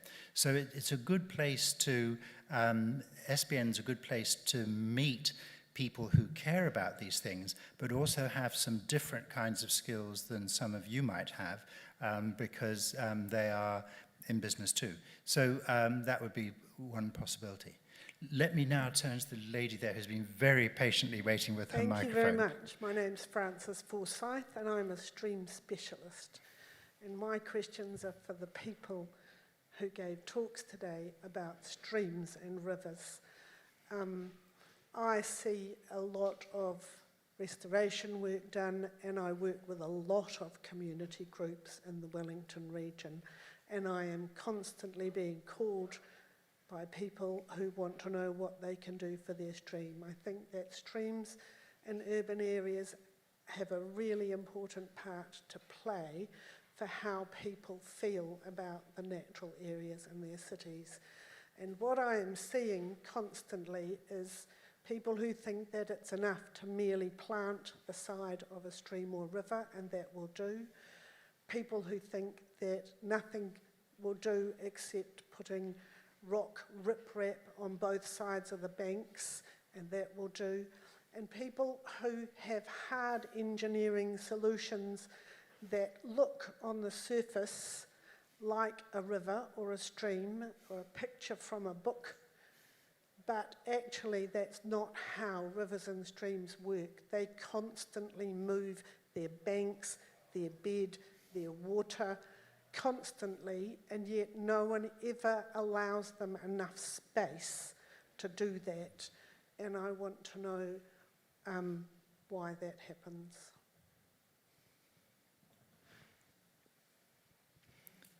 Bruce, your gullies, or Mark, your stream been a semi-slight experience. towards me, I'm not sure. But I mean, in that stream example that I showed, there were areas where the parent material was left, both in Kohatu, but also stiff clays and things like that. So it's, as you say, it's just in those areas where we're not wanting that active meander, but there were areas where it was allowed for, and those natural processes to occur that you're talking about. But yeah, unfortunately, that's quite often the situation in urban environments, at least, but in peri-urban and rural environments, there is that opportunity, I think, to allow for that movement across the floodplain. If we can accept a situation where something isn't seeking ones for sediment and erosion control measures, that we allow for a certain amount of erosion and aggradation to occur as natural processes within the stream, and it's not just constructing in the the final system. So if we're philosophical about that from a council approval point of view, then that's definitely achievable. And in terms of the community involvement, I mean, I agree. I think rivers, they're dynamic and reflective and audible, and they just really, they capture people's attention. And I think that they're, as well, it was raised that they are those connections between the monga and the moana as well. They're those connecting elements within our landscapes. For us and for people on shared paths, but also for fauna, and through those micro habitats, allow them to move through the landscape. So I think they're a really important system for instigating ecology into the environment, and I think that's why I got into it. I liked the idea of conservation and restoration, and I felt that streams were a way to really kind of provide the greatest value in their restoration within our urban environments. But you're right, it's sometimes insufficient just to plant the streams and walk away, because the worst possible thing you can do is restore a stream for it then to fail, because that just has the opposite effect in terms of that community are never going to try it again. So yeah, Can I just ask one more question, which is when you made the design for that stream, did you create any places at all on the stream where fish could spawn? Could spawn? Yes. Yeah. So there and was. I'm not talking about whitebait spawning here. Yeah. So you're talking about well, Rocky Bottom is actually one pretty good habitat in terms of spawning, but as well you saw the woody debris in there as well. So that rako was integrated into the banks as undercuts and things like that. So that's areas where we were focusing on the longfin eel in particular. But yes, there were sort of deliberate habitat types there. There also needs to be floodplain areas that are regularly flooded, which are shaded. So that was the intent too for water quality treatment. So both those things were taken into account. So there were areas where it very regularly flooded over into those environments, and there was sedges and rushes and that sort of thing in those environments too, as appropriate. But just going back to what you were saying, I think it's important not to rush in sometimes to urban streams where there's erosion and pop in a plug and think it's going to be fine. We are living sometimes, there's a semi-equilibrium going on, the catchment's developing, so we need to take into that account. We need to get our engineering brethren to assist us with some of those stream profiles. We know where they're heading towards so that we can account for that. And sometimes that does require some hardening, but it's about that being underlying and not being dominating, I think, in terms of that natural character values, but as well in terms of the resilience of those systems, them being able to bounce back and maintain themselves and not just bounce the problem downstream. Can I just very quickly, because we've got about 5 minutes before I need to hand back to Catherine, on education. Thoughts on how to really enliven all forms of education with these ideas and these activities. Yes, we've got some education people in the room. Good. Yes, please. Olivia? And maybe particularly, I don't know, around barriers, because I know there's lots of barriers around nature-based education in Aotearoa, and I don't know, that might be a... Thank you. Kia ora koutou, Pipihi tuku ingoa. I think you've missed an opportunity here today, if I can be so bold. I am a health professional, I'm a clinical psychologist, and there's a lot of us who recognise and have always recognised the importance of this space, but there are no spaces. So I came here today and thank you all. I've learnt a lot and I've got a lot to take away with me, but I also think just looking around this room and some reactions to different things that have been said, that actually if you'd had a bit of time for discussion amongst us, we could feed back to you, that you'll get those connects. Whakawhanaungatanga is always a powerful thing, so knowing who's in the room would be really awesome if that's something that can be circulated after, so that those of us who have common ideas, common themes, that integrative model that you're talking about needs to happen. I also want to really say that Māori tangata whenua have been fighting in this space for a long, long time, and it's great that some people are catching up. Like there's new words for the same sort of thing. So that idea that conservation efforts and volunteers benefiting from contributing, that's kaitiakitanga. So I just want to put that out there, that these ideas, like you've always said, aren't new, but I think there's a real missed opportunity in this room, and I've turned up here today for that reason, that I'm no longer interested in practicing in my field if we don't do something more meaningful about incorporating environment and how we interact with it in our healing, and how do we heal ourselves and heal our planet. So it's less of a question, more of a bit of a rant, but I just wanted to say that maybe a follow-up series where you can actually get all these amazing people in this room to speak as well. Kia ora. Jan. Hi, Jan. I'm Jan, and I'm here. I'm actually an education representative, but particularly an early childhood representative. I particularly have been doing nature-based programs for the last 40 years, or trying to do nature-based programs for the past 40 years. And the rules and regulations that have come into play and has resulted in all of that sort of thing being harder and harder and harder instead of easier and easier and easier. So I don't know if you know, but forest school type programs are quite common around the world. But in New Zealand, every early childhood program must be run from a premises, from a building. So it's the building that has to be inspected and the building that has to meet the regulations. Now, the ministry will come in and they'll be very happy, and they will license something that's got artificial grass and plastic playgrounds, and that will tick all of the boxes. But when they came to me and I just made a new centre with an acre of ground, they were very horrified, because the children might get dirty, they might get dirt on their feet. What was I going to do about it? I had said that, well, I've got buckets, they can wash their feet before they can come inside. No, there would be cross-infection if we did that, you know, so I had to put in a shower. And then when they came back to inspect the shower that nobody uses, there's a daddy longlegs in the corner, so that got failed because the children might be scared of the daddy longlegs, so it didn't meet the standard. So this is happening in New Zealand now, okay? If you want to take children out into natural environments, there's every single bit of legislation in place.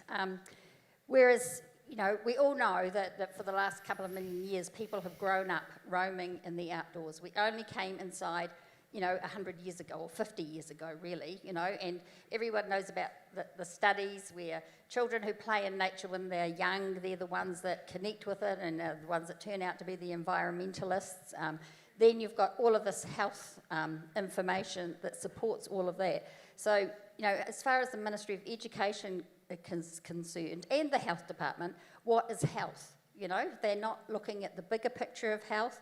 They're only looking at germs and cross-contamination and all of that sort of thing. And I think there needs to be some broadening of that and provisions made. I mean, I run nature programs, but because we have to have these premises, and we have to have lots of adults, they're quite expensive. So they flourish in the expensive areas, but we can't afford to run them for free in the lower socioeconomic areas, although I do actually run some programs there. But it's, you know, they're the people that actually really need to get out, and a lot of those are from countries where very, you know, just only a generation ago, their parents were roaming in the outdoors in the countries that they have come from. That's their background, but we bring them in here and we put them into these big housing developments, and there's no access to local spaces. And so that's my first point. And my second point is finding these places where children can actually go and be children. So when I started doing these programs, I would take them to local parks and try and find some sort of bush areas or overgrown areas where kids can go and make huts and, you know, dams, streams and that sort of thing. But they were full of broken glass and condoms and all this sort of stuff. And I did approach the council and ask, could we have a children off the lead area, somewhere with a bit of, you know, fence around and some trees? But I was told, oh no, because then the fence, they would be responsible if somebody damaged the fence or something and, you know, a child got hurt, so they couldn't possibly have child off the lead areas. So then we ended up going to regional parks, which are lovely, but they're very manicured. So we're not allowed to hang a swing from a tree, and we're not allowed to tie up a hammock, you know. So there's all of these regulations that come with all of that. So I think talking to these town planners and that, what we really need is some wild space areas where children can go and play and make their huts and hide. And you know, it doesn't have to be precious trees. You know, it can be pittosporums and, you know, just, you know, native stuff, but, you know, stuff where kids can just go and play. And it's actually a tragedy. I went to Denmark in 2001 to have a look at forest schools. I didn't know what I was going to find because this was pre-internet. But I just walked in and thought, this is my childhood. And there was kids up trees, kids roaming around the place. You know, they were on a 3-acre block and they were miles away and there was no teacher in sight. And it really saddened me to think, you know, what have we done to our children here in New Zealand, that we just take them and we put them into these enclosed spaces full of plastic equipment, and that's the gold standard here for the Ministry of Education, you know? Yeah, that's very grim. I'm all for rewilding children, as long as they come in for tea. Any other educators who in the room who would like to contribute, please, to the discussion? Yes? Yeah. Oh, just lots of support. Okay, thank you, yes. Yeah, kia ora, I'm Dana from Conscious Kids, and sharing Jan's sentiments over there, but I think the concentration today is on health and well-being, and so connecting well-being with our environment. We're full of disconnect, and there's so many opportunities to reconnect and integrate into our urban spaces, but how can we work that into the education system? How can we work that into the schooling systems? How can we grant permission to have those connections, not just from adults?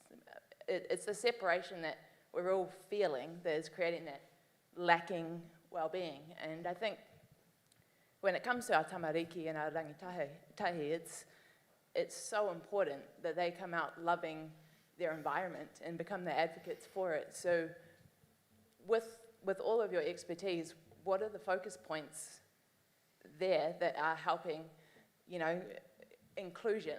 I heard one of them with the schools and integration into the planting project, which is fantastic, but we're still forcing structural things into their natural and organic well-being. So I just wondered if anyone had any comments around that.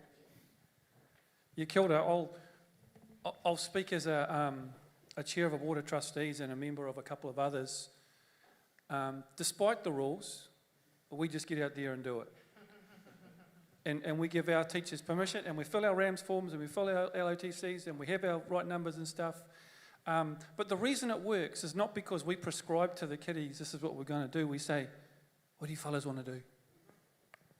And you have to sow some little seeds in there, but those eels I spoke about, the word got out, and so that's an ongoing thing now. Those are those kids' eels now. They all got names. They all got different names for the same eel and stuff, but the connector's there. Now we've built a pepe harp around it. Now we've got water care and, you know, everyone involved. So it was about, I suppose, giving the kids the agency. You guys know all this, so I feel kind of silly. But people like us need to be showing the ministry where their rules are poor and are not getting good outcomes. But people like you, I encourage to just do it anyway. Tim. I was astounded the other day by a statement a friend of mine made. I was surprised I hadn't figured it out earlier. And you talked about broken connections. The Māori word for forest is ngāhere, which literally translates to many connections. Yeah.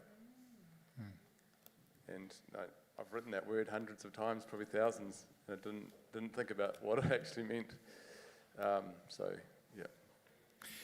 Thank you. I'm going to hand over to Catherine. I just want to say one thing in addition to thanking to Mark and Chrissy and Tim and Ian and Bruce and Paul and Dan down here.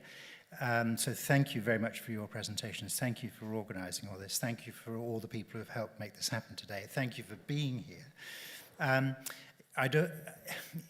It's always a risk to look at what's going on in the world and say, well, this is the moment that things finally change.